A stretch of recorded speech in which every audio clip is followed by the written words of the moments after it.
to the Agriconnect Conference 2024. Today we gather here to address some of the most pressing challenges in Nigeria's agricultural sector and explore innovative solutions for a sustainable agricultural future. It's an honor to be your host and partner throughout today. And before we proceed, I'd like to mention that all protocols are duly observed. As we gather here today, we are acutely aware of the formidable challenges that confront the agricultural sector in Nigeria. From inadequate infrastructure to unreliable power supply, and from logistical hurdles to limited market access, small and enterprise farmers navigate a labyrinth of obstacles at every step of the value chain.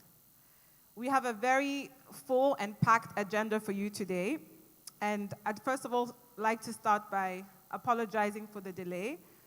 We saw that it rains and a lot of you were stuck in traffic, so we thank you for your patience. But one good thing about rain is that it's good for our farmers. It can be good for our farmers and can be good for the agricultural ecosystem. Let's get straight into it. I'd like to welcome onto the stage Mr. Temire Bob Egbe, who will set the tone and tell us a little bit more about the Agriconnect Summit 2024. Mr. Temire Bob Egbe is a seasoned agricultural consultant whose extensive experience spans Nigeria, West Africa, and the United States. With a rich background in agricultural development and animal science, Temire has dedicated his career to enhancing sustainable farming practices, promoting innovative agricultural technologies, and bridging the gap between traditional and modern farming techniques. Let's put our hands together for Mr. Temire Bob Egbe. I think we can do better than that. I know it's raining, but let's welcome him warmly as he deserves. Thank you. Good morning. My name is Temire Bob Egbe, and it is my immense pleasure and honor to welcome you all to the Agriconnect Summit 2024. Today we are gathered here with a common vision to share the purpose, to forge strong collaboration and innovation to bridge the gap between the agricultural sector. We are privileged to have with us the chairman of the occasion, His Excellency, Chief Olusegun Obasanjo, a leader whose contribution to agriculture and the national development is unparalleled. His presence here today underscores the significance of our mission. I would also like to extend a warm welcome to all delegates and SMEs in agri, tech, and finance, and all government officials that have graced this occasion. In addition, I'm delighted to acknowledge the presence of our sponsors and all who have participated in our as knowledge partners in making this summit come to hold. We all know agriculture remains a backbone of the economy, yet it faces numerous challenges.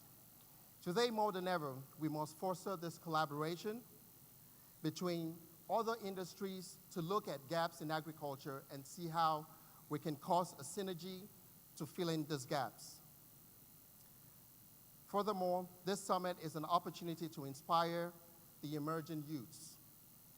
They are the future of agriculture, and we need their innovation, and we need to create an environment that encourages their participation, nurture their talents, and support their entrepreneurial ventures. As we embark on this journey together, let us remember that collaboration is key.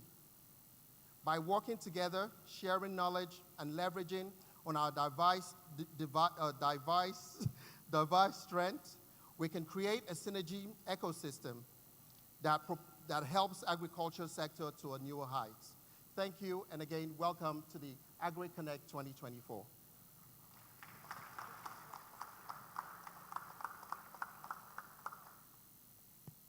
Thank you very much, Mr. Temire Bob Egbe. Next, I'd like to call on Dr. Toyosi Obasanjo, who is the organizer of the Agriconnect Summit, is a seasoned growth consultant with extensive experience in the media, technology, and agricultural sectors. With a career spanning over a decade, Dr. Toyosi has been at the forefront of driving innovation and collaboration across these diverse industries. Let's put our hands together for Dr. Toyosi Obasanjo as she gives a welcome address.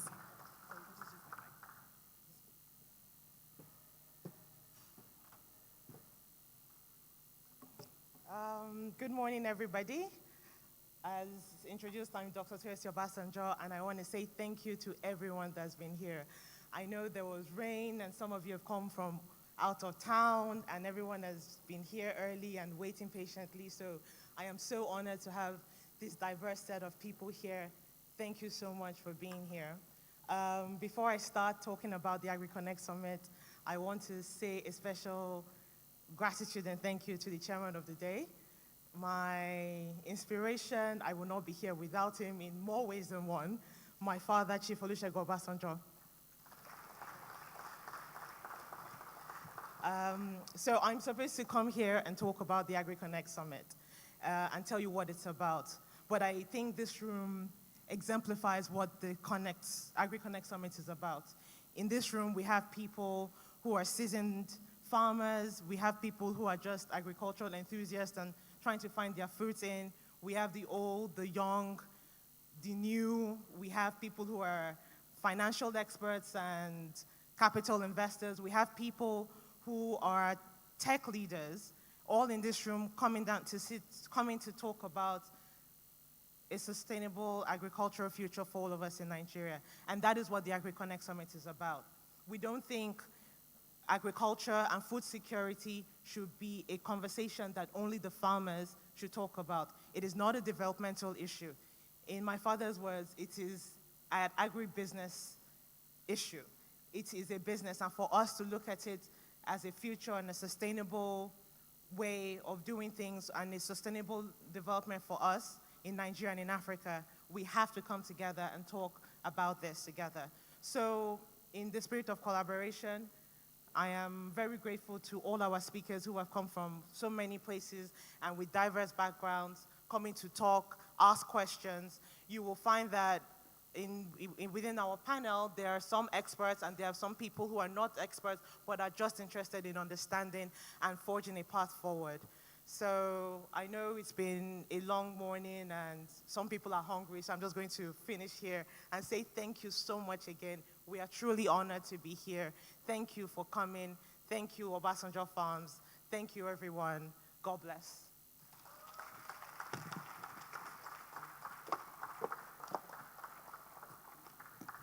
Thank you. May we all stand for the national anthem, please?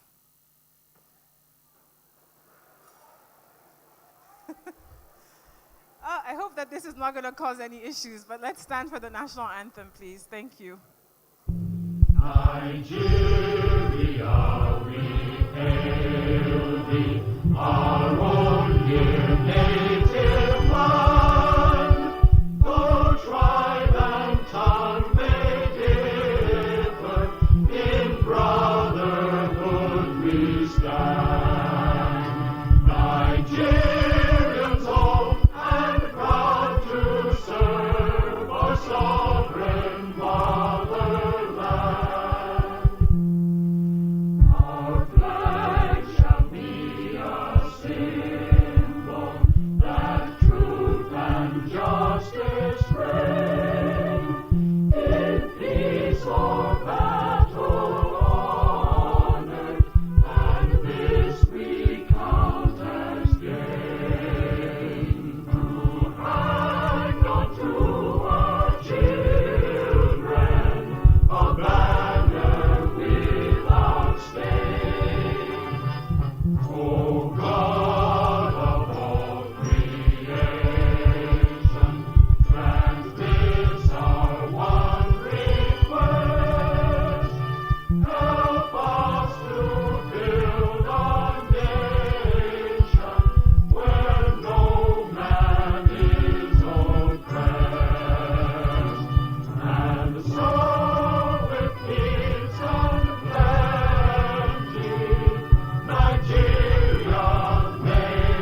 seated. Thank you. I have the great honor and privilege of introducing a man who almost needs no introduction, but deserves a wonderful introduction. His Excellency Chief Olusegun Obasanjo, GCFR, former President of the Federal Republic of Nigeria. Chief, or I would say Baba Chief Olusegun Obasanjo, is the esteemed chairman of this year's conference. He brings a wealth of experience and leadership to our event, and we're very lucky to have him in our midst. As a former president of Nigeria, Chief Obasanjo is a globally recognized statesman and a passionate advocate for sustainable agriculture. This event is brought to you by Obasanjo Farms Nigeria Limited. He served as Nigeria's president from 1999 to 2007 and made significant strides in economic reform, democratic governance, and international diplomacy. His tenure is noticed for efforts in improving infrastructure and fostering political inclusivity. He is the esteemed chairman of this year's conference, and we're very, very lucky to have him. Beyond politics, Chief Obasanjo is committed to advancing agriculture as a cornerstone of economic development and food security in Africa. He founded the Olusegun Obasanjo Presidential Library and the Olusegun Obasanjo Foundation, which supports agricultural innovation and education, empowering farmers and promoting sustainable farming practices. His influence extends globally with pivotal roles in international organizations like the African Union and the United Nations, shaping strategies to combat hunger and poverty, which links directly to SDG 2. As chairman, Chief Obasanjo's vision for a sustainable and prosperous agricultural sector will guide our conference discussions and initiatives, inspiring a better future for agriculture. Please stand up and join me in welcoming Baba Chief Olusegun Obasanjo, whose dedication and insights will enrich our event.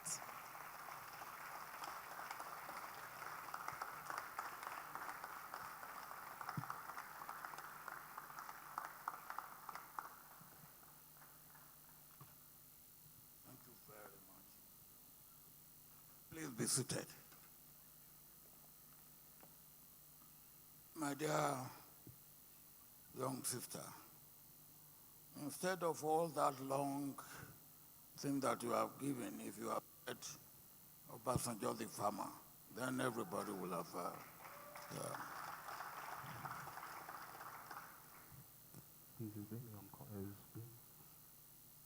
Apology has been given for late beginning, and as is rightly pointed out, rain is not an excuse for any farmer.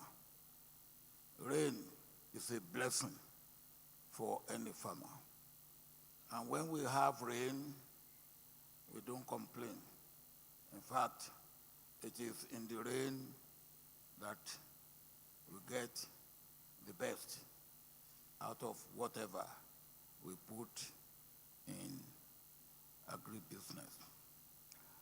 Let me welcome all of you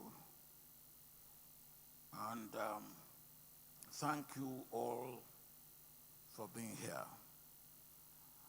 But let me particularly thank Dr. Toyosi for taking so much trouble to lay on this program, Agriconnect Summit 2024.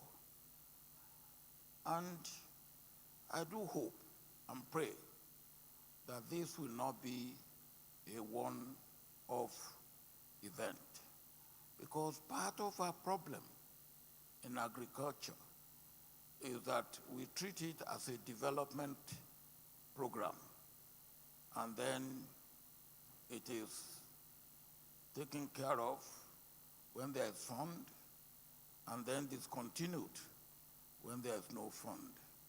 I hope this will be an annual event whereby the 4 groups that must be involved in agribusiness will always have opportunity to meet, to dialogue, to exchange views, and to come out and come up with what is the best that can be done by each of the 4 groups.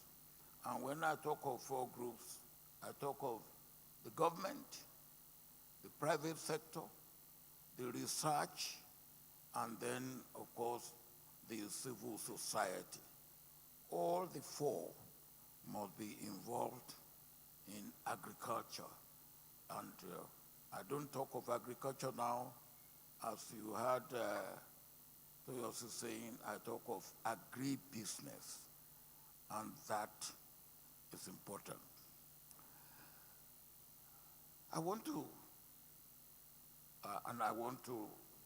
underline the point that Obasanjo Farm Nigeria Limited is the fulcrum of this endeavor, of us having an opportunity where, as I said, the 4 groups can meet in a relaxed atmosphere and talk together and exchange views and think of the best practice that we can adopt for food security, nutrition security,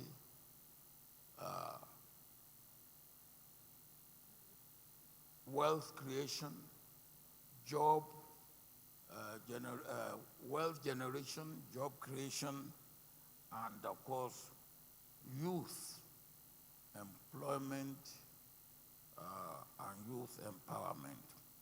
I will take, of course, I will come back to this later. We have taken for discussion or the issue that we want to talk about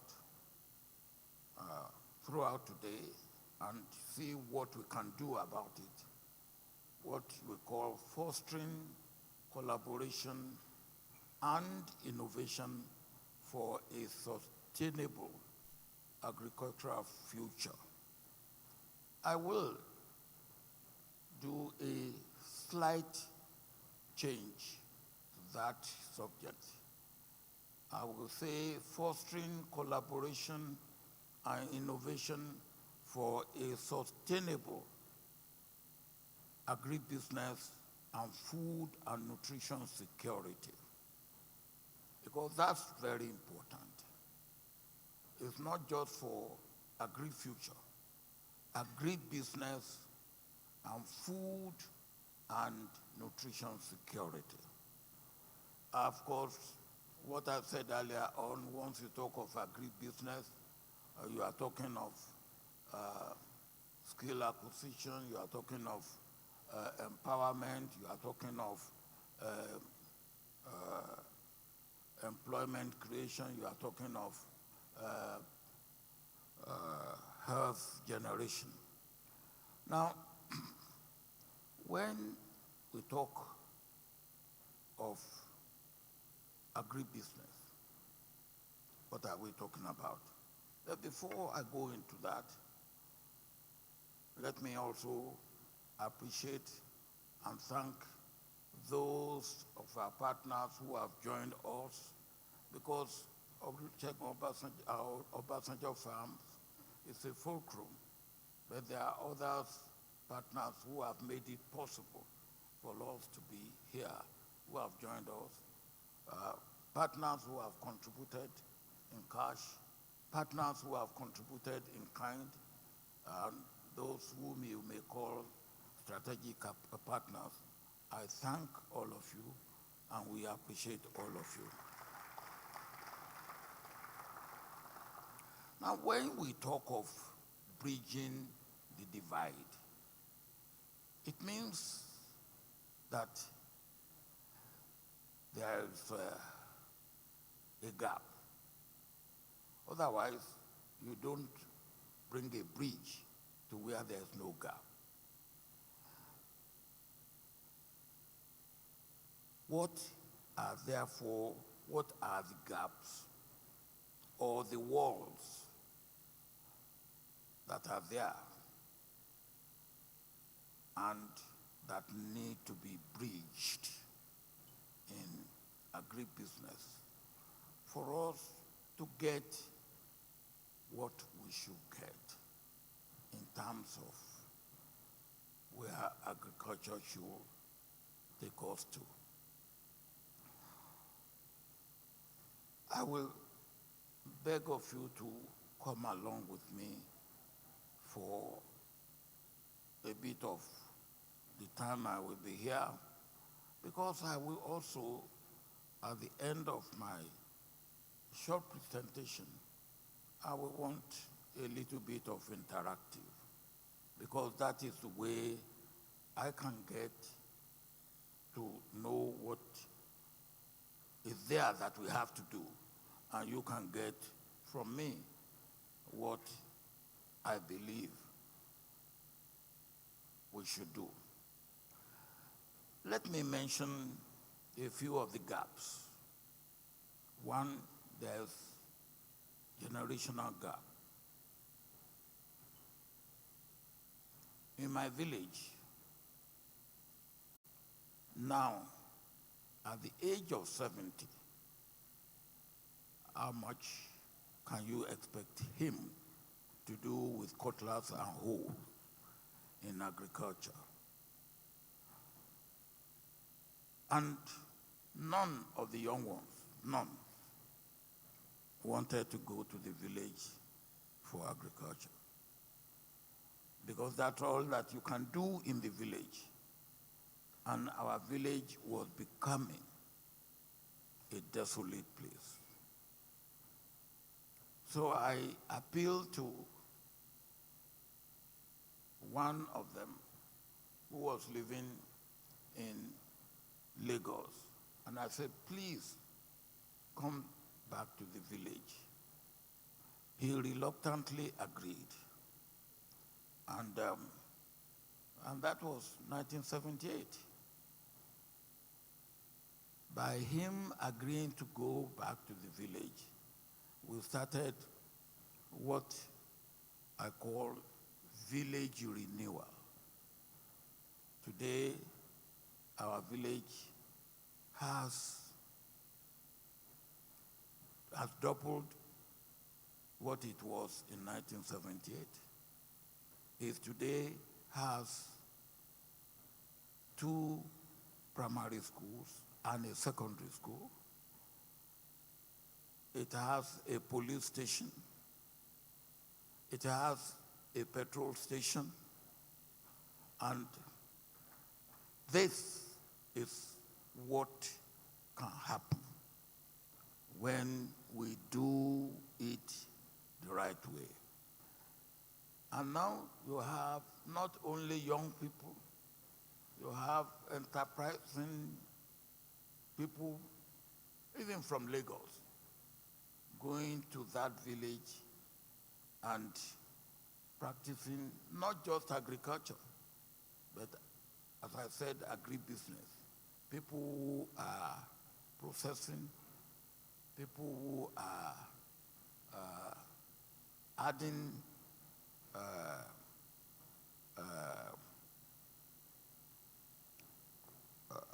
adding to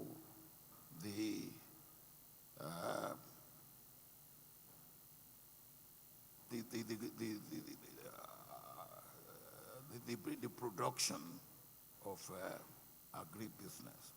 So the age gap has to be taken care of, and taken care of in the sense of how do we build successor generation of farmers to take care of those that are aging, those that are that used cutlass and hoes, and those that probably had little or no education. There is need for that, what I call bridging the generation gap. Another gap that we must, of course, understand is the gap between production and our requirement. The gap between production and our requirement. And it is a crying gap. They say that we spend about $20 billion to import food. Should we? And yet, we beat our chest. We have 60% of arable land. Is that something we should be proud of? Even the land that we cultivate, do we use it maximally? Does it yield as much as it should yield? The gap between production and our need must be bridged. Then I put down the gap, agribusiness financing gap. You cannot do agribusiness without money. In fact, the first thing you need is land. And if you get land and you have no money, your land is of no value. And there are three ways you can get money. One, either you have a rich father, mother, uncle, relation, friend, or wife, husband, who can give you money. A loan, a grant, whatever. Or you go to bank. Or you do what I call gradual cumulative accumulation of capital. Now, if you are lucky, you may be able to get the two out of these three. But without money, there's little that you can do, and there's that gap. But if you go to bank, and I don't know if any of you have tried to go to bank recently, and they say your interest rate is 25%. You know that it's a joke if you go and take loan at 25% for agribusiness. If you are just trading, maybe. But any aspect of production in agribusiness, and you take a loan at 25%, both you who took the loan and the one who gave you the loan are foolish. Because there's no way you can make it unless you are growing cocaine. So there is that gap, financing gap in agriculture. And when you look at other countries that have made it, what did they do? Any loan that is above single-digit interest rate, forget it for agribusiness. Any loan that is above single-digit for agribusiness, forget it. In fact, most countries, they have developed their agriculture on the basis of loans not above 4%. And Of course, when you take agriculture and agribusiness, as I say, as a security issue, and it is. I see that in this notebook is put one of my quotations that if you are not able to feed yourself, whoever feeds you can enslave you. If you are not able to feed yourself, whoever feeds you can enslave you. So to the extent that we have to import food to the tune of $20 billion, to that extent, we are enslaved. Let us tell ourselves some home truth. But can we get out of it? Of course we can. Until there is war in Ukraine, we didn't know how much we depended on Ukraine and Russia for wheat. Is that good for us? Of course it's not. And when I was in Ethiopia, the Prime Minister of Ethiopia said to me about 2 years ago that, look, he will be self-sufficient in wheat within 2 years, and he will start to export. And he has achieved that. So it can be done. Any gap can be filled. And the gap in finance has to be filled. There's also the gap between research products and the farmer's requirement.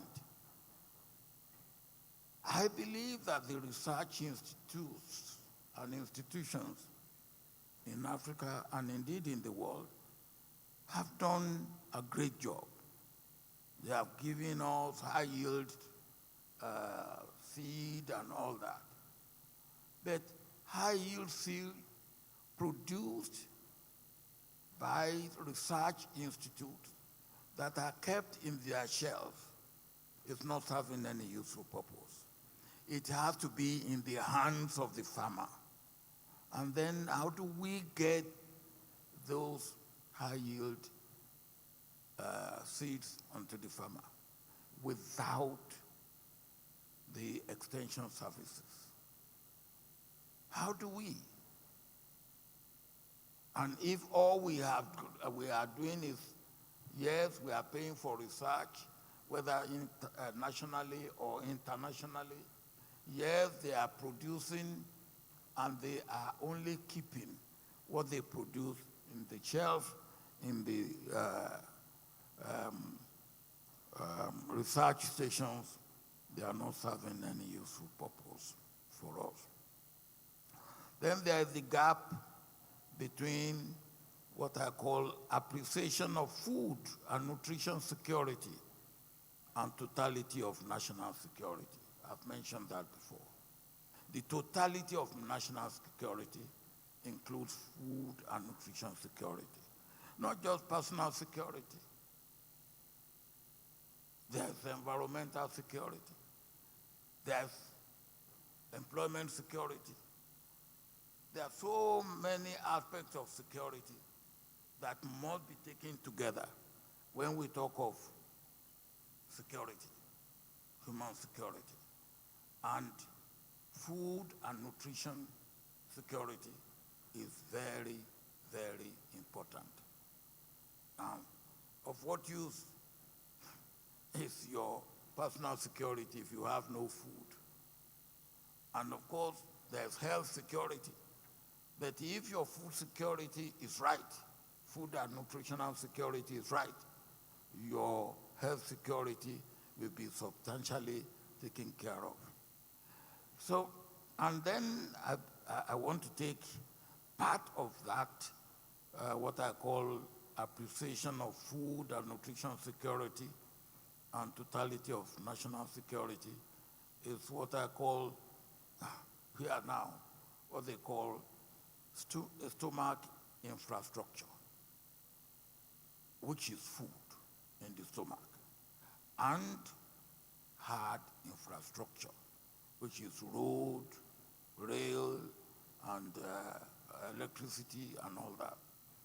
But if there's no stomach infrastructure taken care of what use is hard infrastructure, you can see the importance of food and nutrition security, whether in terms of what I call totality of national security or totality of human security in individual. Now, I've talked of successor generation, and I really want to address at this juncture myself to the up-and-coming young farmers, potential farmers, and only last night, I think both of them are here, I met two. One was potential, and when I asked him, I said, look, what do you do? He said, I'm a farmer. I said, what do you farm? Then he said, I'm looking for land. If you are looking for land, you are not a farmer yet. I said, you are a potential farmer. Then the other one, I think, I said both of them are here. I've seen both of them. I said, what are you doing? He said, I'm a farmer. I said, what are you producing? He said, day-old chicks. And I said, good. So you are in poultry like I am? He said, yes. I said, well, where do you do your farming? He said, I'm in America. I come down here to farm. I said, then you are not a farmer. Maybe farming is your hobby, because you cannot do farming unless you do it eye on and hands on.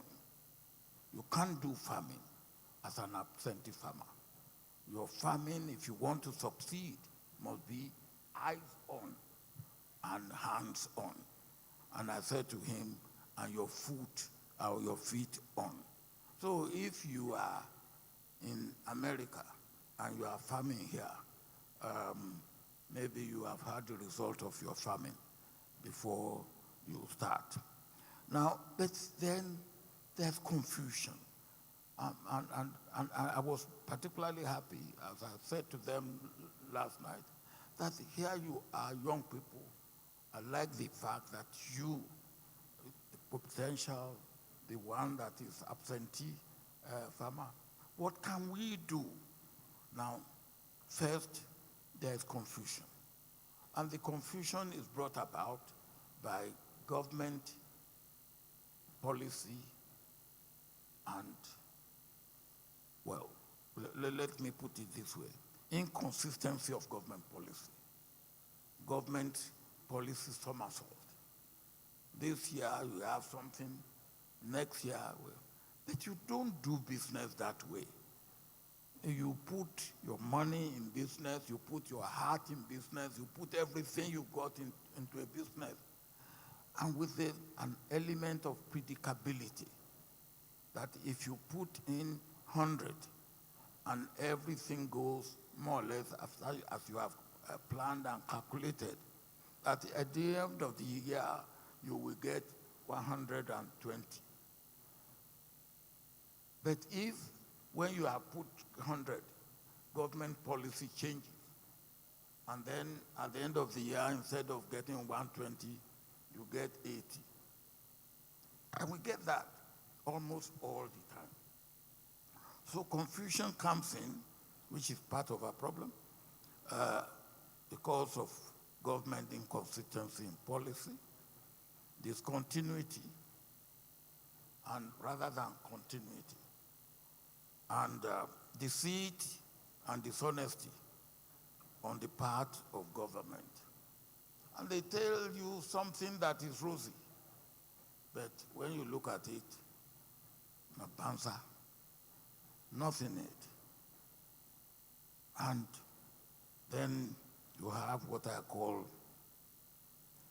agriculture as a development program rather than as a business. I've mentioned that earlier.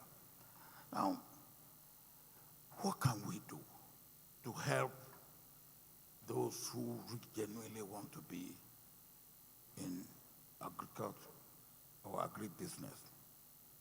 Now, when I say agriculture, forgive me, I should be, wherever I say agriculture, put agribusiness.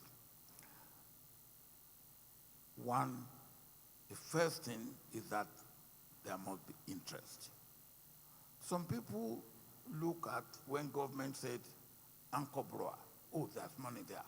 They want to do agriculture. Government is not serious, and those who go to get the money are not serious. And at the end of the day, you get nothing out of it. Both of them are loser. The one who gets the money for whatever else he uses it for is a loser. The government is a loser. So first of all, interest. You genuinely want to be a farmer. And for me, there's nothing like being a farmer. You will not be second Aliko Dangote. You won't if you are a farmer. But you will be very, very close to nature. And nothing is as good as being close to nature. You get to your farm, if you are dealing with livestock, whatever livestock you are dealing with, you get there, if it's cattle, moo, you see them, and they see you, and you see them really feeling that you are a friend. Or if you are dealing with poultry, and you get there, and they are making chuku, chuku, chuku, chuku, there's nothing that. Or you go to your farm, and you are crop, and you see the maize or cassava, nothing makes me as happy as seeing that. And then, if you really put your hand to it, or your mind and hand and heart to it, and everything goes according to plan, you won't be a poor man. You won't be fantastically a rich man, but you'll be comfortable. And you can see what you are contributing to other people's life and to the life of other things that are life, nature. So the first thing people ask, what do you need? Whatever area of agriculture you need to go into, you need land. Even when you are going into aquaculture, you need land. So first is land. And what can you do about land? And here, state governments are very, very important because they hold, by the Land Use Act, state government hold land in custody. They are custodians for everybody, every citizen of the state, and those who want to make use of the land. Land for agriculture. In America, what developed agriculture is what they call land grant. Land grant. Land for agriculture must be almost free. And when people are looking for land, and you are charging them as if they are looking for land to build houses, then you've got it wrong. Or you are charging them, as I said, for finance, 25% interest rate, you've got it wrong. Now, let me give you on the finance side. I went to Turkey on one occasion many years ago, maybe less than 15 years ago. And I was in Accra, and I said, I want to see a farm, a poultry farm. They took me to a poultry farm about 1 hour, 15 minutes from the capital. And when I got there, everything was automatic. That farm was producing 1 million eggs a day. 1 million eggs a day. And it employs only 15 people. And those 15 people, 10 of them are drivers. So only 5 people really were managing the farm.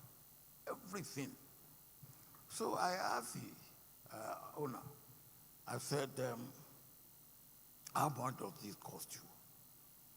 And he said, a little bit over $40 million. But 50% of it is grant. 50% of it is grant. And I wish he had stopped there. Then he and I will not have quarrel.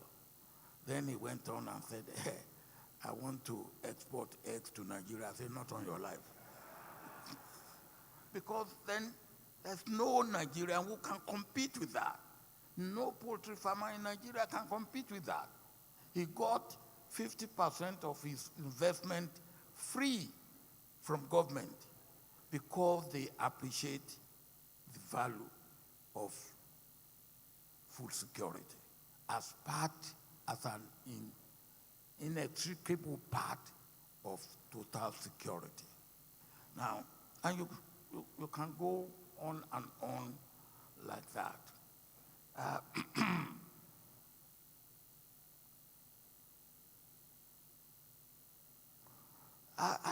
I believe that we must start thinking out of the box. We must be innovative. We must look at what others have done that we can adopt and adapt from, and then what we have done in our own location that I will talk about. For instance, why don't we say, okay, if government gives money, you don't know what, where the one you give money will spend it. Okay, give whatever you want to give, not in terms of cash, but in terms of kind. Give it in kind so that it will be delivered at the farm gate or wherever. That may be one way of looking at financing. Now, again, establishing business cooperatives for settlers and for participants. That may also be another way, and we are doing that in Ogun State, particularly in a group. We are looking at agribusiness cooperative, where you can get your land and you can pool resources together for land preparation. You can even, in these days and age of banditry and kidnappers, the more you are together, maybe the more unlikely that you will be taken singly by kidnappers. We should look at cooperatives, and we are doing that. We must have reintroduction of extension workers. I talked about that earlier on. But the extension workers should be handled by 3 groups of people, or even maybe the 4 that I mentioned earlier. The research station, or the research institute, government, and the private sector, maybe including the civil society that I mentioned earlier on. But we need people who will go out, those high-yielding seeds, who will take them to the farmer, and who will encourage the farmer to adopt them. Here we have, by Land Use Act, states hold land in custody for citizens of the state and those who want to use land. I believe that federal government should get its hands off agri-production completely and limit itself to policy, research, quality control, and standard, and generally providing incentive, not agri-production. Young and new farmers must be exposed to training. They must be nurtured, they must be mentored, and they must be matured. When I wanted to go into what I will call modern agribusiness, when I was about to leave government at the time I left public service as military head of state. Because I was living at the age of 42, I didn't plan to join the army and leave at the age of 42. That should be the time that but then at the age of 42, I had to leave government and leave army, and I've risen to the highest that I could rise in the army. I've become head of state, not at the way I had wanted to be, to have my career. So what could I do? I couldn't go out and say, yes, I will be going around with briefcase into offices. Can I have contract there? Can I have supply there? So I become a bit of a problem to myself in a way. So what can I do? I decided I was going to agriculture, agribusiness, and I will do it. So the first thing I did, of course, I had land, and then I decided I have to have training. I chose to go to IART in More Plantation in Ibadan. I spent 3 weeks after I have graduated as a retired head of state. And the first day, Professor Tunji Aboyade, who was the Vice Chancellor of Ife then, laid it on for me, and Professor Taylor was my immediate boss. The first day, they didn't know how to address me. So I sat down. I was the only student, and the man who will give me the lecture said, "Well, your Excellency, yes, sir." I said, "No, look, don't get worried.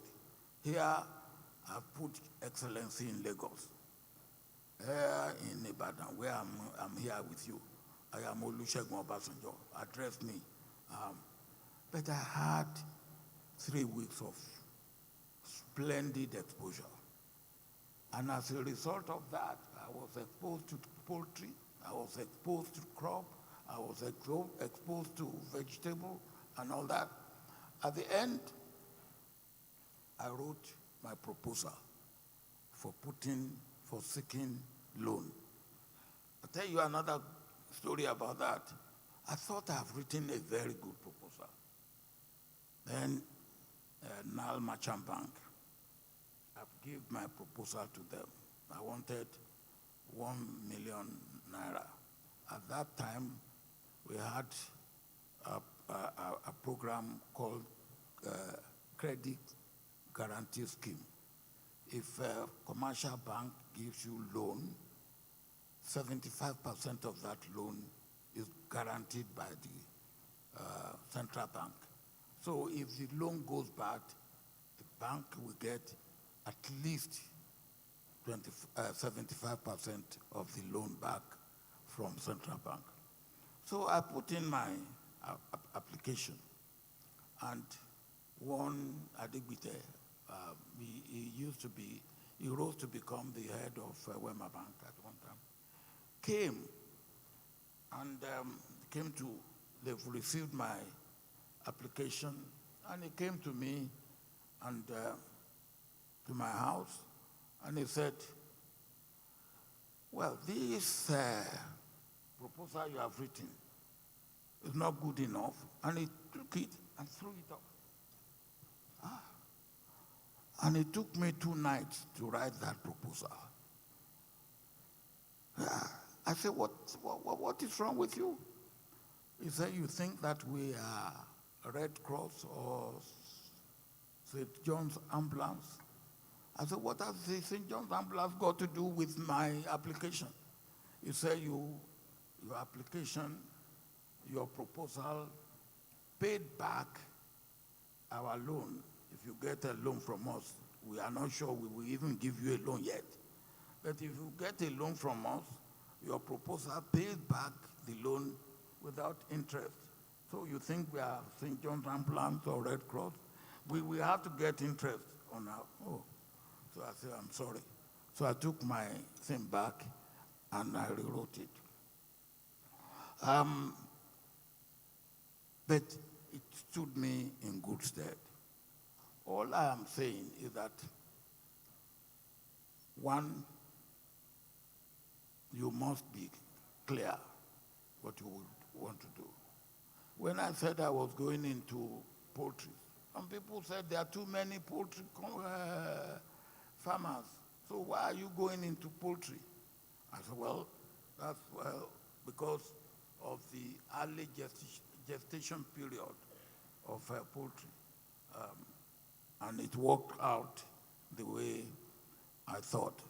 But I said to my wife then, I said, look, I'm going into this. Give me 3 years. If after 3 years I see that I cannot make it, I will come back and go back to the drawing board. After 18 months, I said to my wife, well, it's looking good. He said, what does that mean? I said, well, it appears I will make it. And I did make it. I did make it. I will apply, I will beg those, madam, you are they just give me 5 minutes. Is there anybody who has something, burning question that you want to ask me, or something you want to add? Nobody. Oh, yes. There's a lady there. Give her, or you have another one.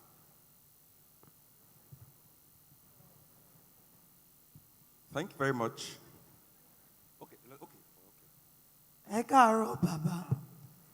My name is Ajoke Ade, and beautiful enough, I just came in from a farm in Ogun State. That's in Moson village. I'm a farmer, I'm a data scientist. Where are you farming in Ogun State? Moson, sir. Where? Moson. Ilu Moson. Okay. Yeah. Which local government is that? After you leave Ifo, then you pass, you go that axis. Where are you going when you leave Ifo? Wasimi. You are going to Wasimi, yes? Yes, just by Wasimi, Lema Yasi, Abule Moson. Okay, Moson. Bẹ́ẹ̀ni. Okay, Moson Louis. Bẹ́ẹ̀ni, Why do you call Moson as you anglicize it as a Moson? No. Moson, Ninja Moson. Okay. Okay. Moson. Yes, sir. Yes. Moson, for those who don't understand, Yoruba means you're okay, like you're well. So Yeah. that's the town. So What are you planting on your farm? What are you growing? hybrid maize, Okay. it's a demonstration farm Okay. where we want youth to see that we can be rich as farmers. Okay. How large is your farm? Just 2 acres. Okay. All right. A little bit under 1 hectare. That's what I can afford for now. Yeah. Thank you, sir. How did you get the land? I bought it, 1.5 million. You bought it. Yes, sir. Okay. All right. Good. What is now your problem? Okay, the problem is, over the years, we have been told agriculture is good, and then Your Excellency, sir, you've been at the helm of affairs for long. We heard of so many things, Operation Feed the Nation. So my question is to the elders. Why are we here? What happened to the money for Father Mine down south here? What happened to Operation Feed the Nation? What happened to all these investments? What about the Ministry of Agriculture, the department? Why are we at this point? Like, when you talk about insecurity, sir, I had to join Agbekoya for me to secure myself. Why do we still have it till now? I am young. I shouldn't be here still struggling after making money, investing. The youths are willing. Now, we've been able to, over the week, we've been able to train Okay, some youth. I think so that we can get there. Okay, thank you, sir. Look, you have good point. And it's part of what I said. There is government policy somersault, lack of continuity. And you talk of Operation Feed the Nation. For instance, when Operation Feed the Nation was going on, people get what we wanted to achieve is awareness and get people to know that, and people got into it. Some planted things in their backyard, some raised their livestock in their backyard. Then the succeeding government said Operation Feed the Nation is military. Then they want to have green revolution, if you remember. And then what they brought in was neither green nor revolutionary. So Operation Feed the Nation was killed, and there was nothing in place. And that is the way government goes, unfortunately. So that's why I say, look, if we are going to get it right, we must get the four sectors involved, and it must be led by the private sector. Government has to be there because government dictate policy, but the private sector must be the driver. Then the research must be involved, and the civil society must be involved. You talk about security. Yeah, I have talked about security. What can you do to achieve security? Because if you are on your farm alone, any day, I have got to close one of my farms because my workers have been kidnapped 3 times.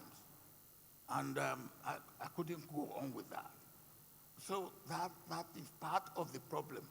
What will government do to ensure that we have security?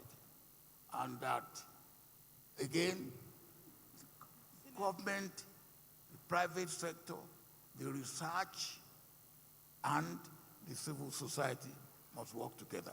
Thank you very much. Thank you. We have one more question. Thank you very much. My name is, Your Excellency, my name is Emmanuel Zeole, the CEO and co-founder at API Century, a cybersecurity software company in Nigeria. Yeah, my question goes to us. We've seen the adoption of technology in farming, and we've also seen from research the gap in terms of cyber actors trying to exploit the industry. So my question is, what are the strategies in place to ensure that farmers are oriented of cybersecurity protocols and also closing this gap so that cyber actors will not have that fit play to exploit data in the farming industry? Who are the one exploiting? Did you say? Cyber actors. Tribal actor. Cyber actors. Cyber. Yes. Oh. How do they exploit you on your farm? Okay. I don't understand. Maybe I'm not a farmer of your own type. Because. Okay. No, don't laugh. I want to learn. You know, before Okay. you do. Dayo, you stand up. Let them see you. Now, Dayo, no, don't give him anything. Dayo is looking after one of my farms now. Actually, he's looking after our farm. His brother is looking after the industry in next to your farm, Abi. That's Sheung. When Sheung came back, Sheung had a PhD in electronics from Cambridge University in the UK. And when he came back and I say, hey, Sheung, why don't you work with me on the farm? He was annoyed. He said, I have spent 7 years learning to be an expert in computer. You want to waste my life on your farm? I said, Sheung, please, there's a little bit of electronics on my farm too. Try and see it. So we agreed that he will be on my farm for 6 months. And if he's dissatisfied, he can go to MIT, where he has been recruited to come and become a lecturer. And he agreed to stay 6 months. After 5 months, he came back to me and said, well, your farm is a little bit more complex than I thought. I said, you see?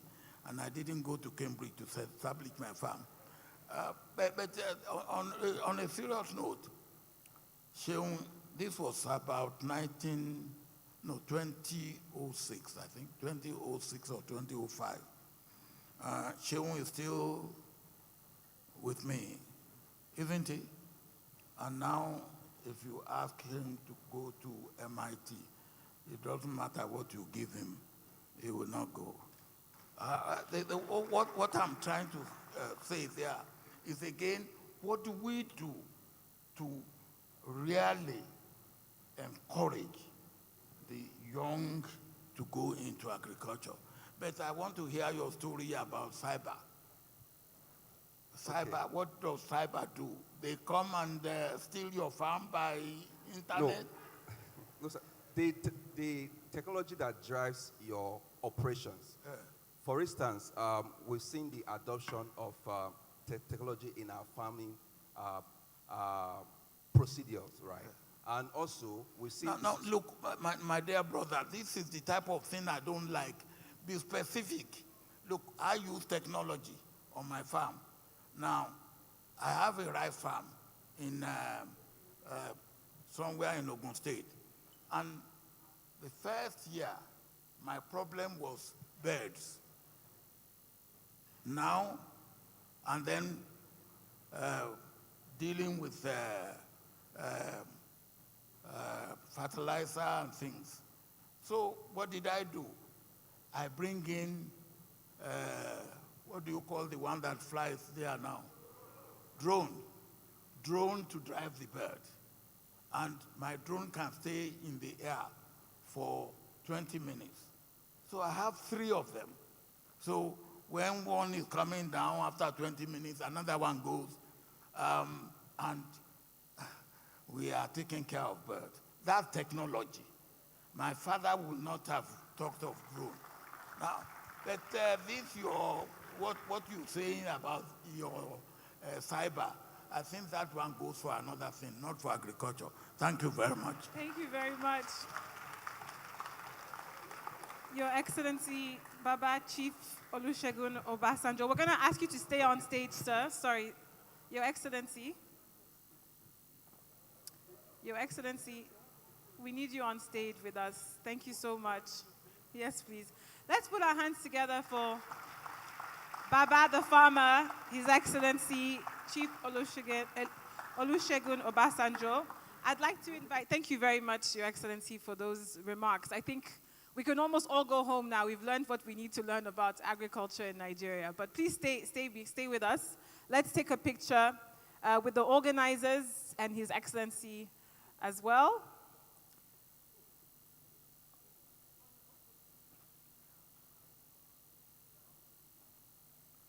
What a wonderful welcome address. If I could get some hands, who here is a farmer? Please put up your hands. So there's about, we'd say 40% of the room identify as farmers. I'm not a farmer, but I am a farmer's daughter and a farmer's granddaughter, so I can relate.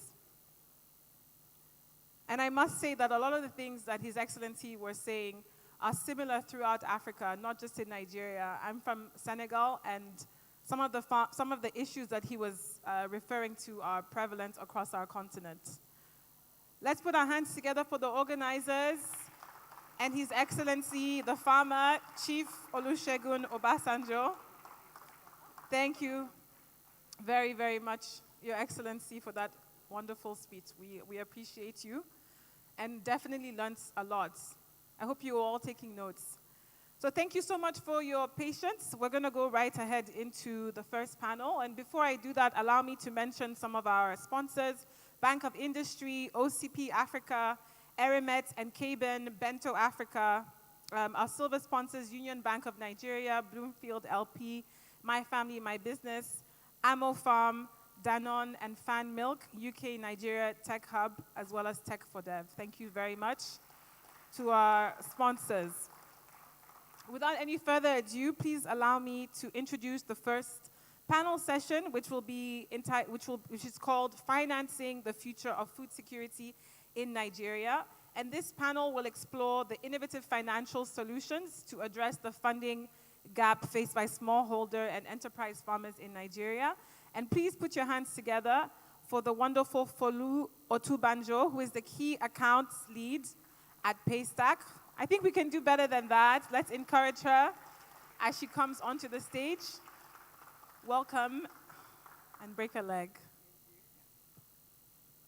Hello, everyone. It's great to be at Agriconnect 2024. My name is Folu Otubanjo. I lead the key accounts team at Paystack, and I'm really looking forward to learning a lot on this panel today. So without further delay, I would go ahead and introduce our panelists, who are some of the key stakeholders in the Nigerian agriculture industry today. Our first panelist is Mr. Oludayo Obasanjo, EDM and Director, Obasanjo Farms. Followed closely by Mr. Eze Wanaka, Head Agribusiness and Export, Union Bank. Mr. Kola Masha, Founder and Managing Director, Babangona. Mr. Akin Bayewu, Principal Manager, Agribusinesses, Nestle Microfinance Bank. And last but not least, Mr. Mezuo Nweneli, Managing Director, Sahel Capital Agribusiness. Please put your hands together for our panelists today.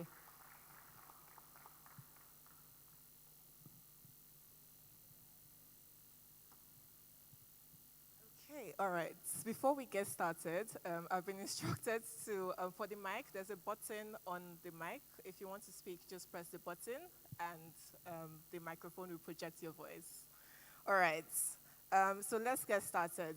On this panel, we'll be focused on financing the future of food security, and we'll be discussing innovative financial solutions to address the funding gap faced by farmers in Nigeria today. So on that note, let's kick things off. I will start with Mr. Eze. So my first question is, what are the most significant challenges in financing agriculture on a large scale, and how can we address these challenges effectively? Good afternoon, everybody. His Excellency, good afternoon, sir, and every other participant here. The question with financing agriculture in Nigeria, it's just like His Excellency said. After his expose, to me, it was as if he had taken everything, and what I'll be doing is just to add to what he has just said. The greatest challenge to access to finance are in various compartments, actually. He mentioned the age of the farmer, which has to do with adopting new technologies to improve yield, number one. The inability to understand contracts and keep to contracts because of their level of literacy. And that inability to understand contracts and keep to contracts makes it impossible to have your recoveries back. Thirdly is the fact that, like the smallholder farmer is, your level of productivity is not what will give you the kind of yields that repay the loans because of the practices in the field. So there has to be ways to make sure that the smallholder farmer has access to innovations that can move yield to represent and repay the loans. Now, other issues, as a banker, I'm not going to absolve the banks, but I also need for farmers to understand that the banking sector is about the most regulated sector in this country as it is today. And when you have guidelines guiding your operations, you have no option than to abide by those guidelines. So let's start with the current regime of where we are, where, in my own words, not in any economist word, in my own words, we're sacrificing economic growth on the altar of reining in inflation. So we have refused to look at the impact. We're not looking at we don't have a bird's eye view of the impact of some of these policies with respect to productivity and food security, which, like His Excellency has alluded to, food security is next to national security. And in most countries of the world today, most of the advanced countries that we have subsidy regimes that support what farmers do, but it's only in Nigeria where you cannot issue subsidy on fertilizer, you cannot issue subsidy on anything. Farmers are supposed to appropriately buy at the appropriate market-controlled prices. So I give you a typical instance. Some years ago, fertilizer was about 5,500, 6,000. NPK is about 45,000 today. How many farmers can afford that? So if you don't have fertilizer, what kind of yields are you expecting? If you buy fertilizer and you have the yields, how much are you going to sell? If you take a loan from me as a bank and I will look at asset and liability management and I look at CBN directives, I put 30% as my liquidity ratio, which is out. I put another 42.5% as cash reserve ratio. So for every 1 million you give me as fixed deposit, how much do I set out that CBN sterilizes? How much do I trade with to give returns on 100% of the money? What interest rate do you think I'm going to charge? So it doesn't really add up. There is a play which the government has to play to facilitate the flow of finance. We cannot run away from it. So you're looking at food security, you're looking at availability of inputs, you're looking at enticing the younger generation to come in and replace the old generation so that we can have better production. You're looking at bringing in mechanization. You're looking at aggregation, like His Excellency said. You're looking at forming cooperatives. So if we have one hectare, like the lady who talked about her land, if we have 10 of them with two hectares in those places, you have 100 of them put together, that's about 200 hectares. You can actually put in mechanization, and on a fee-for-service basis, what they're going to pay is cheaper than owning a tractor. A farmer doesn't really need to own a tractor, except you have very large expanse of land. So you can pay for these services. Now, when this happens, we'll be on our way to reining in the cost of this thing. But on access to finance, so unfortunately, Bank of Agriculture is not here. We're the only country today that has a Bank of Agriculture. In my words, not anybody's words, a Bank of Agriculture, a bank reports to a ministry and not to the central bank like every other bank.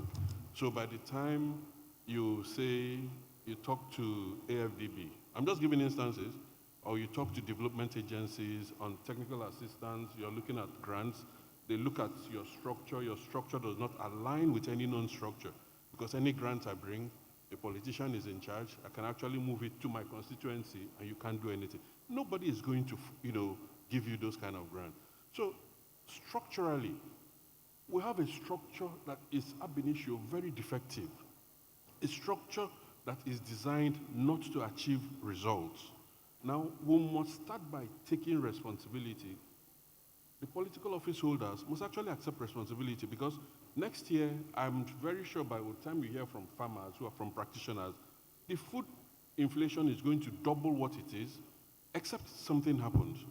You can't have a system that you don't have a structure that allows finance at a subsidized rate to drive primary production. And you've called smallholder farmers. The truth about it is that the way Nigeria is structured, how many million hectares of arable land that we have, those lands are not all, they are more in the hands of smallholder farmers. You can't throw them away. They're an intricate part of the population. So you must design a structure that accommodates these smallholder farmers. Are those structures available? Yes, they are available. Is it possible to structure them in such a way that I can put finance in that place, I can ring fence my finance, and at the end of the day, I can get my money back? Yes, it is possible. But how do we do that if I am just left to borrow to go in the wild without any hedge surrounding what I give? So when people say banks have money they don't want to give, banks actually buildings, they don't have money. A bank, let me give you, a typical bank has a shareholders fund with the new CBN directive, 200 billion. But the loan book is over 2 trillion. So how can 200 billion be equivalent to 200? The money in the bank is your money, which they have aggregated. You're saving to go to school. The mama frying akara is saving to send her children to school. We keep that money, you don't need it in 9 months. Mr. B needs the money now and will return it in 60 days of the 9 months. I give him that money. I intermediate, I take a profit, and by the time you're ready, you get your money. That's what the bank is. So let's also understand the structure and the functioning of banks so that our expectations will not be out of it. So if we put our expectations within the context of what it is and what the regulation allows, we'll be fine. I guess I'll hold on so that my fellow speakers can have it. Thank you so much, Mr. Eze. All right, now that we've heard the significant challenges that exist, my next question will be to Mr. Oludayo Obasanjo. How do financial issues impact smallholder farmers, and what solutions can be implemented to alleviate these problems?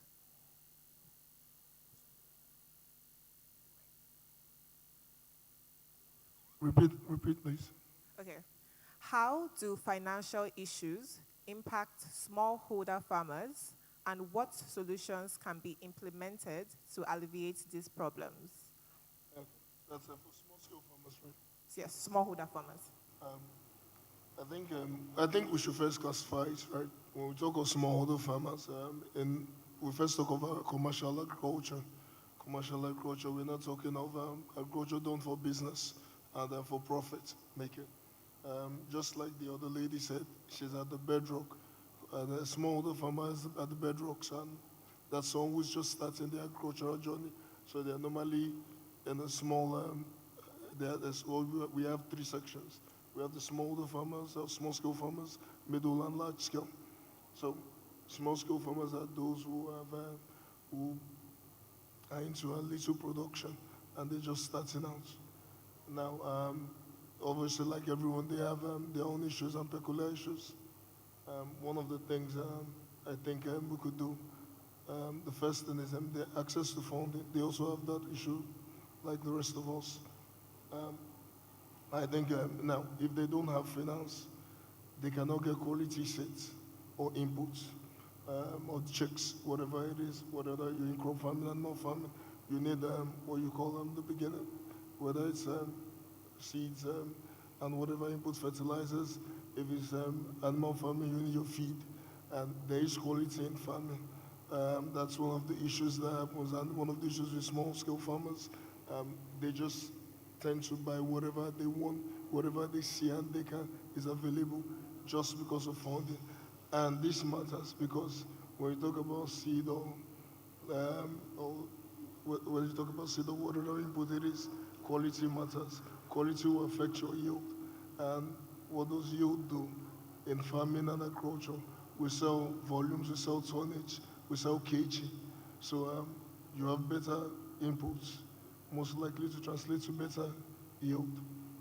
The next thing the next way it affects is them being able to afford extension services. You must have heard the chairman talk about extension services. Now, contrary to what people think, you don't just throw seed on your land and expect it to grow and do well. There are certain, if you're in a crop production, you do certain things. You first clear your land. There's land preparation process, even in terms of burning your land, harrowing, plowing, all of that. Now, those activities prepare you for very good yield and performances. Now, because of funding, you have a case where small farmers opt to do little or none of these activities. So, so that's a big problem for them. Then let's talk about scaling, scaling and even keeping production. And let me take the first one, keep up production. I think it's no secret that the level of inflation in Nigeria now is alarming today. Whatever the figures are, I personally don't agree. I think the reality is more than the figures we have on the papers. Now, if let me take being a small-scale broiler farmer, that's the table chicken you eat. If I produce 5,000 birds now, and it cost me about 10,000 naira to produce that, I believe that's going to cost me about, if I'm not mistaken, 5 million naira to produce that. Now, if for some reason with the inflation, maybe, and if that was January last year and January this year, it's now going to cost me 15 or 20,000 naira. The input I need is double, and I can tell you that in some farming cycles, you are talking about 50, 100, 150% just between them in the last 18 months, the cost of producing. So a farmer who was doing 5,000 beds a cycle cannot even keep up. Even if he made over the year, made 50% profit over the last 1 year, he can't even keep up with the same number of production he was doing last year. So now, so just to even keep up with that number, he needs financing to get there. Now, you talk about, now, even if he's able to, you need to expand. And the idea of farming, you need to expand like every company. You are doing 5,000 in a year or two, you want to get to 10,000, you want to get to 15,000. That's how you go from small to medium to large scale. So you need funding for that. I just gave you an example of numbers. It's the same for crop farming and what have you. Now, when we talk of financing, there's something that is missing, I think very missing in agricultural circles, but I think it's also missing in a lot of businesses in Nigeria, but more so our industry, which is financial literacy. And that's something we don't talk about. Now, the average, and it's worse with smallholder farmers. So big farmers like some of us here, we make profits. We understand that you have to keep a percentage for expansion. You have to keep a percentage for depreciation. You have to keep a percentage to replace worn-out equipment and all of that. The small farmer doesn't. It's all in, all out. It makes that profit. If it makes ₦1 million, is spending it doing a party, what have you. So that financial literacy, I think we should add that as a problem. And then ability for farmers to also educate themselves. Like you heard the chairman talk about, that. I don't want to sound like I'm repeating what he said. I didn't take any of his notes. I can promise you that. So in farming, just like tech and other places, things are evolving before it used to be every decade or 2 decades. Then it's on every 7, 8 years. It's on to every 5 years now. The cycle in agriculture is changing every 2 to 3 years. Innovation, development is coming up. How does the average small farmer get to even know of these events or attend them? So financing, that's important. And even if they want to know of it, how do they get there? Someone is able to get from Ogun State down here. How does someone from Kogi get to where they could train themselves, or Nasarawa or Sokoto? So this is just some of the issues.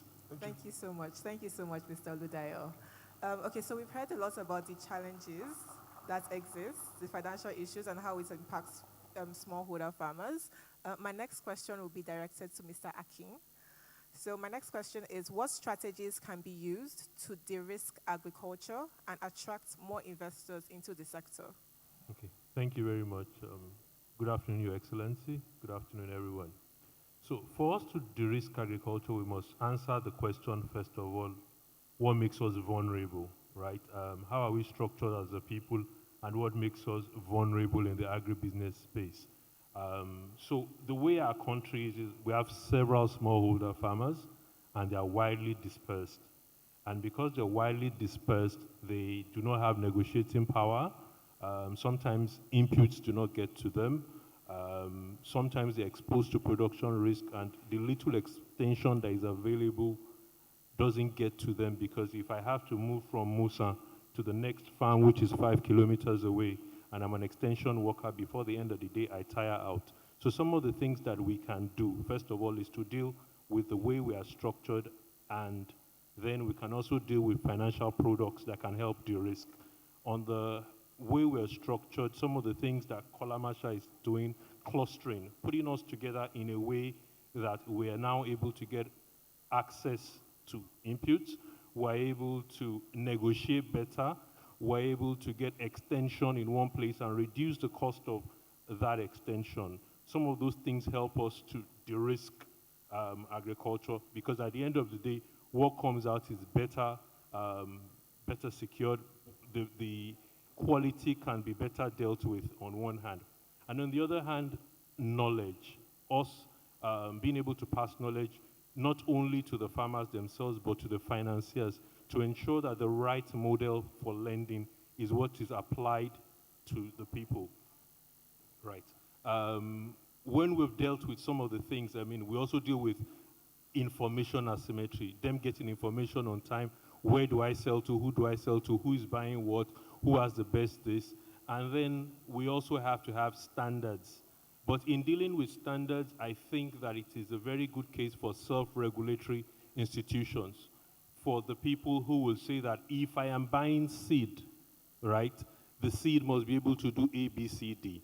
What I know today, if I'm looking for day-old chicks, I want to go to Obasanjo farms, right? But then all over the country, I must have some kind of uniform standard that whatever comes out of this seed or this day-old chick seller meets this standard. And if we're able to cluster and we're in large groups, we're able to say, if you don't meet this criteria, nobody buys from you. That is where the negotiating power comes from. That's some of the structures that we can put in place to de-risk it. Now, outside of all of that, we have shocks. And us being able to deal with those shocks, some financial instruments are available. So there are shocks around market prices, there are shocks around changes in weather or things that happen to us. In that kind of space, insurance products that are more apt to these things can come into play. Insurance products that don't just give you how much you put into it, but already have a sense of what it is you're expecting to make, and that is what they insure. So those type of structures, of course, the guarantee that His Excellency spoke about also helps. But even the financial instruments are not sustainable if we don't deal with underlying risk. And I think that's some of the ways we can. Thank you so much, Mr. Akin. Mr. Mezu, I will come to you. So is there anything that farmers or smallholder farmers can do, either on a small scale or large scale? What can they do to attract more investors in the sector? Thank you for that. And maybe to give context, we provide equity capital to agribusiness. We also do private credit as well. So we have investments around Nigeria and across the sub-Saharan Africa.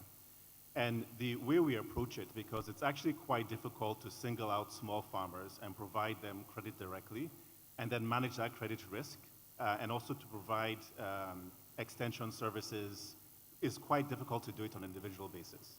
So the way we approach it is to invest into agribusinesses themselves, and then work with them to then build out a farmer outgrower network to provide them with raw materials they need, and they can provide extensions that way. I think that's a little bit easier for us to engage. So for example, we have investment in Anambra State, Kosaris Farms. They have a large nucleus rice farm, which 2,000 hectares, they're cropping half of it on rice.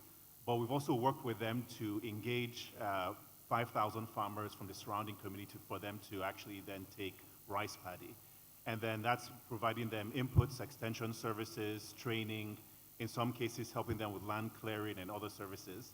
And engaging that way, so if you are either a financial institution or a firm like ours, engaging that way is easier to then get financing to the farmers themselves. Now, if you're providing financing directly to farmers, then to the degree that they are in cooperatives, it also makes it much easier to manage risk and to engage with the farmers themselves. So pulling them together into groups or engaging through off-taker partners, I think helps manage that risk to some degree and helps provide that training and extension services. I think Baba mentioned it earlier, I think Dai also mentioned it as well, is that ultimately, beyond giving the financing, beyond giving the inputs, it's very critical to see how do you wrap around that support, which in many cases is even more important than the financing, to then provide to enable that growth and output. On our side, we have a small pot of grant money. So beyond our commercial money that we raised, we also have a small pot of grant money from donors to provide some of this training, extension service, and support, which is actually quite needed, and in some cases hard to do with commercial money. That training should be done in a multifaceted fashion. It should come from research institutes, like is done in many parts of the world, engaging with the farmers for extension. It should also come through private sector engagement as well. So the more we provide that support, multifaceted efforts to the farmers, the more we see widespread impact. Thank you so much, Mr. Mizo. All right, so we've heard a lot about the finance play. I will bring it to Mr. Kola into like the technology and how like financial institutions and governments can collaborate better. So my next question is, what role can technology play in facilitating access to financial resources for farmers? Well, thank you very much. I hope everyone can hear me all right. So I'm going to answer that question utilizing the really excellent framework that His Excellency outlined in his keynote. So first, looking at the generational gap. I think at the end of the day, with Babangona, so Babangona today is, we've grown to become the single largest corn producing entity in Africa. We're supporting about 400,000 farmers at our peak in a single year. Supported farmers on 170,000 acres. So to put that in context, if you visualize what one Manhattan looks like, now visualize 12 of those, and that's about 170,000 acres. Now, on the generational gap piece, it's a very critical challenge. We've been able to address that with our average farmer that we work with is 70% of them are youth. And the way that we're able to do that is by identifying the constraints that young farmers have above older farmers and solving for those constraints. So those constraints are really three key constraints. The first constraint is small farmers tend to have smaller plots of land. So for them to be profitable, the level of intensity that they have to practice is much higher. So that's one of the reasons the packages that we provide them, the technology, all of the best practice technology enables them to really achieve incredible yields, with the top 25% of our farmers getting yields that are about 3 to 4 times the national average. Now, the second challenge that they face is they have less access to capital. So you have to develop a loan product that has a very, very low equity contribution. So our equity contribution is very easy for a small farmer to come up with. And then finally, they have less access to labor. And so, because they have smaller families or younger families. And so you not only need to bundle into the package the standard seeds, fertilizers, so on and so forth, but you also have to bundle in products that help them overcome that labor constraint, so labor-saving technology. So we today run the single largest harvesting operation in Nigeria. We have a capacity to harvest 900 metric tons of corn every hour. So to put that in context, that's about 30 trailers that you see on the highway every hour. So you've got to be able to support them in those areas. Now, on the production gap piece, I think it really comes down to ensuring that you drive productivity growth. So over our nearly 15 years running Babangona, we've been able to add 1 billion kilograms of maize to the Nigerian market, right? Enough to provide every man, woman, and child in Nigeria over 5 kilos of production. But the key to that was enabling farmers to achieve productivity growth dramatically above what they can actually do. Now, on the financing gap, which hands down, His Excellency highlighted, is the biggest challenge. So our goal at Babangona is by 2043, we want to support 50 million farmers, not just in Nigeria, but across the region. And to accomplish that would require $50 billion in financing. Now, that's a very big number, but it's a relatively small number in the context of available debt in the world. The world has $100 trillion in debt financing. So it's a small drop in the bucket. But the key is being able to catalyze in commercial banks that don't typically lend to smallholder farmers. So for example, one of our lenders is Citibank, right? Citibank would not be the type of commercial entity that you would see as a lender to smallholder farmers, but being able to structure that.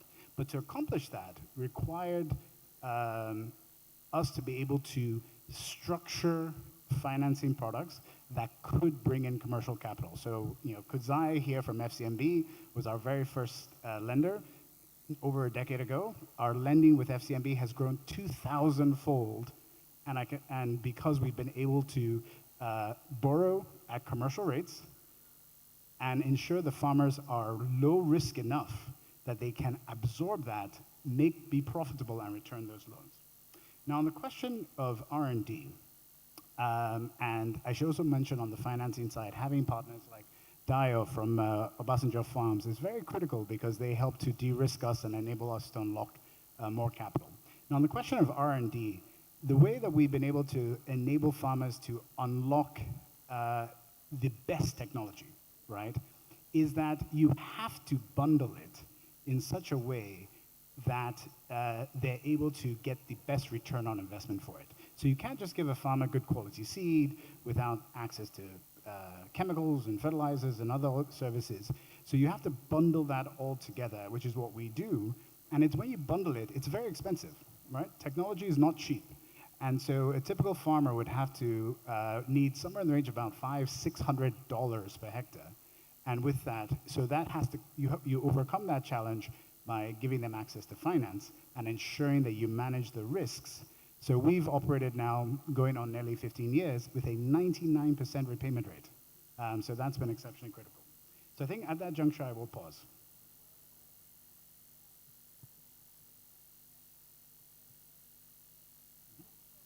Okay, my final point is to the last thing that His Excellency talked about, infrastructure. I think stomach infrastructure is exceptionally important, but I'll highlight on physical infrastructure. At the end of the day, the number one thing that government can do to drive growth in the agriculture sector is invest in the key infrastructure that unlocks private sector investment. And the number one thing they can do is actually investing in rural road networks. Because at the end of the day, what does an investment in a rural road network accomplish? Several studies have shown that the average yield of a farmer, once they are more than 4 hours away from a major market, drops in half.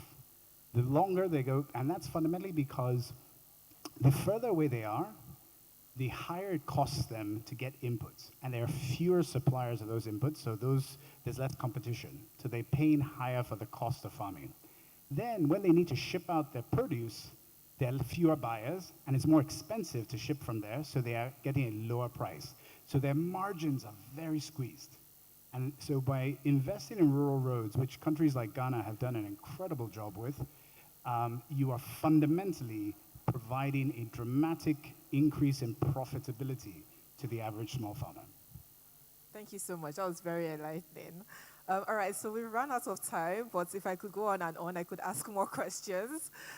So thank you so much to our amazing panelists and for all the insights that you've shared. I don't know if we have time for questions. No? One or two questions? Do we have time for questions? I think we can maybe take one question. Yes, if we can take one question. If you have a question, please just signify by raising your hand. I saw a hand in the middle over there. No. Okay, no, I think that's, any questions? No. All right. Okay, I don't think we have any questions. If you have a question, maybe you can speak to the panelists after. Yeah. All right, thank you so much to our amazing panelists, and thank you for being a great audience. Thank you very much. Let's put our hands together for our moderator and our panelists. Very well done. Financing the future of food security in Nigeria. Please kindly stand and take your picture, and then we will get ready for the next panel. please allow me to specially mention the presence of Honorable Minister Bosun Tijani, Minister of Communications and Innovation and Digital Economy of Nigeria, who walked in as the first panel was starting. Baba, His Excellency Chief Olusegun Obasanjo, aka the farmer, is also joining us on stage to take some pictures. You may go in the middle. And also, can we ask His Excellency the Honorable Minister to join us on stage as well?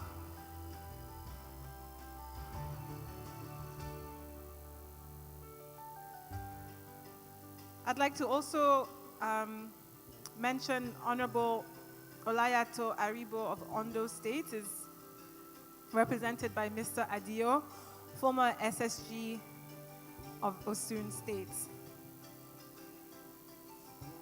Really glad to have you in our midst.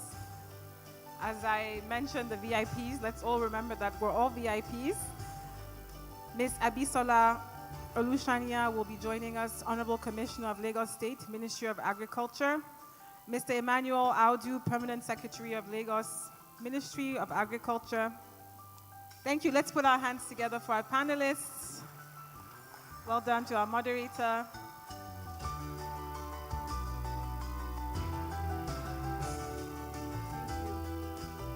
Well done. That was a very excellent panel session. Well done to you all. So, moving right along, we're going to go into our panel session number 2. And this is going to be focused on cultivating technology-driven solutions for agribusiness. This discussion explores the role of technology in transforming agriculture. It focuses on building innovation ecosystems that bring together leaders from the technology and agricultural sectors. And moderating this panel will be Chinasa Collins, Advocacy and Communications Lead at EFINA. Let's put our hands together for our moderator as she comes on to, I think we can do better than that. Let's encourage her as she comes to the stage.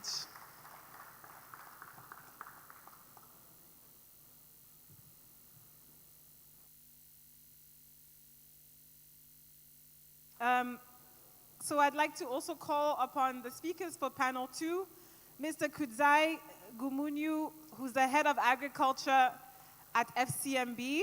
Very happy to have you with us. As was mentioned, FCMB was key in financing some of the businesses that were on our previous panel. Welcome. Mr. Mecca Nwabuko, who is the MD Prime Agro Seeds.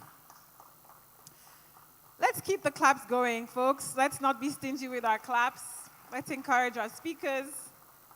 Mr. Wole Odeleye, Client Technology Leads at Microsoft. And last but not least, Mr. Akinbulejo Onabolu, Head of Enterprise Segments at MTN. Best of luck to you all. Thank you.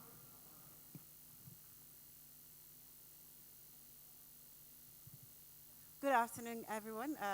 So our distinguished ladies and gentlemen, eminent personalities in the room, and permit me, as they say, to stand on existing protocols. My name is Chinasa Collins Ogbo, and I'm moderating this panel session, which I believe would be illuminating by the time we're done. I have a distinguished lineup of experts in their respective fields who will be talking to cultivating technology-driven solutions for agribusiness. But before I go into the conversation, I think that it's important to highlight why this is important. We're all here because everybody in here is affected by agriculture. As long as you're eating, then definitely you need to be part of this conversation. Whether you're an expert, a farmer, or you work in the industry, it's an important conversation to have. And we're trying to understand the role technology can play to address the challenges that we find within the sector. So recently, I was at a press conference by the Small Scales Women Farmers of Nigeria. And there was a chant that they kept reading, and it was, no woman farmer, no food, no nation. And as simple as that sounded, it was also very powerful. And it resonated with me because it was especially highlighting the role of women in the agri space. So majority of the smallholder farmers in Nigeria are women. and they're responsible for over 70% of the food production, but they have challenges. And that means that also can impact on food security if they're not able to provide at the capacity that they should to produce, and then it means that we don't get food to it. So I will not take a lot of time. We have very limited time to unpack this conversation. So what I will do is start with one of my panelists that works in the banking sector, Kudzai. I know that when Lele was talking about farmers in the room, I saw that you raised your hand. Sorry, to speak, just press the button, and yes.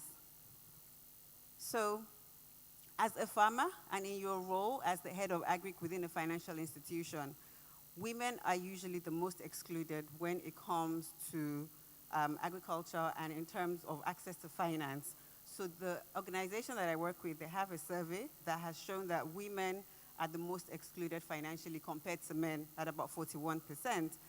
And if we know that smallholder farmers are largely women, how are you as an institution addressing that issue in a sustainable and profitable manner, understanding their nuanced challenges? Thank you. Yes. Thank you. So financing, especially to smallholder agriculture, is a number of challenges. Okay. And the challenges are premised on the land tenure systems that are prevalent in Africa in general. Some of our customs don't allow women to own land. Okay. And some of our women, usually, they are the most advantaged in terms of education. So those challenges. Can you let it face? Can you hear me? Maybe move close. He's pressed there. Did you So most of the challenges that are faced by women are almost twice the challenges that are faced by men. But not only that, these women, when they are in agriculture, they are usually in smallholder farming, which in itself already has challenges in accessing financing. So it's really a double problem. But I always say most of the solutions, I'll say if you have one problem, you have more than 10 solutions to that problem. So those are opportunities for business.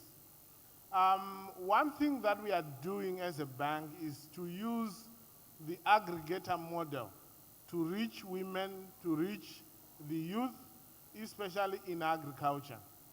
And if we are, as a bank, are to reach or to engage the farmer on a one-to-one basis, it's going to be very expensive and unprofitable for us.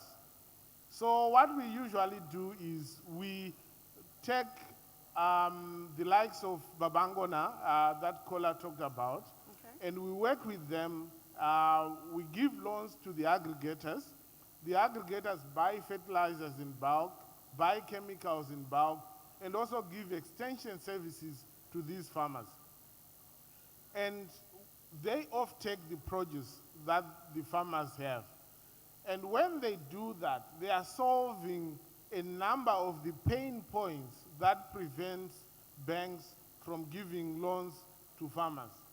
One, as a bank, I'm giving a loan to Babangona, which is one entity. So it's cheaper for me, it has scale for me. And at the same time, as a bank, I'm now able to deploy inclusive banking products to those farmers. Through agency banking, Babangona becomes a master agent for me, and we actually have bulk acquisitions of the farmers under the Babangona model. And it's not only Babangona, there are a number of such entities that we are actually financing. So you find that with that, women are able to get financing because they don't have to provide the collateral that is required. It's actually done with Babangona. They don't have to be educated for them to access because Babangona solves those problems. Okay. In terms of transportation of inputs, they are readily transported by Babangona. And Babangona also would actually make sure that the inputs that are being provided are quality, unadulterated inputs to the farmers. The farmers get those inputs on time, which means they planned on time. They can also layer mechanization services to these farmers. At the end of the day, the farmer, when they produce, they've got a ready market because they can just deliver to Babangona. And you find that there will also be lower post-harvest losses that the farmers have because Babangona has got storage spaces that come in. And when they sell, if a farmer is to sell on the open market, there are a lot of middlemen in between who then give farmers very low prices. Babangona, for instance, the farmers under the scheme are getting 38% better prices than ordinary farmers who would sell on the open market. So the solving of these problems enable women and the youth to access financing and also make them earn better returns on their crops. And as a bank, we are able to reach them through digital platforms, agent banking, USSD platforms where they can actually open accounts and be included in the banking system. So I believe that's the way to go currently to enable especially smallholder farmers and women to access financing. For them to go on a one-to-one basis, it will be difficult. I think His Excellency noted the difficulty that he as a person with his stature he had difficulties in access financing because it's a straitjacket with minimum requirement criteria. Risk acceptance criteria is almost uniform throughout the world. So you have to do that in a way that unlocks all that logjam. And I believe we found a winning formula which is sustainable and scalable. Thank you. Thank you very much, Kudzai. That was very insightful. And just to summarize, what I hear you say is that you work with other organizations like Babangona to obviously circumvent the risk that you can't take directly as a financial institution, and that also prevents these groups of people from getting access. So Babangona understands the needs of these segments and is able to address the issues that you can't address as a financial institution, and by that way they're able to get access to finance, correct? Yes, so you find that it's a win-win situation for everybody. Babangona is making a profit, the bank is making a profit, Absolutely. the farmer is making a profit. It's easier for the bank to reach the farmer, to reach Babangona. Babangona is ability to get financing. And we now are even getting other organizations to join in, like we're working with MasterCard Foundation, which gave a $26 million facility where ordinarily if you were going to ask to finance, the farmers would not have been able to do that. But because it's sort of a grant, we are able to actually on-lend it to the aggregators to then on-lend to the farmers. So it's a win-win situation, and it's enabling to unlock a lot of resources to on-lend to farmers. And that facility comes at 9%, which is a rare thing currently in the market. So thank you. Okay, thank you, Kudzai. And perfect. Okay, here's some people clapping. 9%. I know that in our current market, that's really low. It's single-digit rates. But then the question is it still affordable to the groups of people that need the financing? And I'll come to you, Mecca. Premier Seeds, right? Okay. So based on what Kudzai has talked about and in your interaction with these farmers because of the work that you do, the approach that the bank is taking, do you see it working perfectly for these farmers? Does it give them the opportunity that they need to scale and to be able to produce at the level that they need to be producing at? Yeah, thank you. Can you hear me? Yes, yeah, so, I mean, we've talked a lot about financing and the importance of it. And Baba started by saying you first need your land, and then after that you need the financing. So yes, all these solutions are important, and they do help farmers. I think one of the critical things that has been highlighted here is it's not just what you need, it's also how you use it and how you deploy it. We talk a lot about smallholder farmers, and that concept imagines somebody who has perhaps an acre or 2 acres of land, cultivating it, which is the basic definition. Deploying capital to that level of smallholder is inefficient. If you imagine the vastness of the country and the challenging infrastructure, one of the last speakers talked about government intervening in rural road networks. Yeah. So that gives you the impression that it's really it's almost impossible to solve the problem by going to that micro level. So it already has been mentioned, the use of cooperatives, for instance. Another way we look at it in Prime Agro-Seeds is we look at it as cluster farming. So we have done a couple of programs. The first one was a bit small scale. It was 5 states. I think about 5 farmers in each state, where we provided them with our seeds as kind of a trial, but it's a form of financing. If you're successful, you can pay it back. If you're not, then we benefit at least from the experience and the data. So that was that first program. We ran it in 2022. I would say that the output of that program honestly was a failure, but the program was a success because we learned a lot. And one of the things that we learned is that you cannot really support farmers at an individual level. So you have to group them together. And so when we partnered with an extension service company, and basically they were our agents or our partners on the ground, it improved a lot the success of, or the outcome. When I mean outcome, we talk about it in yield and the yield improvements that you get. We're now running a second program with the Tomato Growers Association. And now you're talking about 500,000 to 1 million farmers in a cooperative. It's a lot more efficient because we're dealing directly with the heads of the association. It's a lot easier for us to get the data that we need to improve on our own breeding programs. Clearly, when we have the winning varieties identified, I can imagine that folks like Zai and his bank will have confidence in lending and funding those type of programs through cooperatives.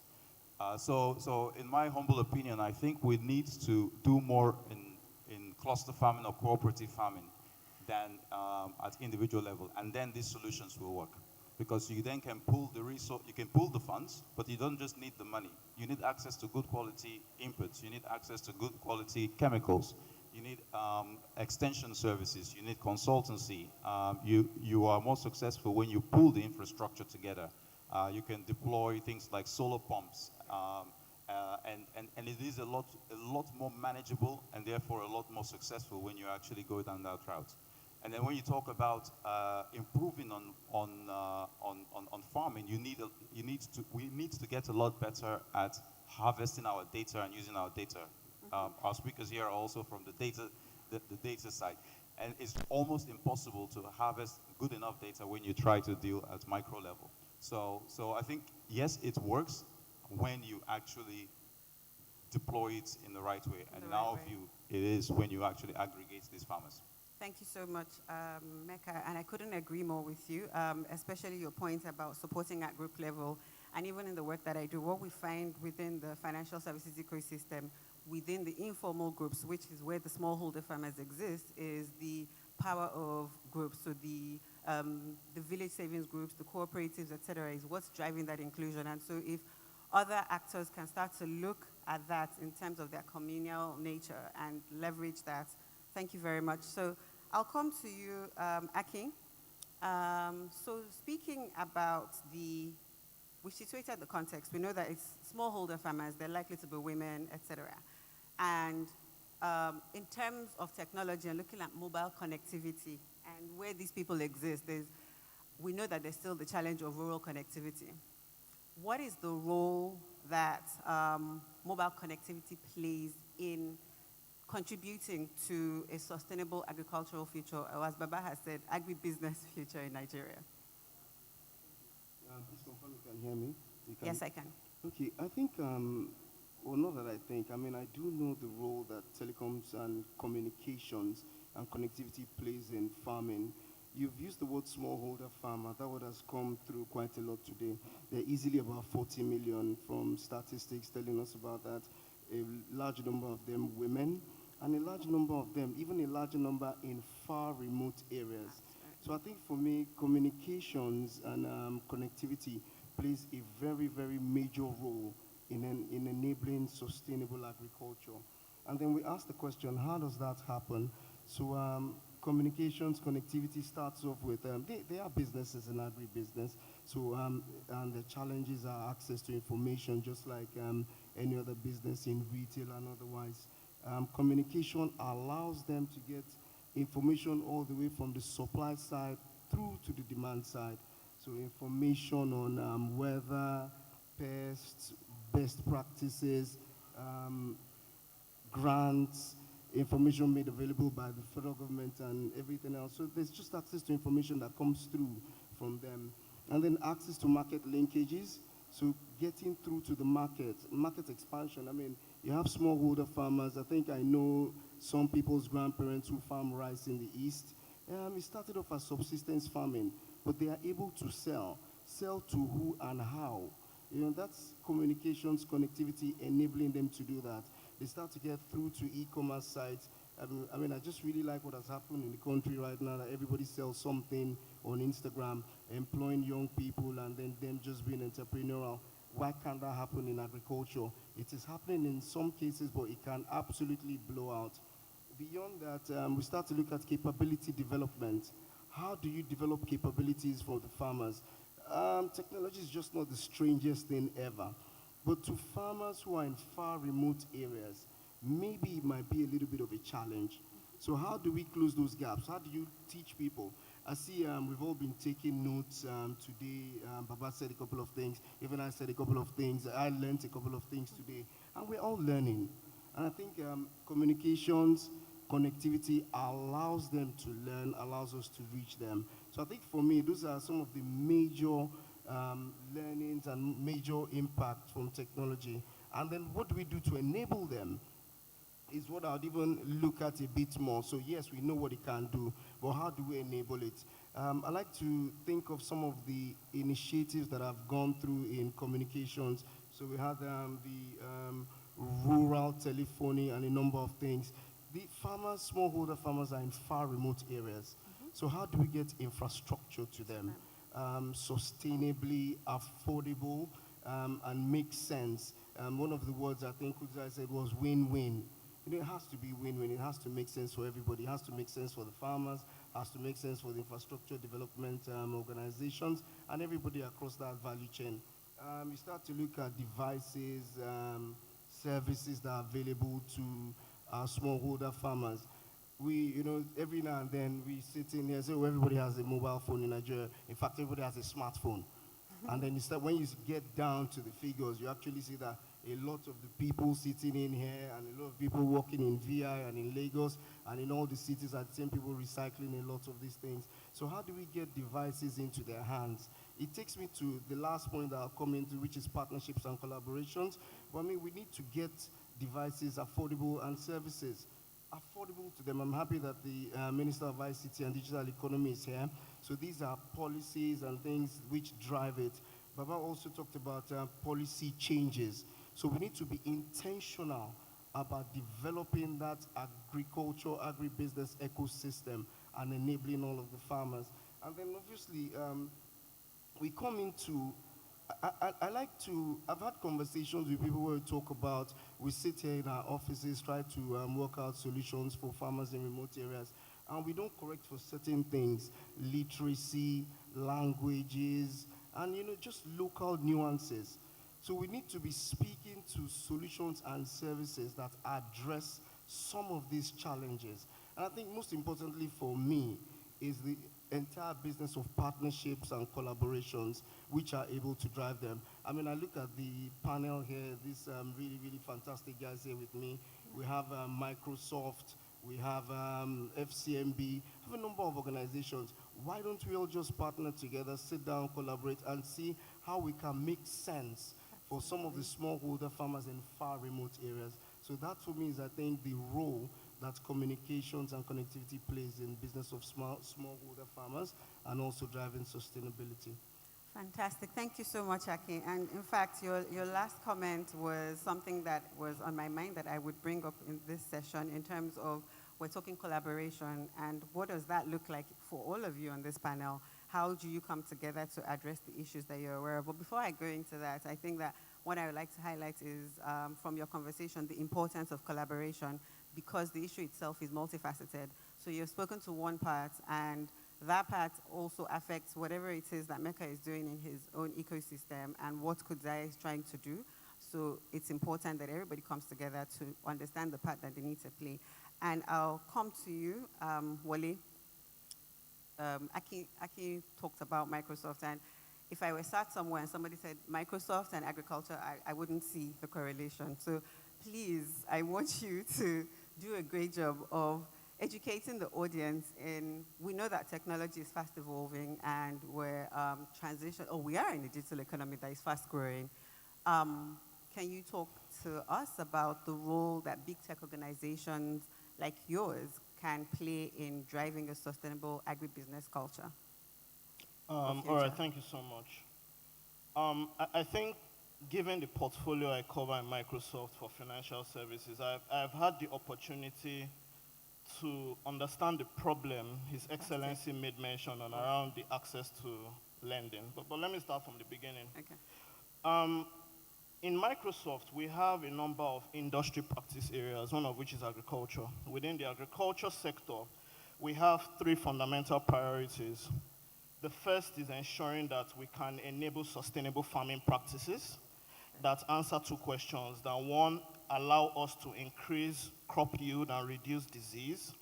And 2, reduce carbon footprint that makes our ecosystem of agricultural producers or anyone who operates within the supply chain eligible for sustainability-based financing from European-based countries who are really big on ESG. Right. The second area is in value chain management, which is what happens in between production and the end consumer. How do we ensure that we're able to introduce a number of supply chain optimizations in terms of seed storage and preservation, seed transportation, product transportation, yield management, up to the players who work within the supply chain journey, distribution chain, in such a way that the freshest products can get to the consumer in a timely fashion.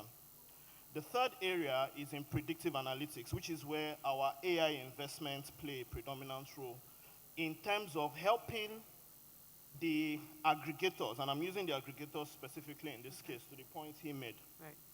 to empower the aggregators to be able to harness the very complex data points you find in a farm or in an agricultural produce. Because we forget that it's not just what you do in front of the soil or a terminal point that matters. There are a number of things. You need to look at climate. You need to look at seasonality. You need to look at soil texture. There are a number of very complex data points that can be overwhelming. And imagine a farmer who is producing rice. He does not have that kind of sophistication. And so we provide the technologies for the aggregators who can deliver it to these people. Right. Now, from a platforming point of view, we realized that doesn't answer the entire question. And so we started looking into the banks who have the money. And we started to realize that the banks don't want to increase their risk portfolio. They don't, because if I'm giving money to a farmer and I know that by the time I give him money, he's going to marry a second wife, it's not looking good for our portfolio. What we started to do was, again, using AI, help these banks build credit risk evaluation models that can allow them profile people to inform their lending decisions faster and automate the process of their SME and digital lending through electronic channels such as SMS banking. because these people, again, don't have access to sophisticated smartphones, but they can text. Yes. So if I'm able to make lending requests to my banking provider through a text message, and a lending and credit decision can be done very quickly based on, what we've done is, we as Microsoft may not have brought the money to the table, but we've architected the system in such a way that it can work. Finally, because there's no more time, is access to market. We started working with the African Union through the Pan-African Continental Free Trade Agreement and Zenith Bank in the existing partnership to help build the Africa Trade Gateway to give access to the markets. Because again, it's one thing for me to produce, but if we want to answer the question His Excellency mentioned in terms of access to markets and preventing a situation where we are treated as just raw material producers, but the actual manufacturing and value chain happens in Europe and America, it doesn't help us. And so being able to facilitate that cross-African trade became important to us. And so we're partnering with them to actually build that trade gateway so that on your phone, you can quickly sell your produce in Zambia. If you sell ginger, you can send it to Cameroon. And you can go through the necessary tariffs and custom blockers very, very quickly. So those are the kind of things we encourage organizations like us to pay attention to be enablers of this ecosystem.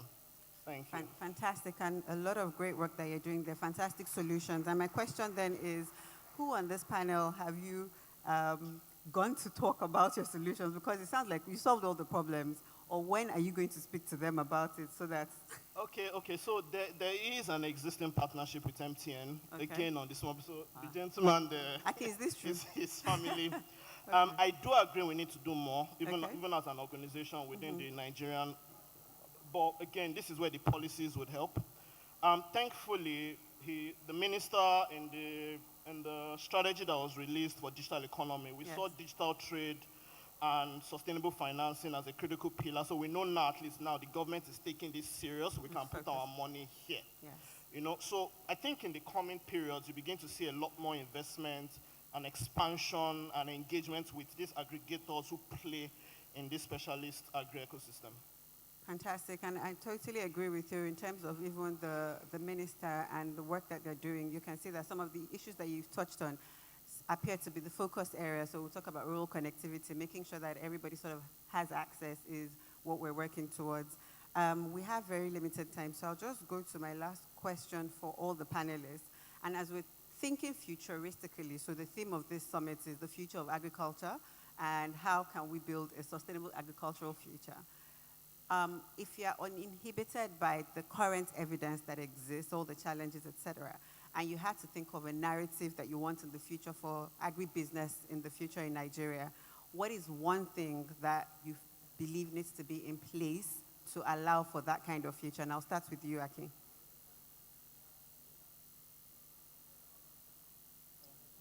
Can you hear me now? I can, yes. So the one thing I think would need to be in place is capabilities, knowledge, information across board. Honestly, when Baba talked about how he dealt with birds, with drones in the sky, sitting up for 20 minutes at a time, that is some really, really advanced engineering. I mean, it's simple. My kids have drones and the like, but I would really like to see a place where a farmer in Adamawa, in the far remote area in Adamawa, doesn't see a drone as witchcraft. And at that point, what it means is they've assimilated technology, they've adopted it, they are able to use it, and they understand how it makes sense for them. That's what I'd really love to see. Fantastic, thank you. To you, Kadze. Yeah, so for me, I believe in Africa, we have been doing the same things all over again and again and achieving the same results. I can give, for example, Babangona. What he didn't tell you is basically a technology company. That's what he is.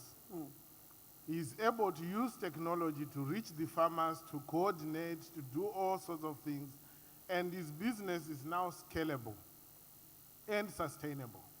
And that, to me, is what is required in Africa.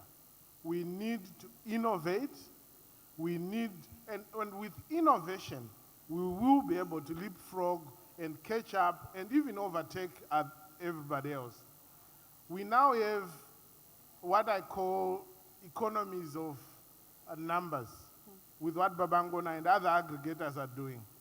The American farmers, they've got huge farms, they've got economies of scale, but if we use technology, we should be able to do and outcompete whoever we are competing, because we now have that scale that has been brought by technology. We're talking of seeds. One of my friends, actually, who is a professor at Cornell University, says the seed, the DNA in the seed is actually a software which can be tweaked to produce what you want to do. That's technology. And to me, if we are going to innovate in seed, in mechanization, in finance, we should be able to go very far. As a bank, we have actually have a platform which called Banking as a Service, where companies like Babangona can plug in and act like a mini bank in there. They are able to open accounts, they are able to transact with their ecosystem that they use. And I believe that's the way to go, and that's the future of Africa. We have to innovate, especially in the ag-tech, if we are to survive. Because currently others are now using AI in farming. And if we are not going to innovate, we are going to be left behind for good. Thank you. Fantastic. Thank you, Kudzai. Over to you, Mecca. Button. Can you hear me now? Yes, I can. Yeah, there's so many things. It's hard to choose one.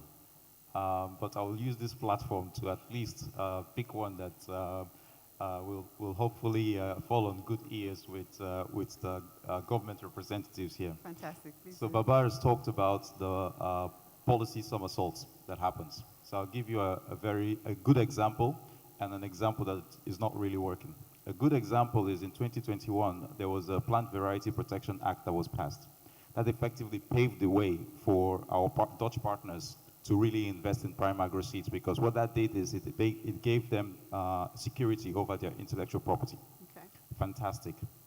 Now, the Honorable Minister for Agriculture in Lagos State, she was at a delegation's visit to the Netherlands, where we were looking at horticulture technology, one of which is greenhouses, because we want to also diversify our food sources. And in the south, you need additional technology to grow vegetables. Now, we have a customer who ordered a bunch of greenhouses last year, brought it into the country. It's working well for them, so they ordered a whole bunch that just came into the country, and they paid 20% more on duties. Wow.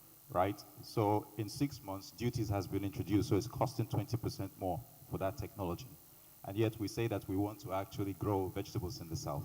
So I think hopefully that is clear enough that we do need to take a value chain approach to policy, both from government, from private sector, and collaborate, so that we do not inadvertently. I'm not saying duty is a bad thing, but it is now appearing contrary to the signals that investors are getting. Thank you. Thank you very much. See you, Wally.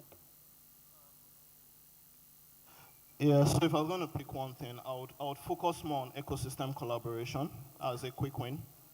I think that in Nigeria today, we have a lot of parallel efforts undergoing that have not been harmonized enough to deliver the outcomes we're looking for. So for example, I have a belief that the traditional farmer, the traditional SME who is in agri-products is not the most digitally savvy person, and it's not necessarily the most educated.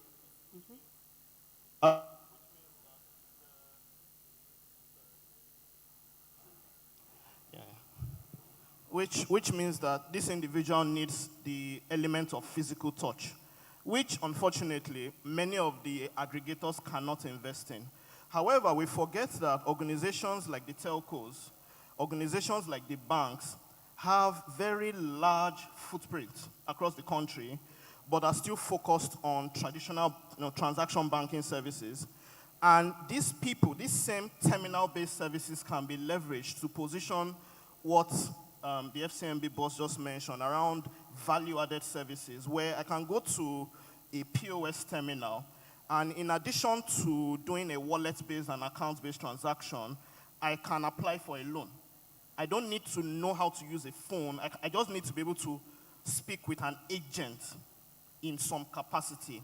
And this is a win-win. It's a win-win for a telco who decides to leverage the footprint they have to be utilized for that kind of purpose. It's a win-win for organizations like the central bank who have focused investment vehicles like NIRSAL that is focused on driving this, because they can just ride on this kind of banking foot soldiers and telco foot soldiers to penetrate these areas quickly and get that access to financing and access to information in a sustainable manner. So that collaboration needs to happen across these industry stakeholders to work. Thank you so much. And we have no time left, to be honest. And this conversation could go on for hours because we've only barely scratched the surface, but it's understandable. The issue is multifaceted. It requires multi-actors to address. And I think one thing that rings through and consistent is the fact that we need to come together and work together, collaborate, which is something that at different events we keep talking about. It just never really happened. So my hope is that at the next summit, that if we were to have this panel again, we'll be talking about the outcomes of working together, to achieve address some of the challenges that we've talked about today and how we're seeing the impact of those changes. I don't know if we have time for questions from the audience. No? Okay.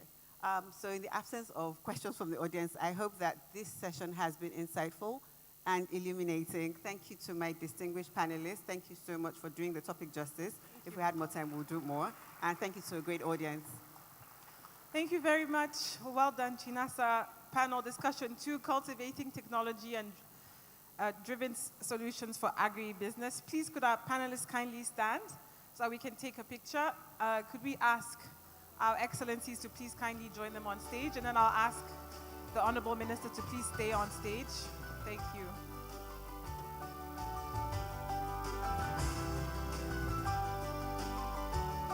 So while we wait for that to happen, allow me to acknowledge the presence of Prince Kazim Adio, who is an agribusiness consultant and former commissioner for the environment of Osun State. He was also the former Secretary of State for Osun State. So welcome, sir.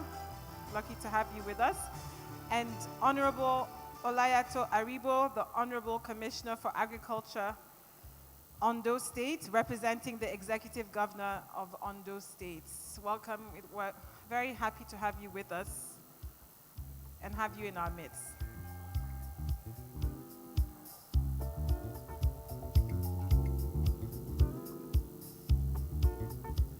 Don't forget to smile for the picture. Where's Dr. Toyosi? Is she not joining this picture? And Ogene Boke and Temi Dire, you should be on stage right now.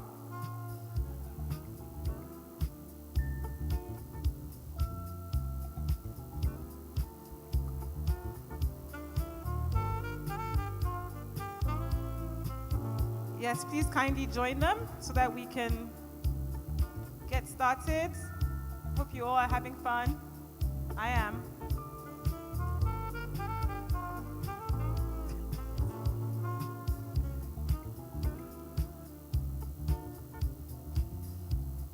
All right, so that was cultivating technology-driven solutions for agribusiness. Please put your hands together for the panelists and the very able moderator, Chinasa Collins. Well done to you all. Honorable Minister, if I could ask you to stay on stage, I'm going to read your very impressive bio.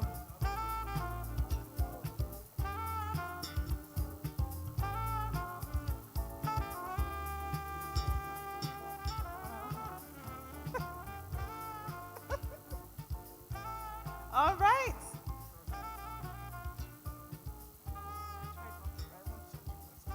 All right, so I've been told that I haven't done a good job at pronouncing people's names today, so I must apologize, and I'll aim to do a better job. But in my defense, I'm from Senegal. I moved to Nigeria 7 years ago, so please bear with me. I don't mean any offense by that. So Dr. Bosun Tijani,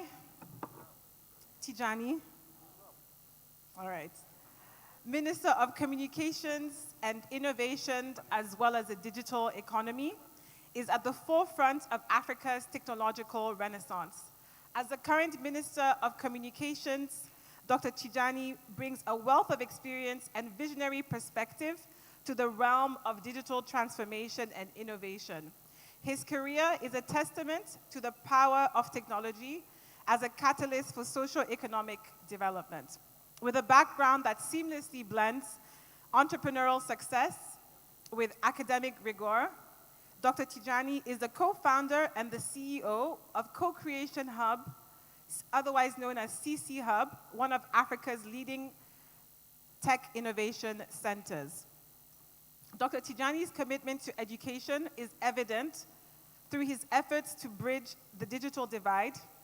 His initiatives emphasize the importance of accessible technology in empowering communities and nurturing the next generation of innovators. His leadership has been instrumental in shaping policies that promote connectivity, digital literacy, and inclusive growth across several industries, including agriculture. Beyond his professional achievements, he is a passionate advocate for sustainable development.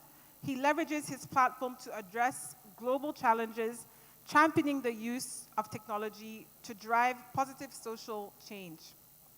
His work has earned him recognition on the international stage, where he continues to inspire and lead conversations around innovation, technology, and development. Please join me in warmly welcoming Dr. Bosun Tijani, a true leader in communications and innovation, as he shares his insights and vision for a connected future. It's an honor to have you with us, Honorable Minister. Thank you so much. Good afternoon, everyone. His Excellency Chief Olusegun Obasanjo, GCFR, and the chairman of the occasion. His Excellency, the Honorable Minister, Lagos State Ministry of Agriculture, Ms. Abisola Olusoya. All other senior government officials here today, the passionate people of the agriculture sector in Nigeria, ladies and gentlemen, good afternoon once again. I find it extremely exciting to be here with you today for many reasons, but I'll speak to just three of those reasons. Of course, one is the fact that I'm part of a government that is extremely motivated to help address the food insecurity challenge that we face in the country. And as you've seen, the president has made it clear since the beginning of this administration that as a country, we must cultivate 500,000 hectares of land. And that, in a way, is a challenge for me as the Minister of Communications, Innovation, and Digital Economy. Because we all understand that you can't truly diversify any economy without prioritizing the use of technology, particularly digital technologies. The second reason why I'm excited to be here today was about the time when I was appointed. We also happened to the price of food generally across the world, including Nigeria. And because I tend to be a little on the crazy side, I decided I was going to take my exit pay from CC Hub and put it into a farm. So I actually have a farm which is 250 hectares somewhere in Ogun State. And we're just planting this week. So we've spent the last few months clearing, plowing, and harrowing as well. So I kind of feel like I'm amongst colleagues and friends here to discuss agriculture. But I think the third reason why I'm excited about being here, of course, is that looking at the room, seeing a lot of young people, a lot of technologies in the room, passionate about helping to address the food security challenge that we face globally, and more importantly, Nigeria. is a sort of reassurance that we're getting it right, and that the people that should come together to truly help fix these issues are passionate about it. And this is why I've chosen to, in the introduction, I think she mentioned that I can be a bit academic. Because of course I have a PhD in innovation systems, and I've been looking at the innovation ecosystem, particularly digital innovation ecosystem for agriculture over the years, even before being appointed. And two things are important for us to take into consideration. Of course, the food security challenge that we face globally is a big problem. But another point which is a problem but an opportunity as well is the demography of our population on the African continent, where about 60% of our people are under the age of 30 across the African continent. In Nigeria in particular, that number is 70% of our people are under the age of 25, which means our population will continue to grow. In a way, we must find ways to continue to fit them. But at the same time, it's an opportunity for us as a nation to actually leverage agriculture in strengthening our economy. Because not only do we need to produce the food to feed this population locally, but we have the workforce and the manpower to help us feed the world as well. And the numbers, the statistics on the screen speaks to this reality, where you start to see the undernourishment challenge that we face and chronic hunger globally. About 16% of the global population are currently suffering from this. You can also see that world hunger rose by 2021 to about 9.8%. And some of it is attributed, of course, to undernourishment, which rose from 8% to 9.3%. These are numbers from UNICEF. But when you move forward to what we've always talked about, I don't know if you can see the screen properly, but the graph here is trying to speak to a reality, which is the contribution of the agriculture sector to GDP across the world. So it's about 4% of global nominal gross domestic product can be attributed to agriculture. But this is very special in Africa because the statistic that I use for this presentation, which is quite dated, from about 2010, you can see it's about 15%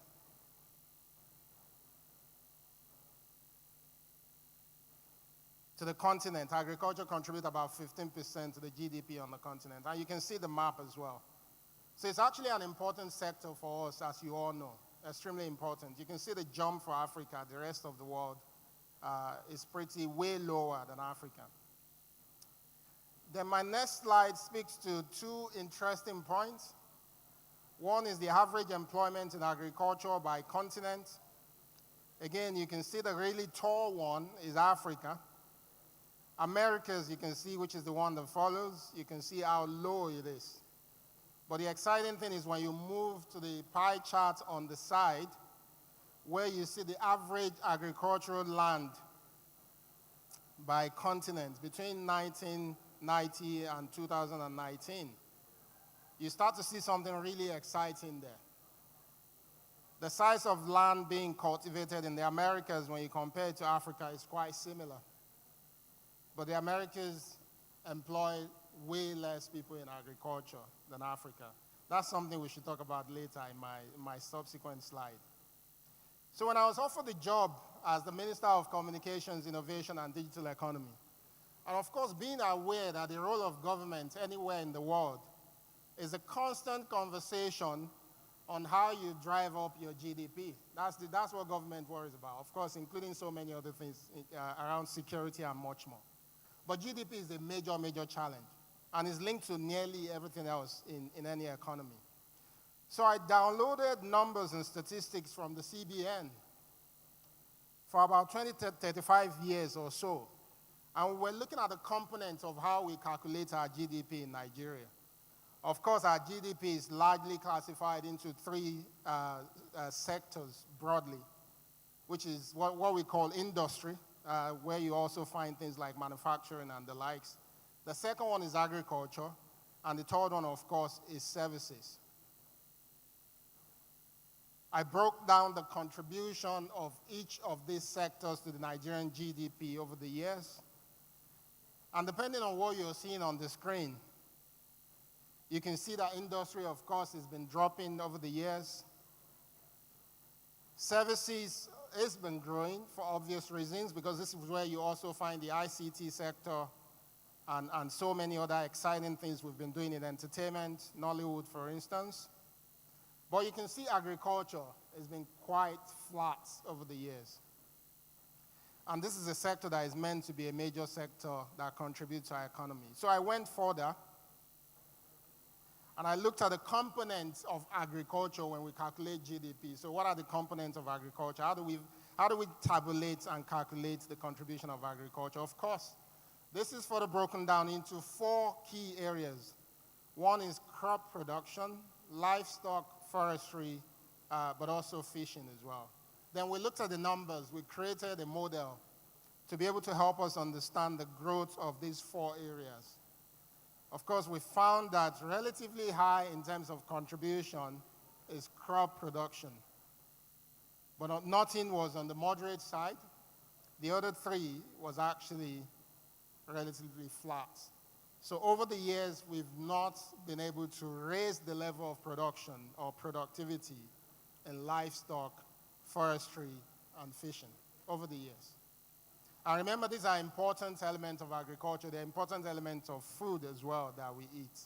And Nigeria has competitive advantage in all of these areas. This is why we calculate them and we take them into consideration. Then I started asking pertinent questions. For those who may have economics background, when you talk about growth, of course, you need to start saying, what can we do to truly help see growth in these areas? And the economics in the room, or the economics teachers will tell you, you have 2 clear options. One option is that you increase the number of inputs that you put into your production process. So you get more people into production process. Perhaps in farming, you increase the number of land that you use. But I think one wisdom that has been with us, economics, for years is the Cobb-Douglas production function. That if you give the same piece of land to 2 farmers, and you get one to use the traditional way of cultivating that land, and you get another one to learn from Baba and use drones, sensor, and precision agriculture, that we all know what's going to happen. One will be a lot more productive than the other. And this has been the story. Hence, the introduction of technological innovation in how you truly raise GDP. If you want to diversify any economy, if we want to raise the level of contribution of agriculture to the GDP of Nigeria, then we have to be thinking about technological innovation. So this is not new. So a conference of this sort, a summit of this sort, it's not really been built based on the excitement that technology is now here with us and we have to use it. It's the traditional way that nations have been able to leapfrog. And if you're unsure, I'll take you to my next slide, which, if you can see that graph again, here we start to talk about total factor productivity, again, for the economics in the room. Total factor productivity is how you explain the portion of your produce output that is not linked to your traditional form of production. So the portion of your output that is linked to innovation, that is linked to technology. And of course, what this graph is showing us is that in the US, over the years, the land that is being cultivated for agriculture is not been increasing. It's actually been decreasing over the years in the US. The amount of people who work in agriculture in the US has been going down as well. But guess what? The output has been rising significantly. And when you calculate the total factor production for agriculture in the US, you actually find that growing as well. So US as a nation is able to continue to stay productive. To a large extent, they still import significantly. in agriculture because technology is being added to. So when we talk about the need to feed ourselves on the continent, when we talk about the need for us to raise the level of production in agriculture, to enhance productivity, we need to understand that a summit of this nature is truly the only way forward. I was having a side chat with Baba on the importance of smallholder farmers. Whilst I'm a very big advocate of smallholder farmers, I also see the need for us to actually prioritize large-scale farms that can allow us to use technology efficiently. When I was looking at my farm and we were talking about herbicides and we were talking about fertilization, and we stumbled on AgroSat T40, I was talking to someone on my table as well. To spray the farm, which is 250 hectares of farm, I can get it done in about a day and a half. The drone would do about 50 acres in 1 hour. Imagine if I was going to go through the manual way of doing that. Or imagine if my farm is just 2 hectares. It's going to be a waste of technology. So we need to balance the need to build a robust ecosystem with the application of technology to actually help us solve the problems that we currently face on the continent. And we started seeing a set of fantastic innovation in this space. You know, when we were looking at data on this, luckily I did some research for the EU, I think about 2 years ago on this topic before becoming a minister. And of course, we found on the African continent some trend that was already emerging in terms of how technology was being used. I decided to put just a few of the companies on this slide.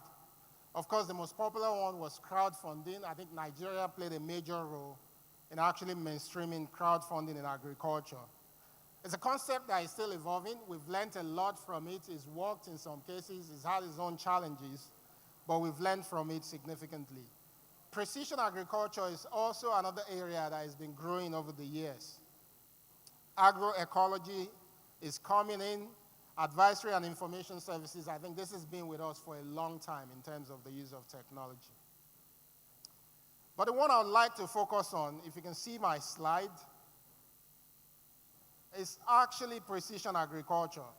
And I think luckily for us, we have the head of NIGECOMSAT, the satellite company, the Nigerian satellite company, also in the room today.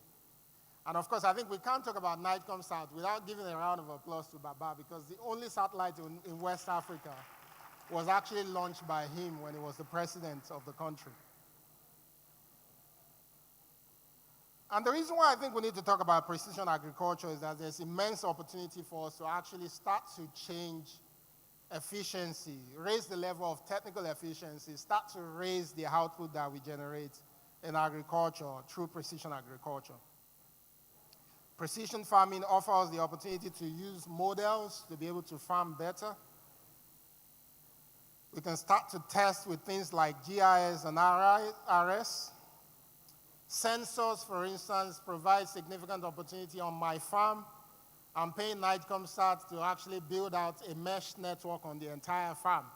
I'm paying them, they're not doing it for free because I'm the minister. They're putting a mesh network on the entire farm, and they're also burying sensors around the farm as well. And these sensors will allow us to be able to do things like crop management, particularly around protection, around the nutrients of the soil, to be able to test and be sure that the crop on the land actually has the right water. And also under precision agriculture, some of the other possibilities, which I'm not considering on my farm, is also its use for animal protection, but also animal monitoring as well. Precision agriculture, as we all know, can support with plant yield enhancement. And of course, beyond plant use enhancement, there's quite a number of other opportunities for precision agriculture that we can also start to see. Things around crop mapping, soil mapping, growth monitoring for plants, and endless opportunities that we have to be able to take advantage of this new set of technologies. As a minister, with a mandate to ensure that we can use technology to contribute to the development of the Nigerian economy, and understanding that my president and government is extremely passionate about the growth of agriculture in the country, we started to look at the convergence of digital innovation and digital innovation ecosystem in agriculture on the continent, not just in Nigeria. And broadly, we found 3 areas that has been emerging. One is what we call the actors and the networks driving this innovation. We saw a lot of opportunities around specific technologies and knowledge that are driving these innovations, but also in institutions as well. And by institutions here, we're referring to policies, in some cases, lack of it, regulations, but also norms as well. If I break that down for you, I don't know if you can see my screen if it's big enough, but I'll read out some of it. So we found that smallholder farmers, to a large extent in some areas, are beginning to consider innovative approaches, but also use of technologies. We've seen many aggregators actually leading the introduction of innovation within the agriculture space. I think a number of them have been mentioned earlier. Extension workers on the continent are beginning to encourage innovative application. Fintech startups, most of those tied to crowdfunding platforms. Tech investors, a number of the people in the room today are technology companies, and their investors are also driving the changes that we're seeing. Space and satellite companies are beginning to also consider and also participate in an innovative program. I remember before leaving CC Hub, we did a program with Airbus, and I think some of the beneficiaries are in the room today as well, which was actually focused on using satellite technology to support the agriculture space. So there's a ton of stakeholders and actors, networks that are driving this growth. But on the other side as well, you can see specific technologies that are helping us to drive the growth that we're seeing today. Financial technology, for instance, the ability to be able to pay people remotely. Mobile telephony and communications technologies also contributing significantly to the growth we're seeing in this space. I talked earlier about satellite and space technologies, big data. The fact that we can now process a lot more data and we can make sense out of it, from affordable computing, remote sensing as well is contributing to the growth that we're seeing in the space.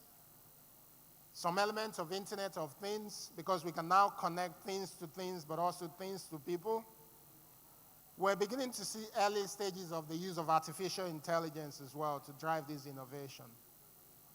And on the policy side, a number of policies have been responsible for the growth that we've seen. For instance, the fact that we've had weak policies around crowdfunding actually led to the crowdfunding platform's ability to be able to innovate. So sometimes lack of policy is also an opportunity for innovation. Also, things like crowdfunding became quite big in agriculture because of the perception of the newness of this concept. The growth and investment in space and satellite technologies, because we now have more technologies covering a lot of African countries, imply that we can collect data much more seamlessly, and innovation can also happen with those data sets as well. Advancement in communications protocols. So a lot of the communication protocols required for IoT, because we're seeing a lot more advancement in them, is also why we see this innovation as well. But I think liberalization of the regulations of space and satellite technology is also the kind of policies that we see that needs to happen. So what are we doing as government to support this drive? I think this is probably what you want to hear from me. So what we did was to leverage what we already know about the digital innovation ecosystem that is growing.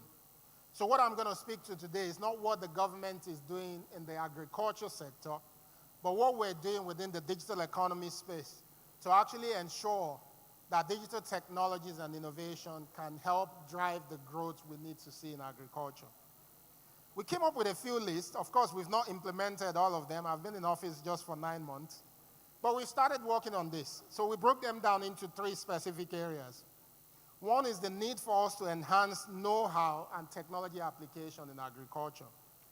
The second one is the need for us to build network and relationships that can facilitate both the transfer of existing knowledge, the development of new knowledge, but also the application of this knowledge as well. And the last one, of course, is policy frameworks and developments that can help. Under know-how and technology application, some of the things we've done as government, and I did this the first month of being appointed, is to facilitate collaborative research activities, particularly around technologies that we know can help improve and increase productivity in agriculture. So we started a program that is focused specifically on artificial intelligence.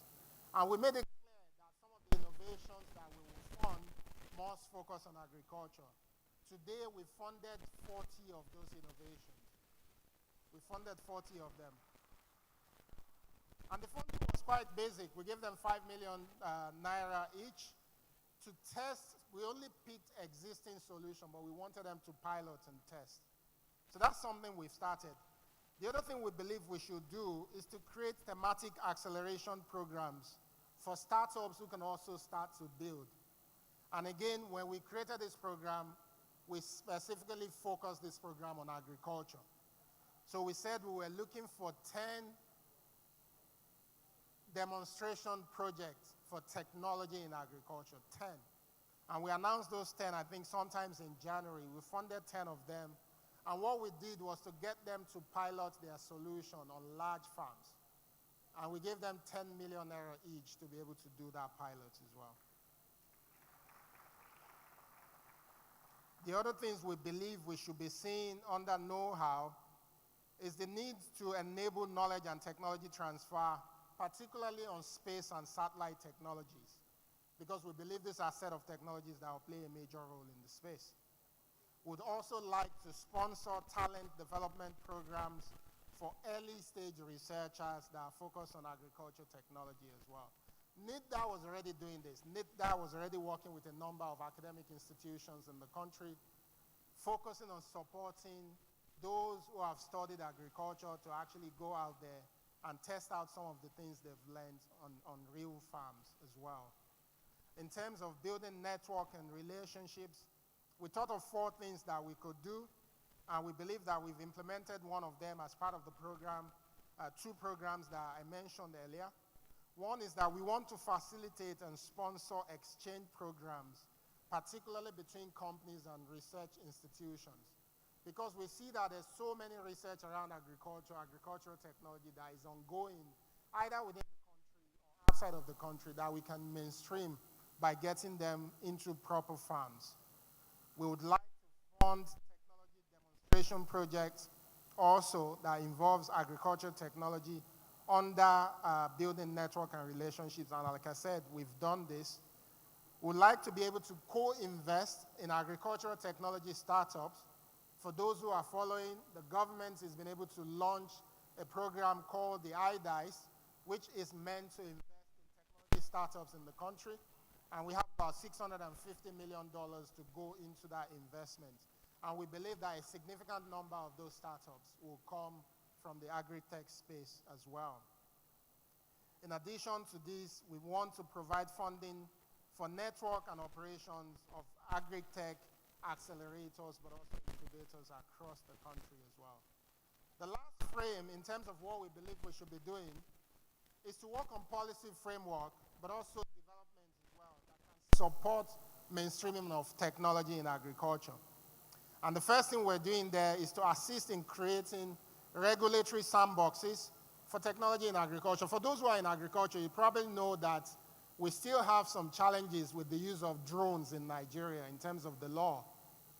And one of the things we're doing is to now, working with the NSA, to ensure that we can have a sandbox in place that will allow anyone with any innovative ideas around the use of drones, particularly in agriculture, to be able to test without going through the approval and the formal licensing process in the country. And we believe once we can do this, we'll start to see more innovation within this space. We'd like to facilitate capacity building programs for public officials on technology efficiency in agriculture. Again, as much as agriculture is not my responsibility as a minister, we believe that we have to work with the right agencies for them to understand the power of technology in agriculture. Under this framing as well, we're providing funding for think tanks and academics on policies and regulations. We've identified sectors. Our goal as a ministry is to fund at least 5 parallel think tanks that can also do policy research on everything that we do so that their research can inform the policy that we come up with as a ministry as well. And last but not the least is to provide support for harmonization of agricultural policies as it relates to technology under the Single Market Agreement, which is AFCFTA. As you can see, though our mandate is digital economy, we have a strong understanding that the digital economy can help to also strengthen the agricultural sector in Nigeria. We believe that also by investing in the digital backbone of this country, that our critical sectors can begin to perform optimally, and by performing, these sectors can help to strengthen our economy. And this is the mandate of the Ministry of Communications, Innovation, and Digital Economy. And I hope some of you will be beneficiaries of our programs and that you will indeed find ways to partner with us to help ensure that agriculture becomes a truly great sector for Nigeria. Thank you. Thank you, Honorable Minister. Please kindly stay on stage. It's really great to hear the intersection of the digital economy with agriculture, and we thank you so much for your wonderful remarks. I'd like to call on His Excellency Chief Olusegun Obasanjo to join you on stage.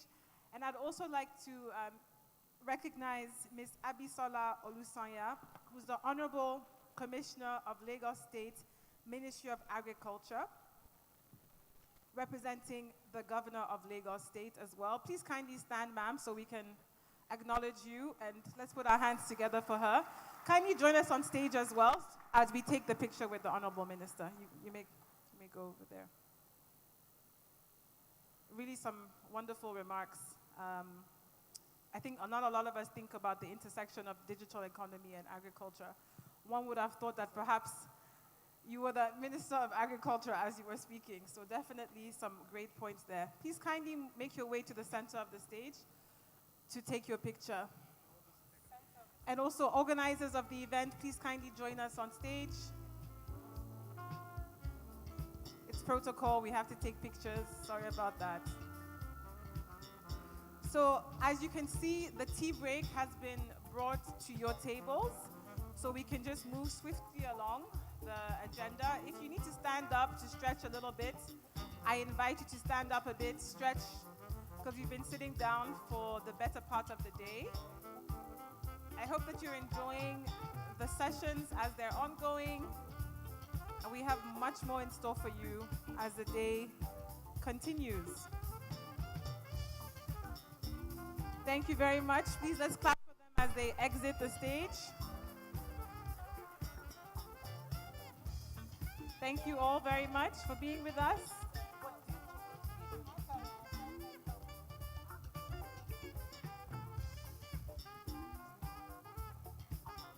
Honorable Minister, could you stay on the stage? We're going to, sorry, that's my bad. We have time for 2 questions. For the Honorable Minister, preferably a woman and a man. So I could see some women put their hands up. So you could please contribute to the conversation. All right, ushers, could you please go to the gentleman there in the white? And could we please have some women as well, perhaps ask a question? Perhaps we'll get some motivation after we hear the first question. So please go ahead and please make your questions succinct. Let us know what your name is, and please be direct about your question. Not too much context. Thank you. Okay. Good afternoon, and thanks for the awesome presentation, the Honorable Minister. I'm the co-founder of RIPE, and at RIPE we are kind of building a solution that will help improve the value of produce, especially fresh produce in Nigeria, optimize their value and also preserve them so that when they are being taken from the farm, products like plantains and tomatoes, they can get to the final users and still maintain their freshness and quality. And be available for a longer period of time that we currently have. You said a lot of things about supporting tech products in the agricultural value chain through your ministry. And you didn't mention anything about solutions that are involved in preserving produce and also optimizing them. Because when we talk about agriculture, a lot of the times we like to talk about farming, and it doesn't end there. Tomatoes, for instance, we lose a bigger portion of the tomatoes we produce in Nigeria. So how will your ministry help to support solutions that optimize and preserve the produce within the value chain? Thank you. That's an interesting question. So when I leave this place, I'll be doing some site visits on the NIPOST. You all know NIPOST, and I'm sure everybody, you have something to say about NIPOST. And one of the places I'm going is actually in Abeokuta. So there's a NIPOST workshop in Abeokuta. Because I'm from the innovation space, we build in the open, so I'll share this concept openly. And what we're looking to do is we have what we call NIPOST workshop in strategic locations across the country. And we're looking to test out a model where we can convert those workshops into food hubs. And by food hubs, I'll explain. So NIPOST is looking to build out these warehouses in strategic locations across the country that will hopefully help farmers, but we're not going to run this bit. We're looking for technology companies and technology startups, aggregators that are already working with farmers that will be able to use these warehouses where the farmers can bring their produce to those warehouses. And these warehouses would obviously be operated with a lot of technology in them to preserve the produce, but also not just preserve the produce. NIPOST is building out that last mile delivery chain from those warehouses, those workshops, to specific locations across the country. So for instance, we're hoping to pilot this in Abeokuta, where the workshop in Abeokuta will become a food hub. And as a food hub, we will work with a number of technology companies. There will be the companies who produce IoT solutions that will manage the temperature and the condition of the warehouse. There will be the companies also, the IoT companies will also work with NIPOST on the logistics bit to be able to track the condition of the food whilst they are being moved. We're hoping to work with the aggregators or maybe the likes of Price Pally, who will actually take the food, they will buy the food, pay the farmers. All the farmers will need to do is to drop it at the NIPOST workshop, which we're going to change the name to Food Hub. And NIPOST will be responsible for seamlessly moving the food from those food hubs to wherever the partner organization wants us to take the food within the country. This is a model that we're looking to test. We're not sure if it's going to work, but you can clap. So if there are people in the room with ideas on how we can optimize it, because we know food crisis is there, so small other farmers can't sell their food seamlessly. We're hoping perhaps NIPOST can disrupt, and don't quote me in public, NIPOST can disrupt, is it my 2 or my 12? I always mix them up, right? That's the hope, that instead of the food going to those markets, that we can seamlessly help the aggregators, the farmers, to package them neatly, but also transport them in record time to key markets like Lagos, Abuja, Port Harcourt, where these things are needed en masse. And once we do that, a lot of what you're talking about is not going to be done by NIPOST. NIPOST's role in that entire value chain will be logistics and the warehouse itself, because these are government properties that exist, so we're not selling the properties. We'll repurpose them because they're not being used for anything at the minute. And also, NIPOST will then invest in that logistics system solely for agriculture as a pilot. And hopefully when we do that, we can help address some of the things that you've mentioned. Thank you. If anyone works in the space and you'd like to talk about this concept, please reach out. Thank you. Thank you very much for that answer and for that question. We have time for one more question. Over here, Mr. Eze from Union Bank. I was hoping that we would have a question from a woman, but no such luck today. This will be the last question, and if you have any further questions, I'm sure you can meet the minister after this. Thank you. Good afternoon, Honorable Minister. In line with what you've said, first of all, how do we reach out for those that are interested in participating from the finance sector? That's one. Then secondly, I wanted to ask, I am aware that Nigeria had a lot of storage facility that was privatized or sold to public, and most of these places are still dormant and comatose, not in use. Now, this second effort you're talking about is going to involve a lot of money. Meanwhile, you have assets that were given to people, and some of those assets are actually not in use. And I wouldn't know anything about the conditions of those privatizations. Don't you think this effort is going to be, involved in when you have assets that can actually be deployed and that were strategically located in areas like when Kola talked about access to rural road? Most of these facilities were in those areas to make sure that evacuation and storage were within the short time to also allow for optimal use. I think the second leg of your question, actually, you're buttressing the concept I spoke about earlier. I think one of the things that our forefathers did well for us was to invest heavily into NIPOS. So NIPOS has strategic locations, properties all over the country. Many people have been asking the question upon my appointment, what have we been doing on NIPOS? Actually, the first task that the president graciously did for us was to, a part of NIPOS was already unbundled before we came into government. It was already unbundled. You have the NIPOS properties, logistics, and all of those things, which meant when we came in, a lot of the innovative ideas that we had on how to reimagine NIPOS, we couldn't work on them. So we had to work with the State House to bring those entities back. And just about 4 weeks ago was when the president finally signed for them to be back fully in the hands of the government. So a lot of the properties you're talking about, the workshop in Abeokuta that I mentioned, belongs to the government. That's a low-hanging fruit. So we don't have to pay for it. We're going to repurpose that building for what I've just described. And we have workshops, what we call workshops in NIPOS. They're very special buildings. I think we have about 8 or 9 of them across the country. But bear in mind, we have over 5,000 NIPOS facilities. So beyond workshops, we have so many other special buildings as well. We have something really large in Ijora. And that's what we're hoping we can do with these buildings, that we can start to repurpose them for the agriculture sector, but not just agriculture sector, so many other sectors that can benefit from physical spaces as well. In terms of how you can reach me, I think my team will give you a card or something if you need to talk to us. Thank you so much, everyone, for listening. Thank you. Thank you very much, Honorable Minister Dr. Bosun Tijani, for answering those questions. And yes, please do reach out to his team if you have any further questions. Before we get into, I hope that you're all enjoying your tea break.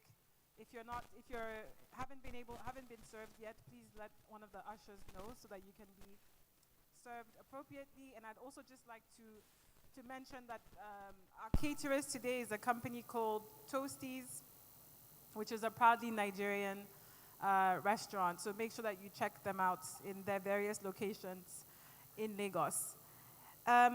So please allow me to mention someone quite special that's here with us, Mr. Emmanuel Auche, Permanent Secretary, Lagos State of Ministry of Agriculture. Please kindly stand, sir, so that we can recognize you. Sorry? His name is Mr. Emmanuel Audu, Permanent Secretary, Lagos State Ministry of Agriculture. Welcome, sir. We're happy to have you with us. I'm really trying. Thank you. All right. So as we were talking about, the third panel session is entitled Farm to Table, Enhancing Market Access and Building Resilient Food Systems. This panel will focus on strengthening the agricultural value chain by improving market access for farmers and enhancing the efficiency of post-harvest handling, storage, as well as transportation. I'm very honored to welcome the moderator for this panel session, Mr. John Sunday, who is a senior associate at Bloomfields LP. Let's put our hands together for Mr. Sunday, John Sunday, who is a senior associate at Bloomfields LP. Let's put our hands together for Mr. Sunday, Mr. John Sunday, Senior Associate at Bloomfield LP, who will be moderating this session. Okay, and joining him today, Farm to Table, Enhancing Market Access and Building Resilient Food Systems, Mr. Kunle Olushanya, Executive Director and General Secretary of Fan Milk and Danone, Dr. Ayola Oduntan, Group Managing Director of Amoform Sierra Hatchery Limited, Dr. Bolaro Olulade, Head of Corporate Strategy, Flour Mills, Nigeria. Welcome all. Dr. Ayola Odutan, MD of Amo Farms. Farmer Samson Ogbole, Team Lead, Eupepsia Place Limited. And last but not least, Mr. Luther Lawoyin, Founder and CEO of Principali. Price Pali. Let's put our hands together for these gentlemen as they make the way to the stage. I must say, I'm asking myself, where are the women on this panel? I think it just goes to show that we need more women actively participating in this ecosystem. All right, over to our very able moderator, Mr. John Sunday. Thank you. Good afternoon, everyone. May I stand on the existing protocol? My name is John Sunday Okelue. I'm a lawyer. I work with Bloomfield Law Practice. And it's a privilege to be moderating this panel, discussing with some of the experts we have in the agricultural sector in Nigeria. Without wasting much time, let me start with Dr. Ayola. Doc, sir, so please, if you want to speak, you can just press the button, and after a while, you can just turn it off. Let me start with Doctor. Doctor, we have noticed that it's been reported that the current policies, especially in relation to small businesses, have not been favorable as they should be. What areas do you think the government needs to improve on the available policies? We have some government officials here, so probably there are things they could take home with them. Very much, John.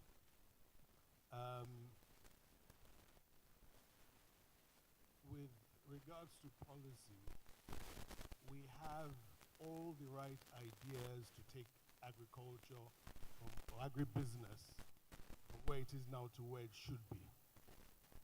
Our major challenge has been implementation of those policies. I think we have to go back to the basics and ask ourselves, what do we see as the end game here?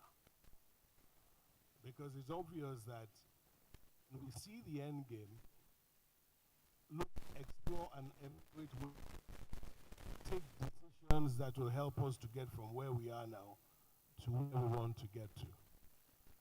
I see very, very clearly that it seems that there's a gap between creating is that are supposed to implement them. I want say, for instance, in the area of science, and he actually was able to discuss across a wide spectrum. We find so much that we know established, but is not actually contributing to productivity on the ground. And as a result of this, grappling with problems that we already have solutions to. The government goes ahead and but we don't have enough of the conversation talking about the processing of what is going to come from those tractors, the logistics for the tractors, the actual market. For instance, as a businessman, if I'm going to start a business, I start from the market. and I work my way backwards. A lot of us ask me every time, I want to go into farming and then primary production, and I'm saying, look, much more that can be done in farming that is probably even as popular than just the farming. So I think this message is there, but I want to suggest we need to have a central agency managing agro. And this should not be a government agency per se.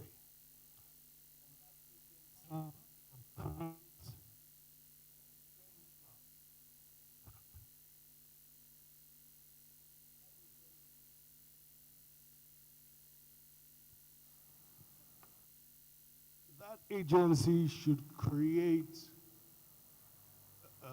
benchmarks. And it is those benchmarks, thank you. And so it does not change every time a new minister comes on board. In the 34 years I've been in agriculture, I have worked or met at least 7 ministers in this space.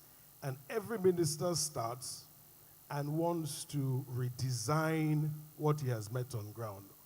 However, if we have a central coordinating agency that is charged with the responsibility of scientific research coordination, with the efficiency of our agriculture, with regards to environmental issues, with regards to coordination of research and development work across the whole spectrum, with regards to relationships with the private sector, with regard to socio-economic development of the 70% of our population that are in rural, that agency should now create benchmarks for development over the next 20 years.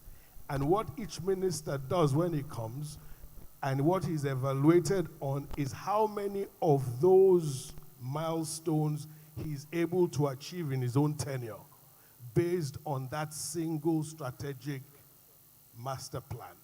Redefining and restarting this process for something as critical as agriculture every time we have a government change will not work for a long-term sustainable business like agriculture. Thank you. Thank you very much. If I might summarize what you said, my takeaway is we have wonderful policies in place. I think Nigeria is one of the countries that have some of the best policies across the globe. But one of the problems, like you rightly pointed out, is implementation. And also the other one you made mention of, issue of policy instability. Policy somersaults, new governments comes on board and want to introduce new policies and abandon that of its predecessor halfway. Let me move to Mr. Olusanya, sir. I know that recently FARMIC entered into a strategic partnership with Obasanjo Farm to help dairy business and outsourcing in Nigeria. Can you tell us more about your recent collaborations with farmers in Nigeria? Thank you. Very much. Our journey in dairy started. Danone is known globally for dairy. That's one of the biggest dairy companies in the world. So we started with a government policy, like I mentioned earlier, with basically forcing dairy companies to go into dairy farming. We said to ourselves, we are not a dairy producer, we're a dairy processor. So what we said, we had 3 pillars of commitment. One, we started a model dairy farm, which is set up in Ogun State. We'll do dairy capacity building for the farmers, and we'll also do milk collection. The milk collection will be in 2 phases. First with the smallholder farmers, and then with what we call the gold farmers. We know for sure the smallholder farmers will take a longer process, and with all the challenges in terms of capacity, in terms of capital, will be challenging. So we felt the fastest way to go, and you know when you want to grow in business, if you want to go fast, you go alone. If you want to go very far, you go together. So we looked at who had that capacity that would basically work with us in terms of capacity, in terms of capability, in terms of the commitment. And then we approached Obasanjo Farms, And we had this community say, you know what, we are not basically a dairy farming company, but want somebody that will basically go into dairy on our behalf, right? What that meant is you basically have the cows, right? And then we just uptake from you. So what we did was when we approached him, and then he came in a very wild way to us. We wanted someone that has the land. Land is fundamental to agriculture, which you all know. So he said to us to give us a 2,500 hectares, which was whooping to us, right? Our farm in Ogun State is less than 10 hectares. So we are getting 2,500 hectares, which is massive, bigger than what the minister is 250 hectares. So we know it was massive. And then we said to ourselves, you're doing 2,500 hectares with 1,000 cows. It was going to be a big leap for us. So we said, you know what? What you will do for us is we'll give you, as a way of commitment, we are going to basically give him a seed offering of first 100 pregnant heifers. These heifers will give you more in terms of volume, right? It meant local cows in Nigeria will give you 1 liter, 2 liters. If you're lucky, you get 2.5 liters. But these cows that we're bringing in, coming from Egypt, to give you close to 13 to 15 liters a day. So if you know you can get that capacity, it means you're going to grow. So we enter into that relationship with that massive expanse of land with the cattle growing, and then we know in another 2 to 3 years, we'll basically be able to unfold our local sourcing agenda, which is basically increasing our import dependency. I'm sure you know locally now we import practically everything in Nigeria, including milk. So milk is a major component for us as a producer. So if you can localize milk sourcing coming from Obasanjo farms into our production, it means you're going to create more employment. You're going to increase the pressure coming from FX. You're going to basically look at growing a value system that can grow and sustain the economy. If you look at the value chain for agriculture, apart from eggs, there is another big daily cash producing. So if you sell a liter of milk per day, which is almost 250, 300 naira per liter, it's everyday money for you, both for the smallholder farmers and for the big farmers. So you got a value chain of people that grow pastures, right, which is basically small, that grow pastures on behalf. People that will have the milk, then will basically uptake the milk and will basically sell to our consumers. So that's the whole 360 value chain of basically growing to develop the dairy sector in Nigeria. Thank you very much, Mr. Olusonya. That's really enlightening. And I believe that maybe by the end of the session, maybe you have 1 or 2 other people you enter into strategic partnership with here. Let me move to the man sitting next to me, Mr. Luto. As the founder of Price Pally, sorry for that, Price Pally, yeah, which is one of the leading e-commerce, of course, company in Nigeria within the agri sector. Can you tell us how technology can help connect farmers and consumers seamlessly? And how has Price Pally been able to integrate different technology tools in their business, in your business, basically? Yeah, thank you very much for the question. So at Price Pally, what we're trying to do is, bring together shorten the distance between farm and fork, between, the farmer who farms and the consumer who eats it. And technology has done a lot because with tech, we're able to streamline so many activities that wouldn't make commerce as easy as it is for us right now. So the basic technology, like your e-commerce platforms. So we have a website, have apps, we have a chatbot as well that enables people shop online and have their orders delivered to them. But beyond that, we are moving to, with a lot of people shopping on our platform, we are able to gather a lot of data around what they're eating, produces that they love to buy, things like that. And because, that data informs us, we can always use that data to even predict the future of what people will buy from us in the next month, next couple of months, years, and all of that. And that, we're looking at a situation where farmers can now farm specifically for Price Pally, specifically for consumers who buy on our platform. That way, you are reducing waste. That way, you're bringing a lot more efficiency, just to circle up of what everybody else has been talking about as to making sure that, farmers are able to produce smartly. So technology goes a long way, and it is very imperative for everyone here, every actor in this space, to find ways by which, tech can lift a lot of heavy work instead of you struggling to get things done. Tech can, take a lot of those pains away and make you, grow faster. And, in our part, it's a pillar. We have 3 pillars. It's technology, partnerships, and data.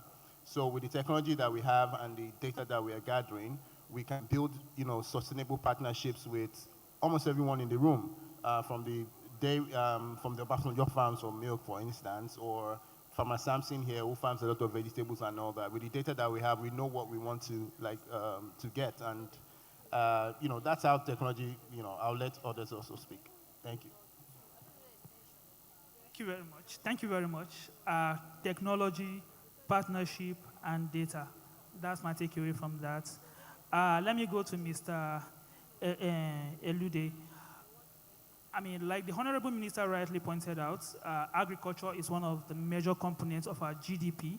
And we all know that the more we export our agricultural products, or even the finished products, that is, if we're able to add value to the raw materials, it will help us in balancing our trade with international counterparts. And it, of course, help us solve some of the FS liquidity problem we are having in the market at the moment. What do you think are the major challenges farmers face or agricultural producers face when it comes to exporting agricultural products from Nigeria? Thank you, John. So I represent Flour Mills of Nigeria PLC. We are arguably the largest food and agro-allied business in Nigeria. We process inputs into finished products. I mean, I could sit here and wax lyrical about infrastructure challenges, how long it takes for you to move the products from wherever to the seaport or airport, wherever you export from. But I would like to speak from our perspective as a processor. And for me, the biggest challenge is competitiveness. You being competitive where your export market is. And I would give a very, very live and real example. As at 2015, Nigeria used to export $35 million worth of pasta. We produce pasta. Export $35 million worth of pasta to Ghana. Ghana is just next door. But by 2020, that had reduced to just $1 million, simply because they couldn't afford our pasta. Now, how did that come about? I can do a summary. So majority of the pasta that lands in Ghana comes from Turkey. Interesting, Turkey also imports a lot of wheat, and that's converted to pasta. We also import wheat here. We don't produce enough locally, so we import and then we convert to pasta. But you find that from a Nigerian perspective, for every dollar that you spend to import wheat, you spend an extra 22% paying levies, taxes, and all of that. So that increases your cost. Now, you haven't added your cost of finance, you haven't added your margins, which, of course, your shareholders expect some returns. And then you had on top of that power. You don't really rely on power from the grid. You get power from either diesel or gas. Now, it will interest you that Band A, I'm sure we know what Band A is. Band A is more expensive than diesel today, even from a manufacturer's perspective. So when you load all of that and you try to export, you are not competitive. So at the inception of AFCFTA in 2021, we did a study and we could only sell our pasta in one African country, Ethiopia. In all other countries, we were not competitive. So interestingly, what has helped, so currently we export pasta, we export pasta to Ghana, but we couldn't export our premium product because it will land too expensive. So we had to downgrade and then export some of our value products. But what has also helped is that somehow Turkey stopped offering subsidy. I'm sure subsidy comes up again. Turkey stopped offering subsidy to pasta exporters, and then we were able to compete. So being able to compete where your export market is I believe is the singular biggest challenge that exporters face. And that's from the finished goods, also from the intermediates. So for example, we export soybean meal to France and Europe. You find that, I'm sure we remember the pyramids, groundnut pyramids and all of that. One of the reasons why that went away was aflatoxin, because at some point science said you couldn't consume that much aflatoxin. Now we export soybean meal.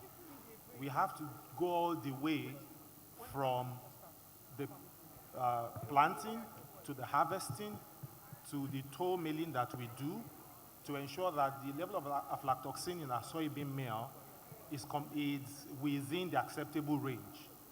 Now, all of that have cost implications. Now, what has worked for us is that we export non-GMO, so that has some premium. So you can imagine competing with all of that cost with soybean meal that is coming from Brazil. So competitiveness for me is a major issue. We have what we have to do internally, being efficient with your operations, your sourcing, being innovative with your packaging and all of that. But government also needs to work with us to be able to enable us to be more efficient and be competitive out there. Thank you. Thank you very much. I mean, from the look of things, it seems as if Turkey is a strong competitor to a lot of agro-businesses in Nigeria, like His Excellency rightly pointed out earlier on about the company he visited in Turkey, and the man was telling him that his next vision is to supply eggs to Nigeria, and also competitor to flour mill in our neighboring country. Mr. Samson, I mean, as a technology enabler for agricultural business, can you share a successful example of collaboration between farmers, businesses, and policy makers in a way that can help improve technology and market strategies in Nigeria? Thank you very much. So, a successful policy in Nigeria that has worked for the farmers and the businesses in Nigeria to start with the agricultural transformation agenda. Now, interestingly enough, I know Baba was speaking about the fact that Baba in his time started the whole of Operation Feed the Nation. It was awesome. However, at some point, that was lost.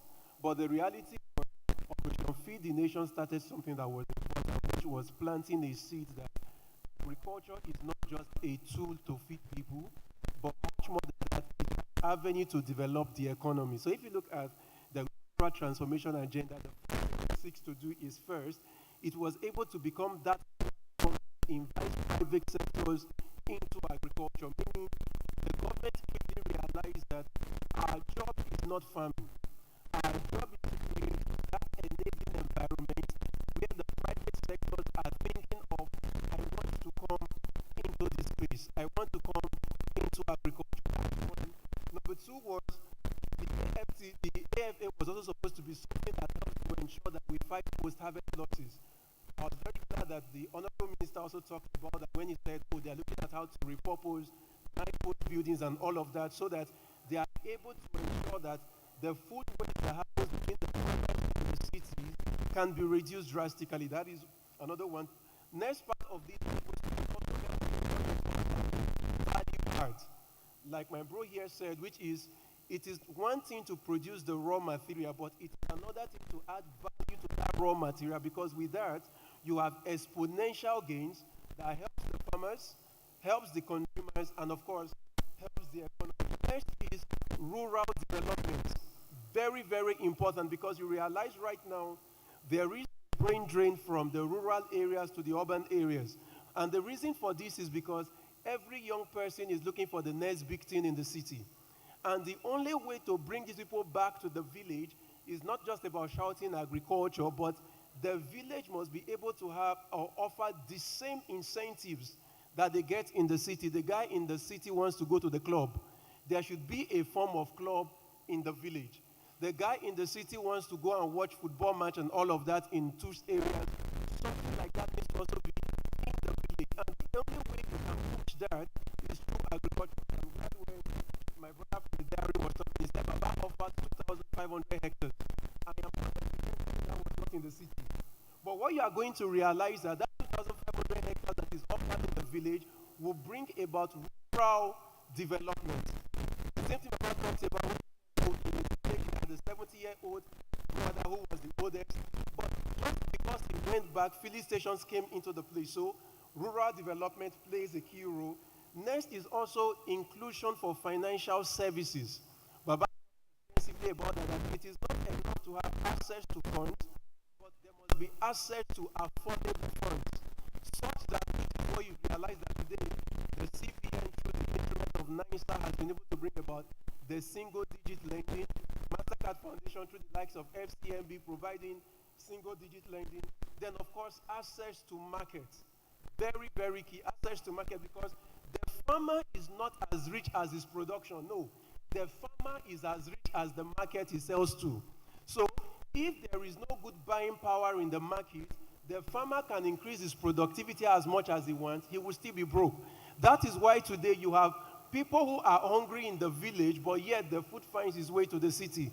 Because the farmer understands I am as rich as who I sell to. And this is what this policy was meant to provide, to ensure that the farmer can earn as much as it is possible from whatever their output is. Thank you. Thank you very much. I mean, that's extremely enlightening because I didn't even advert my mind to some of the things you pointed out, not just financing, cheap financing, if possible, single-digit financing, access to market. These are extremely important to drive the sector. Unfortunately, we are out of time. I can't go beyond this. I mean, we still have a lot of questions, but the moderator is already chasing us. I don't know. I'm so sorry. I'm just trying to keep to time. I'm sure there'll be time for some more questions afterwards. Let's put our hands together for our wonderful panel discussion, Farm to Table, Enhancing Market Access and Building Resilient Food Systems. Let's ask our special guests to take a picture.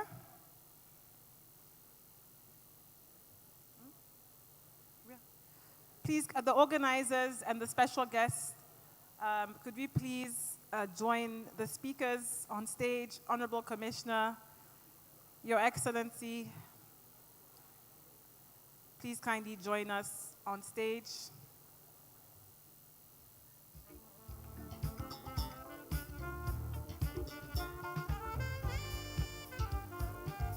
Earlier, Baba, he referred to the 20 billion exports bill that Nigeria faces every year. So we hope that as we start to build upon our agricultural value chain, that number will go down significantly and those resources will be spent locally.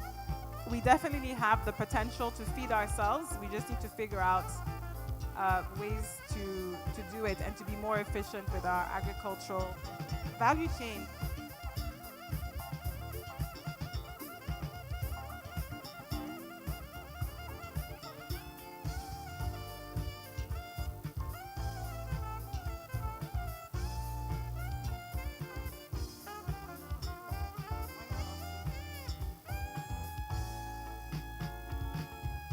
Thank you very much. Let's put our hands together for our wonderful moderator, Mr. John Sunday, who did a great job, and his esteemed speakers. I'm sorry to have cut you short.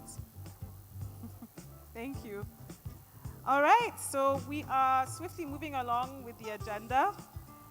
Please help me welcome the fourth session, Frameworks for Promoting Agricultural Trade and Investments Across Africa. In this session, we will explore frameworks for promoting agricultural trade and investment across Africa, and hopefully we can find ways to make the famous AFCTA work for our continent and work for what it's supposed to work for.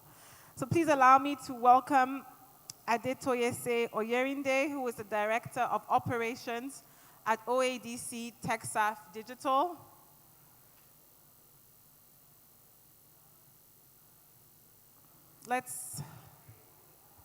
All right, here he is. Let's put our hands together for Adetoyese Oyerinde, Director of Operations, OADC TechSAF Digital. Let's put our hands together for him. I know we're tired, but let's keep him encouraged. On this panel, I like to see this, Miss Uju Okafo, Manager, Specialized Finance, Afrexim Bank. Miss Uju Okafo, please kindly make your way to the panel. Mr. Ayodeji Balogun, Group CEO of AFEX. Please kindly make your way to the stage. And Mr. Toba Asana, who is the MD, OCP Africa, who is represented by Akintunde Akinwande, the head of Digital OCP Africa. So Mr. Ayodeji Balogun, CEO of AFEX, and Mr. Toba Asana, represented by Akintunde Akinwande, our head of Digital OCP Africa. So I'll hand over to the moderator, Director of Operations at OADC TechSaf Digital. Good afternoon, everyone. My name is Aditoye Sheo Yerinde. I would stand on all existing protocols. I'm an IT enthusiast, and I work in the infrastructure sector. And as we have seen today, technology is has fully encroached into agriculture. I think it has encroached into everywhere. When I started, technology was an enabler, but today technology is a driver. Yeah, it's the framework. So today we'll be discussing strategies, frameworks, and developments within the agriculture sector and how to access and solve all the problems that we might have. So I will just delve right into it because I don't want to struggle for time at the end of it. So I will start with Ayodeji. And my question will be, what are the key business tips and success stories for agriculture entrepreneurs looking to expand their operations and access the regional markets?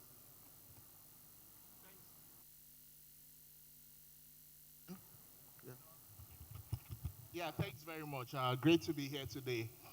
I think the first thing I say is that think very big. Think agriculture is one of the only sectors where you can grow 10 times your business, come back, grow 10 times again, and grow 10 times again. So the opportunity, the market is deep. There is a lot, 1,000 of every 4,000 spent every day in Nigeria goes to agriculture.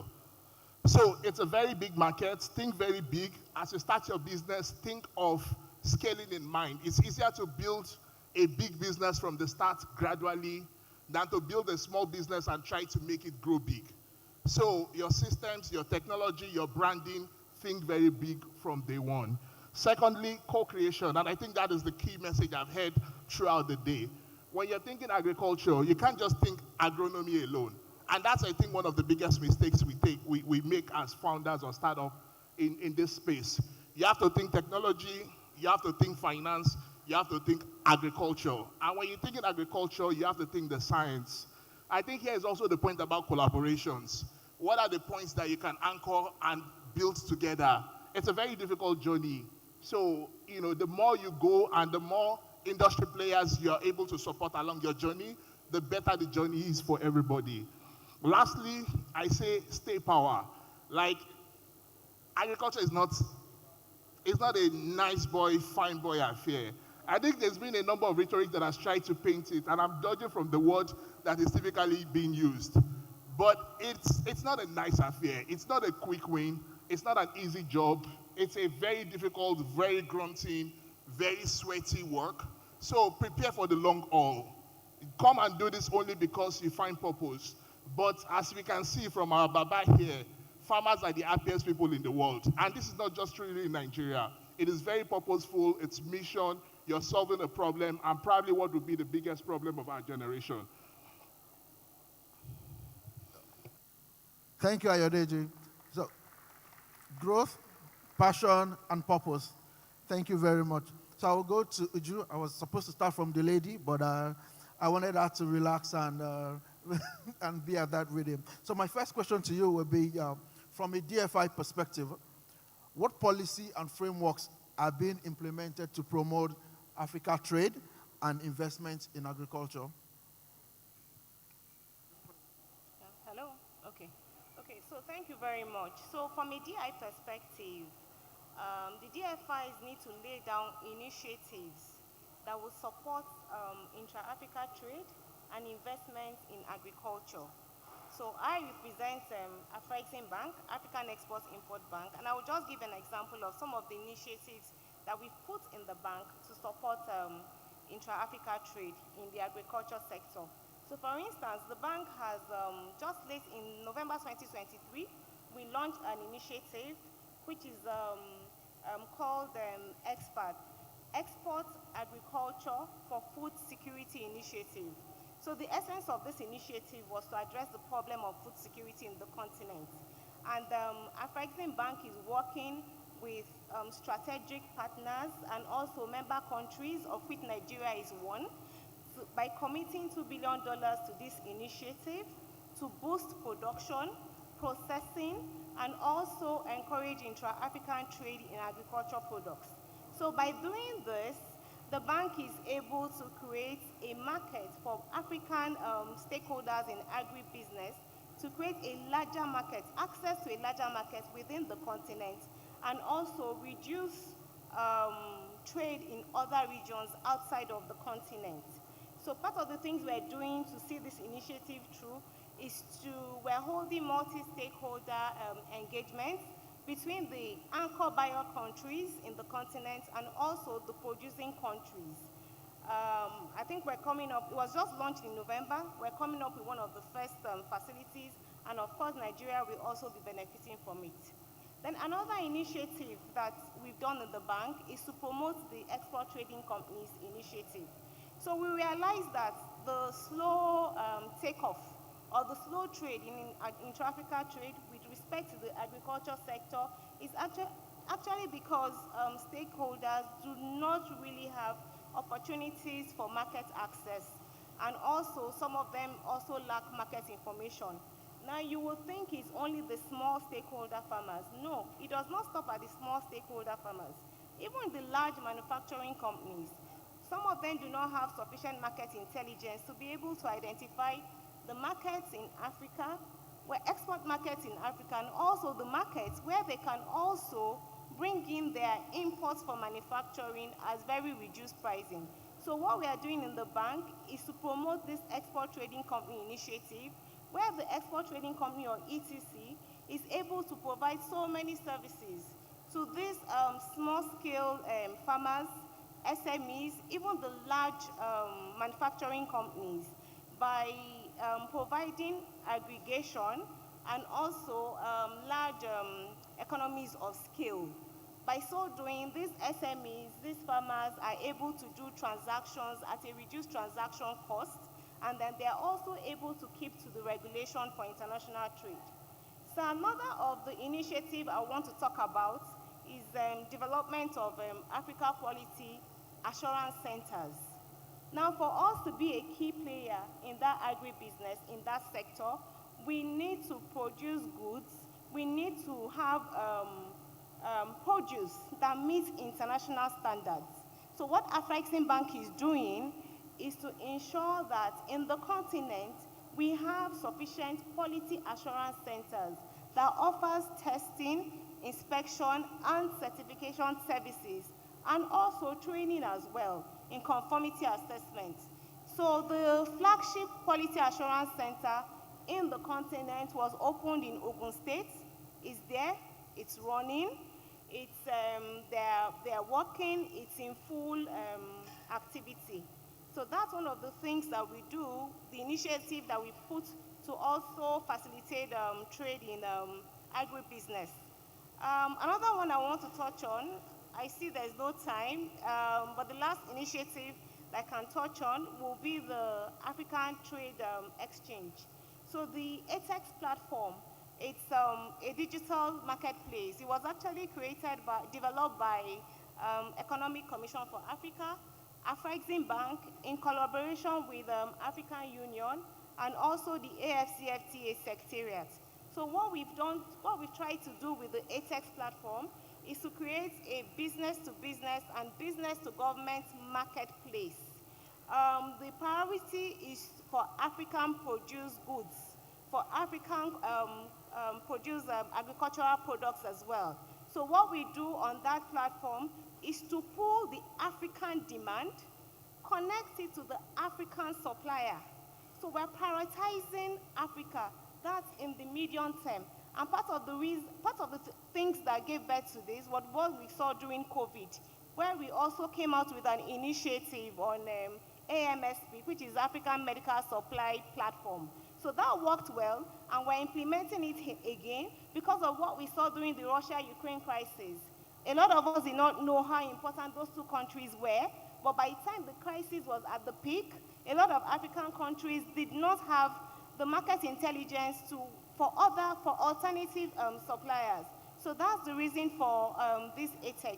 So it's very key for DFIs to put in place good initiatives that will facilitate trade, that will also facilitate the agribusiness sector.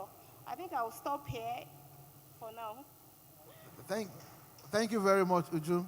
And I'll just go straight to Akin. Akin, my question to you will be in two parts, sir. So the first part is, what role can technology play in the facilitation of agricultural trade? And that's from the production phase and to the access. Then second question will be, what are the current technology products that in the market today that agriculture can actually tap to further broaden that region? All right, thank you for that question. My name is Akintunde. I'm responsible for digital innovation at OCP Africa. I'm responsible for about 12 of our countries that we cover. But incidentally, I like to say, even as a digital person, that one of the biggest innovation for digital technology might not be digital after all. I heard when the minister spoke about leveraging NIPO's physical facilities, and I think Wale also mentioned it from Microsoft. I think one of the things that we've tried to do as OCP is there's a lot of talk about digital innovation and a lot of apps and things that people have built. How do you get it across to that farmer in that village? Today, internet penetration in Nigeria is barely 55%. If you go to the rural area, it could even drop as low as 10, 15%. So you're saying if you want to get technology across to these people, what kind of investment supports this? And I'll talk about three things that we have done. And I've seen a lot of companies also do. I can mention companies like Apex, Babagona Thrive. One of the things they've done, I mean, we've done clearly, is to build physical infrastructures in underserved markets that are rural villages. So for example, OCP has 200 of those physical infrastructures across about 27 states. That means a rallying point where farmers gather on a regular basis. So whether they're coming to buy inputs or they're coming to sell their produce, they gather there on a regular basis. So what that means is that from a digital perspective, if I put a tablet in that hall, it means farmers can come and encounter technology. So it builds a divide of some phygital, what we call phygital. So a physical infrastructure combined with digital. Secondly, we talk a lot about extension agents, but a lot of companies, including us and a couple of companies here, have built a private extension agent. How do we use the private extension agent to reach out to these farmers? Because they know better, they are more literate, they understand technology better. And then the number of devices you need reduces. So how do we use them? You find a lot of companies like Apex working on people we used to call middlemen. I mean, it's very easy for us to talk about agriculture or agribusiness, like we say, and say we need to take out the middlemen. How about using the middlemen? They contact the farmers on a regular basis. They know them, they speak their language. How do we use them to do those things? Those are the kind of investments that we think can grow the market that other investors can come and see into. OCP, for example, in the last 8 years has been putting so much into the market because we know that the potential of this market can grow and will grow. And then lastly, you can talk about things around bundling products. And I think it was Akin from MTN that mentioned that in the second session. How do we bundle products so that people and farmers can experience a wholesome offering? So whether it's technology, inputs, insurance, financial products, how do we bundle that together? And then the second part of your question says, what kind of areas can we look at in terms of technology? I mean, everybody wants the young people to get involved. I'm as young as you can think of. And we want every one of us to get involved. But what are the areas that we want to get involved in? And I'm going to talk about just 4 of them very quickly. One is farmer data capture. Can we begin to find how technology can be useful in capturing the data of farmers. Today, we've had so many sessions where bankers are telling us, oh, we cannot lend to farmers because we don't know them. We cannot lend because we want a single obligor. We understand that, but understanding the data of farmers, season in, season out, helps you to do that. Kola was here and told you about his project, being able to get 99% of repayment. Even government projects don't get that close with a lot lower funds. But these are people who are able to get higher repayment, even with higher digit funding. So what is it that has been done? One is data capture. So we say from things like surveys to things like psychometric analysis, are you actually a farmer? What are the tests? How do you know you're a farmer? How do you use digital technology to actually find out if these people are actually practicing farmers? Secondly, will be farmer advice and recommendation. That's something we've been doing a lot in OCP. We always say in OCP that the kind of fertilizer we want to give to farmers are not the bread and butter fertilizers. We want to give specialty fertilizers. So if you're planting maize, we want to give you a fertilizer that's specific to maize for a maize growing area. And the only way to do that is to be able to reach out to farmer with farmer advice, whether it's on fertilizer recommendation, weather recommendation, what he should do. It's not enough to tell the farmer that it will rain tomorrow. It's important to also tell him when it rains tomorrow, this is what you should do next tomorrow. So how do we make those recommendations available to farmers? And thirdly, marketplace. So many people have talked about the marketplace. How do we form a digital place where farmers can come and encounter a lot of things? And we can talk about a lot of brands, but I don't want to talk about brands now, just the areas. And lastly is artificial intelligence. Today we have robots, what we call chat robots, that a farmer can speak to in any language. Today, because of generative AI, what it means is that I can speak in any language. I can speak in Yoruba, which is my native language, and pick up an app and say, what should I do in this particular thing, all right? And a farmer can get tailor-made recommendation to himself. So those are the kind of things that is opening up a lot of opportunity for investment. I'll say this lastly. We say that the Nigerian market, I mean, I was involved in a program in the US once, and we're talking, and they say, Nigerian market, you have a lot of problems. And we say the fact that we have problems is actually why we have opportunities. So in all these problems, digital and digital innovation comes as opportunities for us to be able to get to where we want to get to. Thank you. Thank you very much, Akin. There's still a lot of questions I would want to ask, but our time is fast. I was trying to rush so that we could think. I was trying to rush too. But so I will just give opportunity for the audience. One man, one gentleman, and a lady, if we can get. But if we can't get, then anything is fine. Questions for the panelists.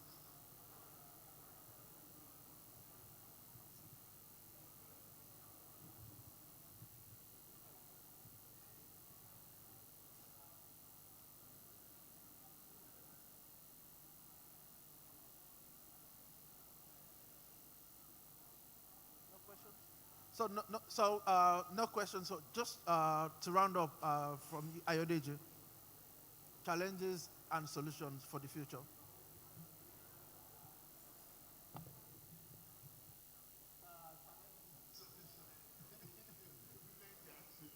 So, 1 minute. Nigeria will get to, in 25 years when most of us are about to retire, and I say this to always remind myself, we'll be 400 million people. We'll be the third most populous country in the world, more people than the United States. How are we going to feed ourselves? Like, let's just, for me, I like to remind myself that this will be the conversation I would have with my son. How are we going to feed ourselves? 400 million people, twice what we have today. But then again, as you scale businesses, this week we're fundraising, and we're in Germany, in Berlin, having some meetings, and I saw on the paper a slump that, a bank had sued us. So, and it's like, okay, first flight back to Nigeria, let's start firefighting. So I think, as you are in the business and you start to grow and you get this relevance, I think one thing that would always need is that resilience to be able to withstand some of these pressures that the country will throw at you and continue to grow and innovate in spite of all that challenge. Thank you, Ayodeji. Uju, any last one? Challenges, opportunities?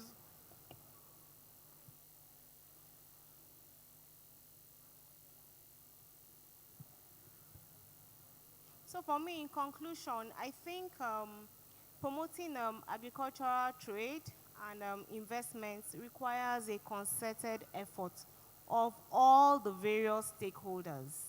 Now, for the DFIs, what they need to do is come out with initiatives that will create and facilitate market access. Now, for the commercial banks, they also need to come out with financing products that are reasonable and will also address all the challenges in the sector. Let me give an example. For instance, if a farmer, an agribusiness approaches you, maybe they are trying to export cocoa. I don't think you need to go and start asking for that farmer, give me a house in Banana or give me a house in VI as collateral. No, you need to look at the transaction, follow the documents, follow the flow of money. Most times when they export, they also export to maybe the high-end chocolate makers, manufacturers in Switzerland. So you could structure it in such a way that you follow the flow of money. So when the Swiss company that imported from Nigeria is paying, the money just flows through the bank. You, the funder, you take what is yours, and you give the remaining that's left to the farmer. So these are the things that we need to do. And also for the government, we need a conducive regulatory environment. You know, we also need the infrastructure. There's need for infrastructure development. We need safety.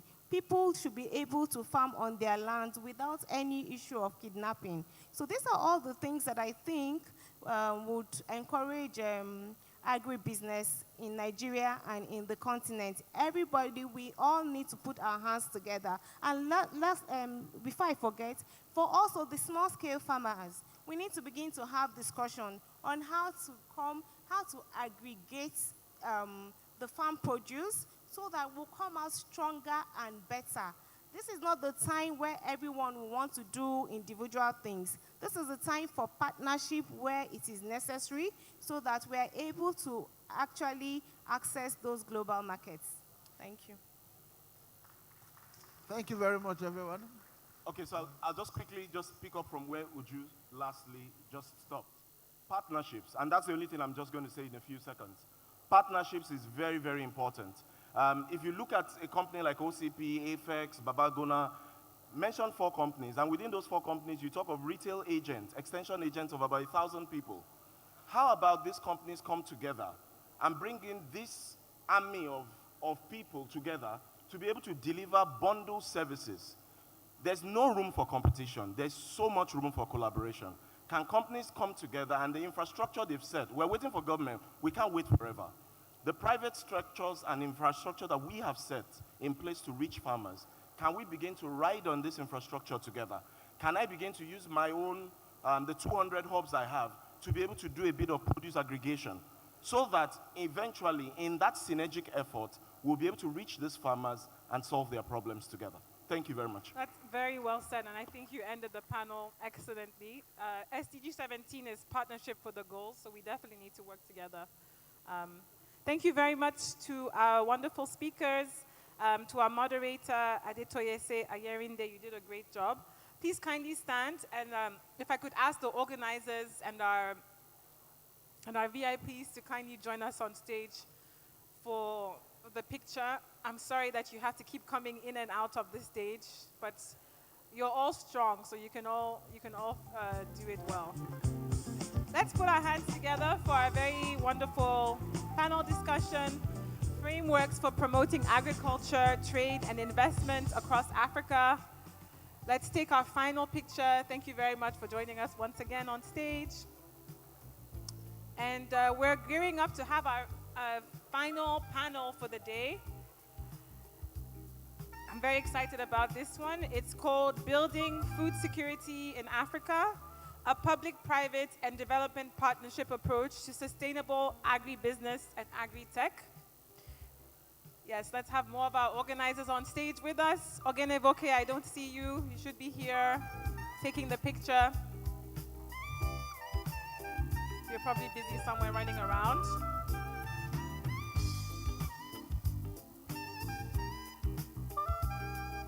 Well done, everyone. Let's put our hands together for this wonderful panel session, Frameworks for Promoting Agricultural Trade and Investment Across Africa. So we're almost at the end of the day. We thank you all for being very patient, and we hope that you have enjoyed and learned a thing or two today. As we come to the almost end of our event, allow me to welcome a very intelligent and beautiful lady in pink today, Stephanie Busari, who is the Senior Editor Africa at CNN, who will handle the Building Food Security in Africa, a public-private and development partnership approach to sustainable agribusiness and agri-tech. Let's put our hands together for our able moderator, Stephanie Busari, Senior Editor, Africa, CNN.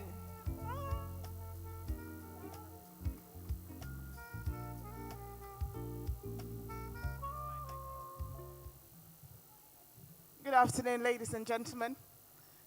I'm thrilled to be here today to moderate one of the final sessions. I hope you've all been having a great day and found it very informative. So without much ado, I will welcome our first speaker, Miss Ruth Abisola Olusoya, who is the Honorable Commissioner of Agriculture for Lagos State. Please keep applauding. Thank you very much.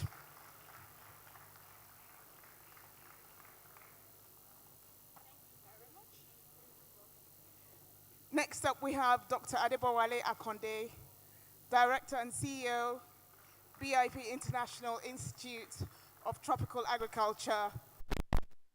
Please keep. I've heard at this center. Congratulations. Welcome. Thank you for joining us. And last but certainly not the least, Mr. Adewale Adeyipo, Managing Director, CWG PLC and Fifth Lab. We keep applauding. I'm not seeing him anywhere. Is he joining us? No. Okay.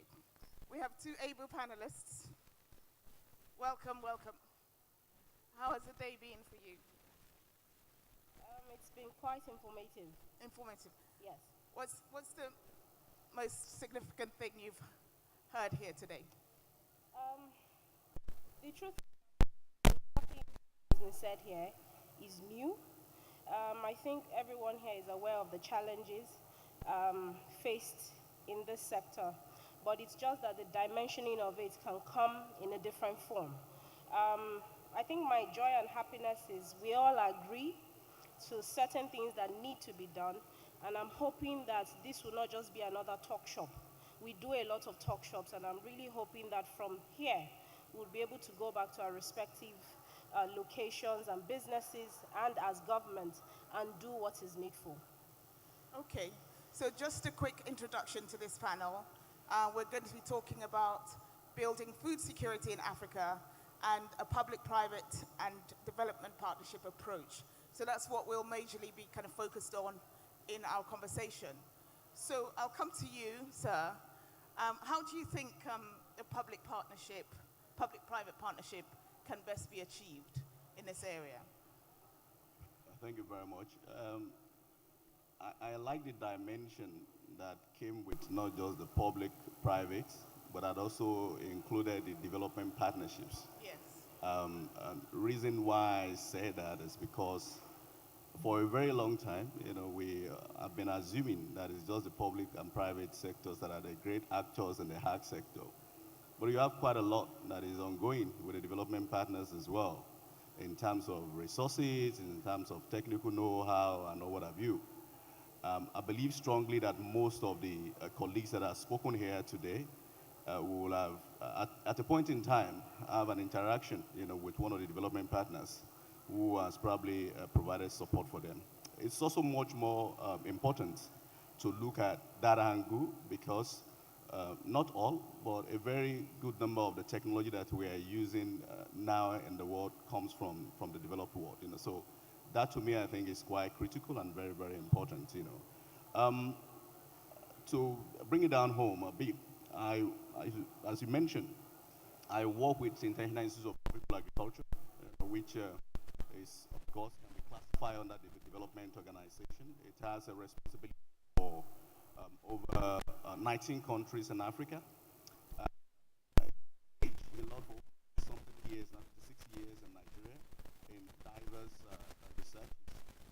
But it is not enough to just do research. You know, when you do your research, you develop the research or innovation and technology. How is this going to be scaled? Okay, and I think that's the stage where we are. That's the stage where I come in. You know, and for us, we see technology as a critical component of this scaling as we go along, and that's why I'm quite excited, you know, to see what is happening here today. One of the greatest disconnects, you know, in the ag sector and agribusiness is what I think this meeting today is going to be bridging, and that's where my interest comes in. Thank you very much. Okay, so let me just touch on the technology part. Can you give us some examples of how you are using technology? Thank you very much. I've had one of the speakers that spoke about aflatoxin here today, and that was right. You know, aflatoxin is a major issue that you find in crops that has limited our engagement in trade. You know, as far as granules is concerned. For a very long time, we didn't know what aflatoxin was. You know, and we're struggling with the granite industry. I know a lot has been said about the granite pyramid, you know, and things like that. But IITA came up with a technology that is now being used to combat this aflatoxin, almost to an acceptable standard, shall I say.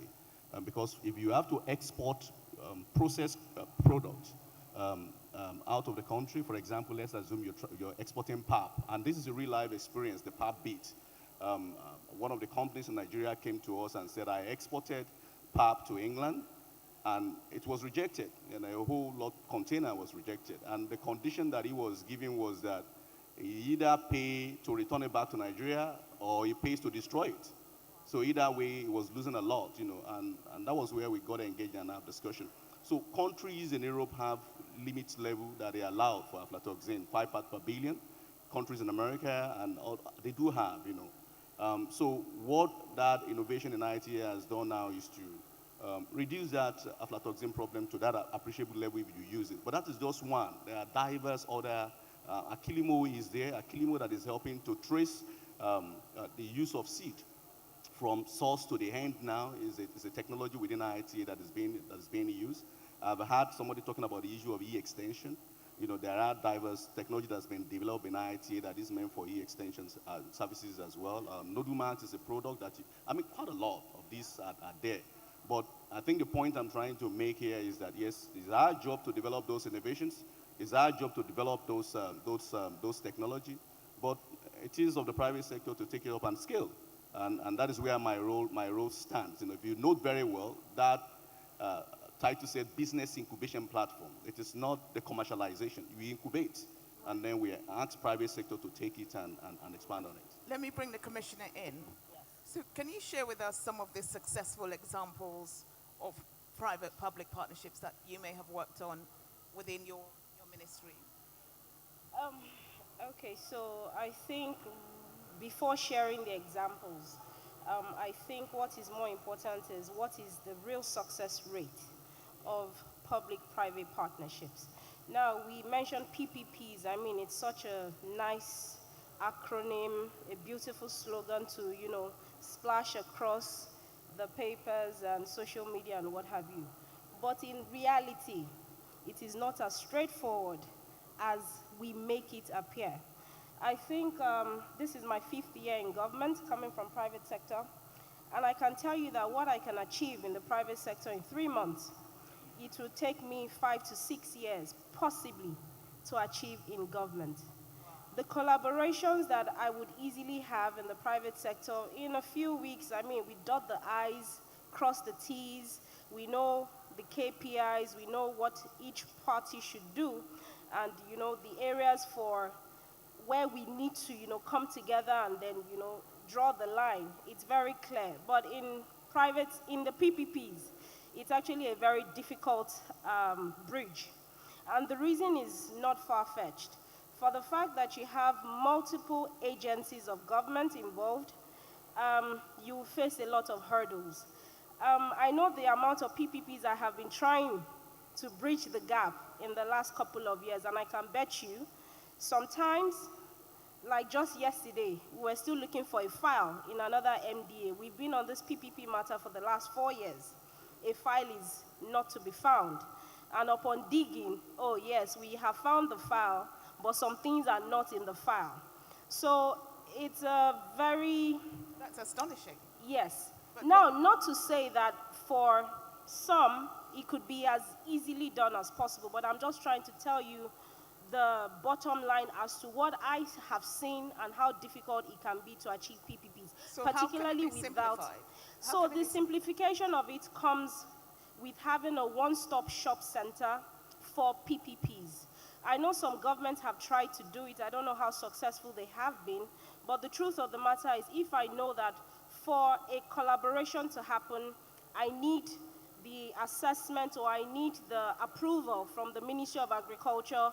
I need, for instance, say from physical planning, I need from Ministry of Environment, I need from the PPP office itself, I need from so many agencies of government that would cut across that particular collaboration. Then it will be important to have every single one of those agencies have a representative and possibly have a one-stop table where everything as regards that collaboration would need to be done. But that is, not coming as quickly as we would like it to be, and also it's coming as a result of many of us wanting to stand as silos, and also when you have different agendas, it can actually be a bit tricky. In my ministry, I know that we have tried, particularly across the red meat value chain. In some cases, it's been good, but that is usually for collaborations that, in terms of scale and scope, it's actually small. When you are talking of the real collaborations that can make impactful change, it can be very tricky. So I wouldn't want to bore you with the details, and I see some of my colleagues in the room nodding. African farmer, he understands where I'm coming from. But we will surely get there, but it's just a function of all of us agreeing to the fact that we need to drop our egos, we need to drop their personal agenda, and get moving with what needs to be done. Okay, so give us a bit of an uplift. Yes. Tell us about the ones that have actually gone through and worked. Yes, so that's what I'm saying. Okay, so looking at the red meat value chain, for instance, just recently we launched the cold trucking solutions for our red meat value chain in Lagos. Not that we didn't have cold trucking before, but there were hiccups along the way. Financial institutions, partnerships with the intended stakeholders, it went sour. But in trying to ensure that private sector still comes within this space, we've tried to give more encouragement and to ensure that in terms of enforcement, we are up to the game. So just last week, we launched some trucking solutions, like I mentioned, not just trucking solutions, even for cattle crushway. That's also by the private sector. And you have so many levels of this, and we have a lot of private sector players within the space. But what I will still clamor for is that the real game changers, the real large-scale collaborations, it's been very difficult to come by. Now, within some sectors of government, yes, it happens, but it means that at a very high level, there has to be that intervention for it to happen. If that intervention is not also coming from high up, you can face a lot of hiccups. So Yes. final question, if you had a magic wand, yes, what would you kind of like wish for in your industry that would kind of solve your headaches? If I had a magic wand, that's a very difficult question, because I would probably ask for the elimination of a lot of people. I'm so sorry, and when I say eliminate, I don't mean kill, but trust me, there would have to be a total wipeout of several layers that we have put in place. Yes. Yes, that is not allowing a lot of things to move as fast as they should. Yeah. Yes. Well, I'll come to you with the same question. What keeps you up at night in the work that you do, and that you would wave away with a magic wand? Okay, so let me do an open disclaimer. Okay. I work as an executive advisor to the governor of Oyo State, so she's my colleague. So I can, on agribusiness and international cooperation and development, okay? Although I'm talking from the ITA side today, but I just want to point to what she raised, because I lead on the strategy and the program for Oyo State on agribusiness, and I do understand what she's saying perfectly. For me, I think at the highest level, like she has mentioned, if agriculture or agribusiness is made a primary priority, then you put your money where your mouth is. I can rightly say that about Oyo State. Priorities differs, and that is fine. From the inception of the new government, 4 key areas are known. One that has to do with economic development, health, education, and security. And for the economic development of the state, the governor, concluded that what we have in Oyo State as our own comparative advantage to develop the economy is our agriculture. Oyo State landmass, I like to relay that out quite often, is quite big, That's a state that is bigger than the whole of the southeast of Nigeria combined, It's bigger than Rwanda as a country, and that's a state in Nigeria. And over 70% of the land of Oyo State is arable. And by the time we came to the government, less than 15% of that land were cultivated. Now, the point is this, that's a gold mine, for us as a state. And it took that as a major area.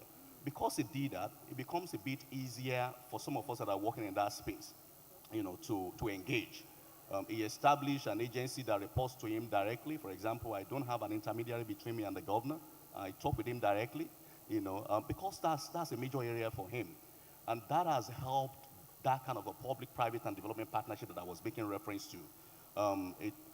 Just a couple of days ago, we have a group of investors from Turkey that came, and they're coming to invest in mass in the state. And it didn't take more than an hour or two to call him and say, you need to meet these guys. And he said, I'm making myself available, because it's somewhere that is a priority. And that's not the first time. There are diverse other investors that we do that for as well, So that is very, very important to have that political will and for at the highest level, and I agree with that, absolutely on that. But in addition to that as well, to have an understanding that agriculture could not be done in silos, okay? I can't be doing my things here, you are doing yours there, and they are doing theirs here. It has to pull our resources together collectively, to get things done. And for individual part of those connection or group to understand where their limitation stops. For example, we understand in Oyo State that there is no business of government in business as far as agriculture is concerned. Our role is to develop enabling environment, provide the right kind of a policy for private sector to thrive, and to draw resources from development organization and technical expertise to support this private sector. And that is what we've been doing. That has proven to be very, very successful, in the state. Just yesterday, the vice president was in the state, and one of the reasons why I came a bit late here, to commission a particular road, in the state, over 70-something kilometers of that was never in existence in Oyo State, and has just newly been built. Now, that is very important because the reason why that road was built was not just built for any reason than agricultural reason, So our whole strategy has been designed around the agribusiness of the state. And the governor said, but where you go, I follow. Because in his own understanding is that wherever there is nothing like transformation without a rural infrastructural transformation, you can't say you are having transformation if you are focusing on rural agriculture. So that is quite important. If we are engaging in areas where we're supposed to be engaging, trying to do business, then we are already doing what is.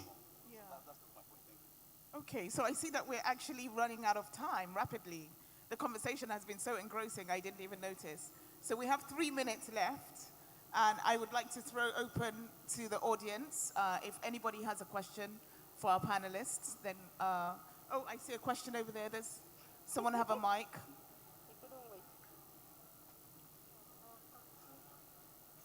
Two questions.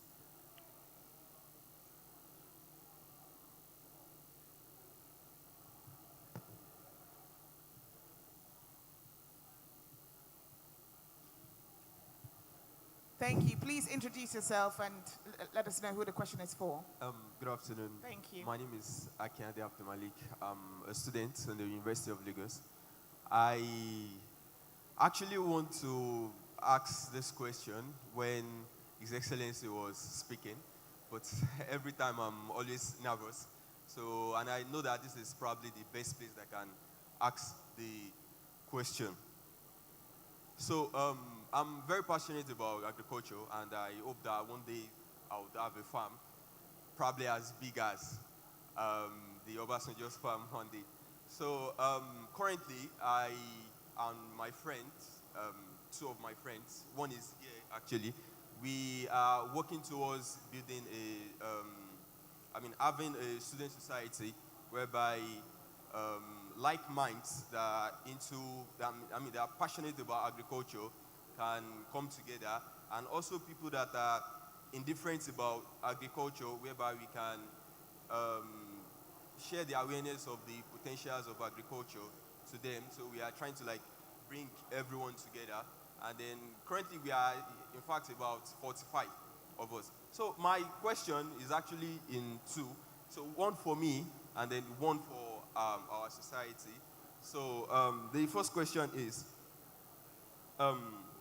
are there any specific initiative, projects, or opportunities, okay, maybe collaborations that you would recommend for our society to consider? And then the second question is, what advice would you give me to help us, me and my friends, to help us to achieve our goal of creating awareness to students about exploring the potentials of agriculture in Nigeria? Thank you. Okay. Do you want to? Your question is quite broad, and it's also not giving enough information. When you say your cooperative, your society, the advice, it's actually not very, very specific. Now, I think myself and Dr. Akonde will share. I'll give my own opinion, he'll give his, but I think he also wanted to ask Baba directly what, the question. So I think we'll also give Baba the opportunity to answer, or maybe Baba should even answer first, and then we can just add some adjustment to it. I don't know if that would work. So we'll leave it to our moderator. Baba, would you like to answer the question?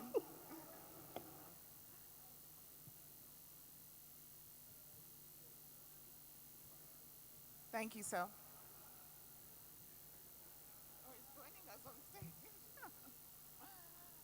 A round of applause. Please be seated. Welcome, sir. I did ask when I came up early at the beginning of this program, and I was at a stage directing my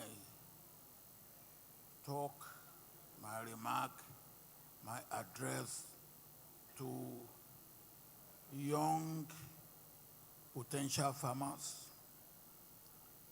young farmers who are just inside, and those who are even thinking of what can they do in terms. No. Well, don't forget that my constituency was where I used to stand and to salute when I stand. So when you say your group or you yourself, you are referring to young, those who are already trying to be in farming, or those who are there and they are trying to find their way forward. And I said the first thing is interest. And don't forget that. If you are not interested in farming, don't go into it. Um, if you don't want to get wet, what are you doing in the river? Don't go into it. It is risky, hazardous, but it is also rewarding and can be profitable. Now, so the first thing is interest. If you have interest, if you remember what I said, whatever form of farming you want to go into, you need land. Even if you are going into aquaculture, you need land. I am going into beekeeping now and honey making, what they call apiculture. I need land where I will put the box for the to make the beehive. So land is very, very important. And I said, and you heard what Dr. Akande said, we didn't quite get the Commissioner of Agriculture in Lagos State to say more or less the same thing, but I hope we will get her. Now, there must be deliberate effort to encourage, to incentivize, to provide the conducive condition and environment for you, if you show interest, and for you to get land, if you show interest. Then I believe that the next thing is you need money. You have got interest, you have got land, you are still not there. You need money. And if you remember, I think you were here when I made my remark. It's not money at the rate of interest rate of 25%. That one you won't make it. Now, any interest rate for agribusiness that is more than single digit, forget it. You will not make it. And that, I think some of the people who have spoken on the panel made this clear. You need money. And government has to see agriculture as a security issue, a national security issue. And if it is seen as such, then I believe the rest will be easy. But then you,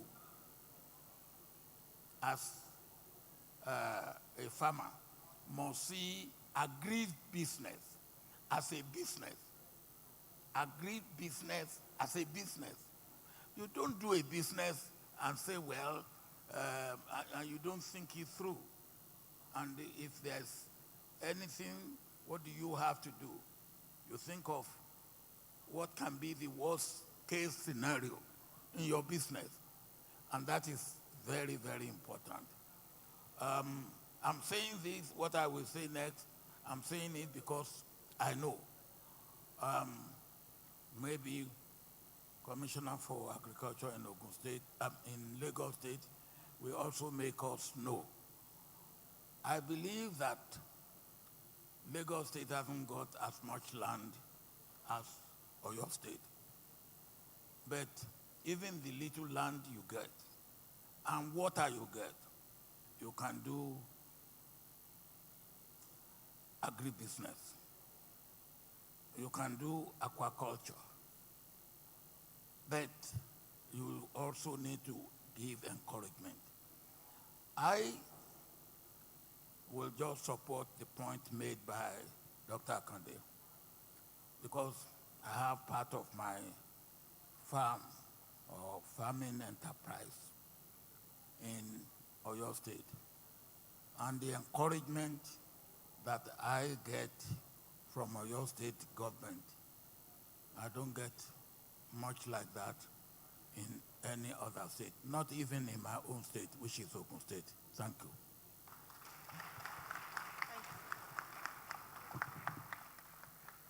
Thank you so much, Baba, for those illuminating remarks. I'll come to you, though, just to get a response and, round up the conversation. So how can people partner with you? I mean, I believe he was kind of asking something along those lines. Yeah, So young businesses. Young businesses. Okay, so what I have seen also over the years is people throw proposals, people come forward with various ideas, but those ideas can actually take you off track, which is why we launched our 5-year agricultural roadmap in 2021. So essentially, like previous panels had said, there's always this somersault of policies, of direction, of goals. We in Lagos State, we have tried to keep to this clear-cut strategy, and very shortly we would also be releasing, in terms of performance indicators, how far and how well we have gone. So if you go on our social media handles, for instance, you see the specific areas of intervention and what we are trying to do as a state. So particularly around capacity building, also in terms of infrastructure, in terms of market accessibility, financing, and technological innovations. So across this divide, these are the areas of focus for us, and these are the areas where we want people to come in with the beautiful ideas, and if it meshes well with ours, then we can proceed from there. For the youth, we have various programs. And I'm also happy that I have friends in this room that in terms of trying to see areas of collaboration, particularly for young businesses, we are trying to create an ecosystem. So we have the Agri-Innovation Club of Fellowship. So you have businesses like, let's say, Price Pally, Soilless Farm Lab, or Upepsia, Cat Agro is also in the room, and a few other good businessmen and women. Now, these are young people between the ages of 20-something up to 40, and they're doing very well in their respective fields. Everything about government doesn't necessarily have to be funding. Just creating a platform for businesses that otherwise would not meet themselves. We are trying to create that platform where a Soilless Farm Lab can now start to collaborate with the Cat Agro, because Cat Agro is an e-marketplace, or another business like Price Pally can actually latch on to some others for more produce and what have you. So creating that ecosystem is something we are trying to do. But aside that, we also have an ecosystem for incubation for various businesses. So if you're interested in aquaculture, for instance, or livestock, or even in rice, there are opportunities that are bound, and we can make that possible. More importantly, market access space. That is a big problem that we have seen over the years. And looking at the Mushin Food Hub that we commissioned in December, for instance, we have young farmers who otherwise would not have been able to sell directly to consumers, now being able to do that and maximizing the profit that they would have otherwise lost to middlemen. So we are trying to create as many opportunities as possible, and we are also giving the open access to you to reach out to us. Let's share the ideas, and if we see that synchronization, then we move with it. Thank you so much for that.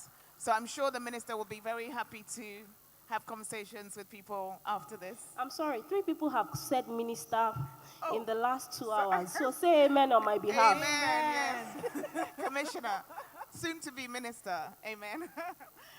So we have time for actually one more question, I'm told. So over here. Thank you. My question is to Oyo and Lagos. Now, my father was the second group managing director of Odua. Lagos needs supply. Yes. Oyo has land. Yes. I've operated in Oyo for over 27 years. You have dams, you have water, you have reservoirs. Can you commit to us on this platform a new relationship, a new collaboration between Oyo and Lagos, so that 3 months, 5 months down the line, we can have supply of all the foods we need? Can you commit to us, sir and ma? Thank you. Can we seal it with a handshake? That's African farmer. Just this morning, we actually have a plan to start our roadshow for Produce for Lagos, and also to try to ensure that what we are building, which will be the largest food hub in Africa, because we want to launch phase 1 by December of this year, is to ensure that states like Oyo, Niger, Kwara, Sokoto, Kebbi, Ogun, they are on board with us on this. We know where our comparative and collaborative advantages can come, and we've identified Oyo as a key partner, particularly for the Southwest. So for us on our side, Dr. Akondesa. We love that. We love that partnership. We love to see it. Collaboration. Would you like to say something? Just to say that I concord. Anyway, but just a point quickly. I know she's really on time. Want us to finish on time. I think just two things that I will say. One, to the young young man that spoke earlier. There are diverse agripreneur projects, programs, across the whole of the country. IITA has an agripreneur program. If you want to get to know, and quite a lot, they have over almost 4 million set of people they are working with across the whole of Africa with their database and what have you. They're also working with Lagos State government and diverse states, and so you can kind of link up with them. I think that is going to be very, very important. In addition to that, of course, at the state level, we have ours, but I'm not going to talk much about that. The other thing I want to mention is issue of wrong expectation. Please, agriculture is not as easy as people have assumed. It's not just to throw it on the ground and you get it. It's like any other business, okay? So be prepared to do all what requires, It's very profitable, it's great, it's wonderful. But I know African farmer will tell you much more than that. That thing is not that rosy, so get the right thing done, have your business plan in place. We can't go into all the details here because of the time. And the last thing that I will mention is that, please, guys, African farmer, you guys that have been, that you are up there, support these guys. I will tell you one story. I won't go too much into the detail, but I wish that the Honorable Minister is here, now. We're very close, And I will tell you why. In 2008, a young man walked into my office when I was working with the British government, and he needed an access to something. He just came from England with his suit and well-dressed, well-spoken, and, I look at him and I was wondering, okay, what this guy came with makes a little bit of a sense. I have the resources, not mine personally, but from where I was working with. Let me just provide that 50% of that resources for him. That's the minister that you spoke with today, And he doesn't stop saying it anywhere, any day, anywhere. He kept on saying it that, bro, you gave me this access, and this. And when he was going to set up the CCE hubs, I was one of the first person that he sent the concept notes to look into and see what that has led to today. So please, guys, I call him my organa, he make fun of me and say, hey, we kind of guy, So this is what it is. This is what it is, And guys, please, I know Afex is here as well. Afex will tell you a lot about what we've done at early days, Give access, it makes you greater, Thank you very much. Fantastic. Thank you for the question. So we really must leave it there. I think we've completely run out of time. Thank you so much to our esteemed panelists. Please, a massive round of applause for them. And thank you for being a great audience. And thank you. Let's put our hands together for our esteemed panelists and our very able moderator, Stephanie Busari. And I'm please ask all our VIPs and our conference organizers to kindly join us on stage for the picture. We have come to the final panel, and I must say it's been 5 very exciting panels. I feel like I was in university just learning from all of you experts. So very well done to you all.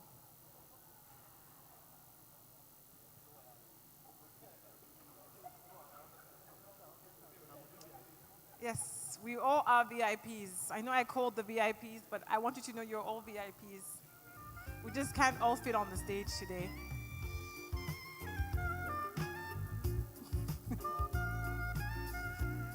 Don't forget to smile for the pictures.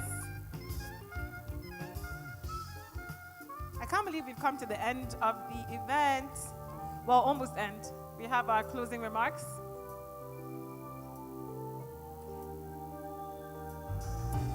Thank you very much, all.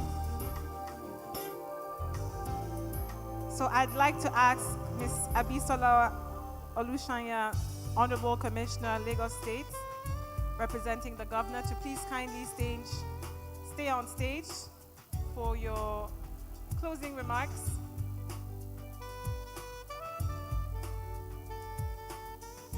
just to let you all know that lunch will be served. Well, I guess it's like early dinner will be served. The food will come to you. Again, the vendor is Toasties. You can find them in Lekki, Ikoyi, BI. They're actually one of my favorite restaurants in Nigeria. All right, so for closing remarks, let's put our hands together for Miss Abisola Olushanya, Honorable Commissioner of Health for Lagos State, ably representing the Lagos State Governor. Thank you.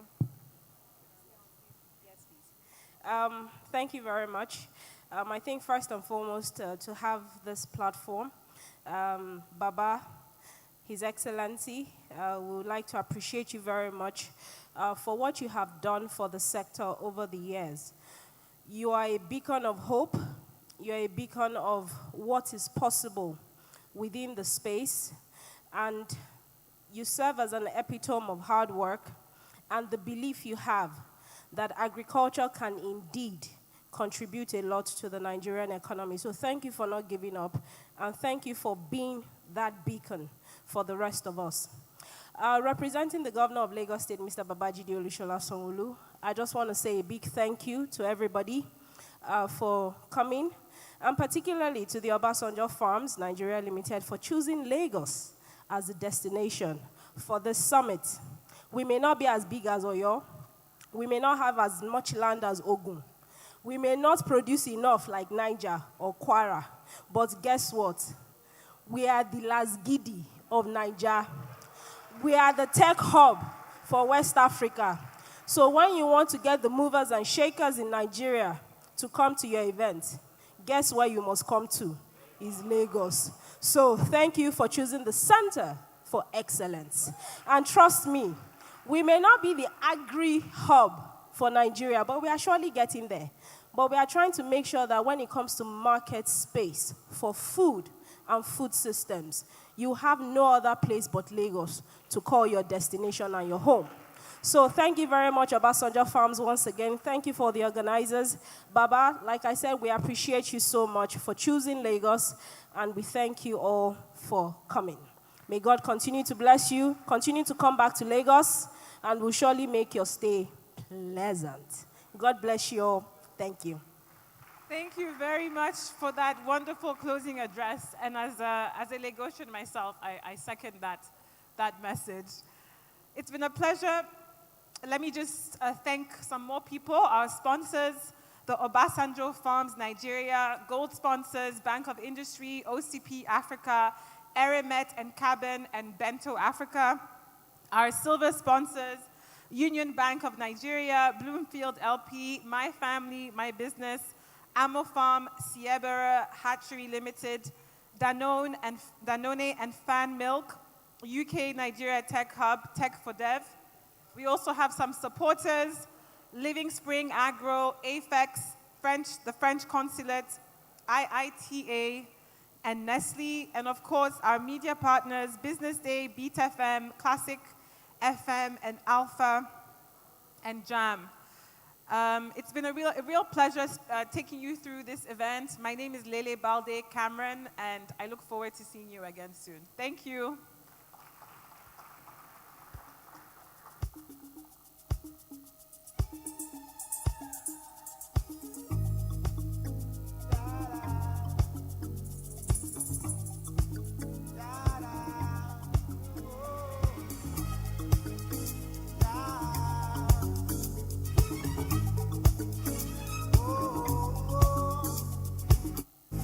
Well, my friends, the time has come.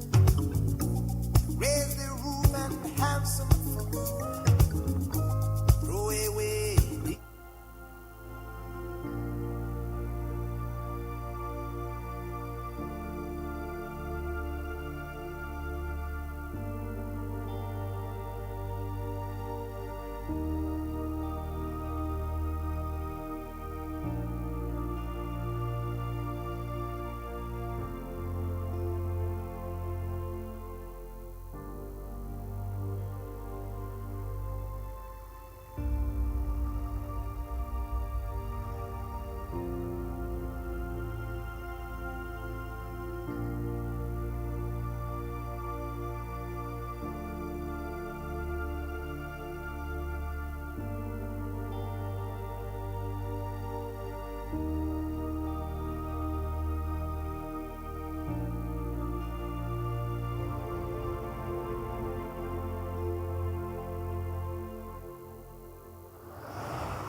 good afternoon, ladies and gentlemen. I know we're all in a hurry to leave, but the organizers have organized lunch for you all that will be served at your tables.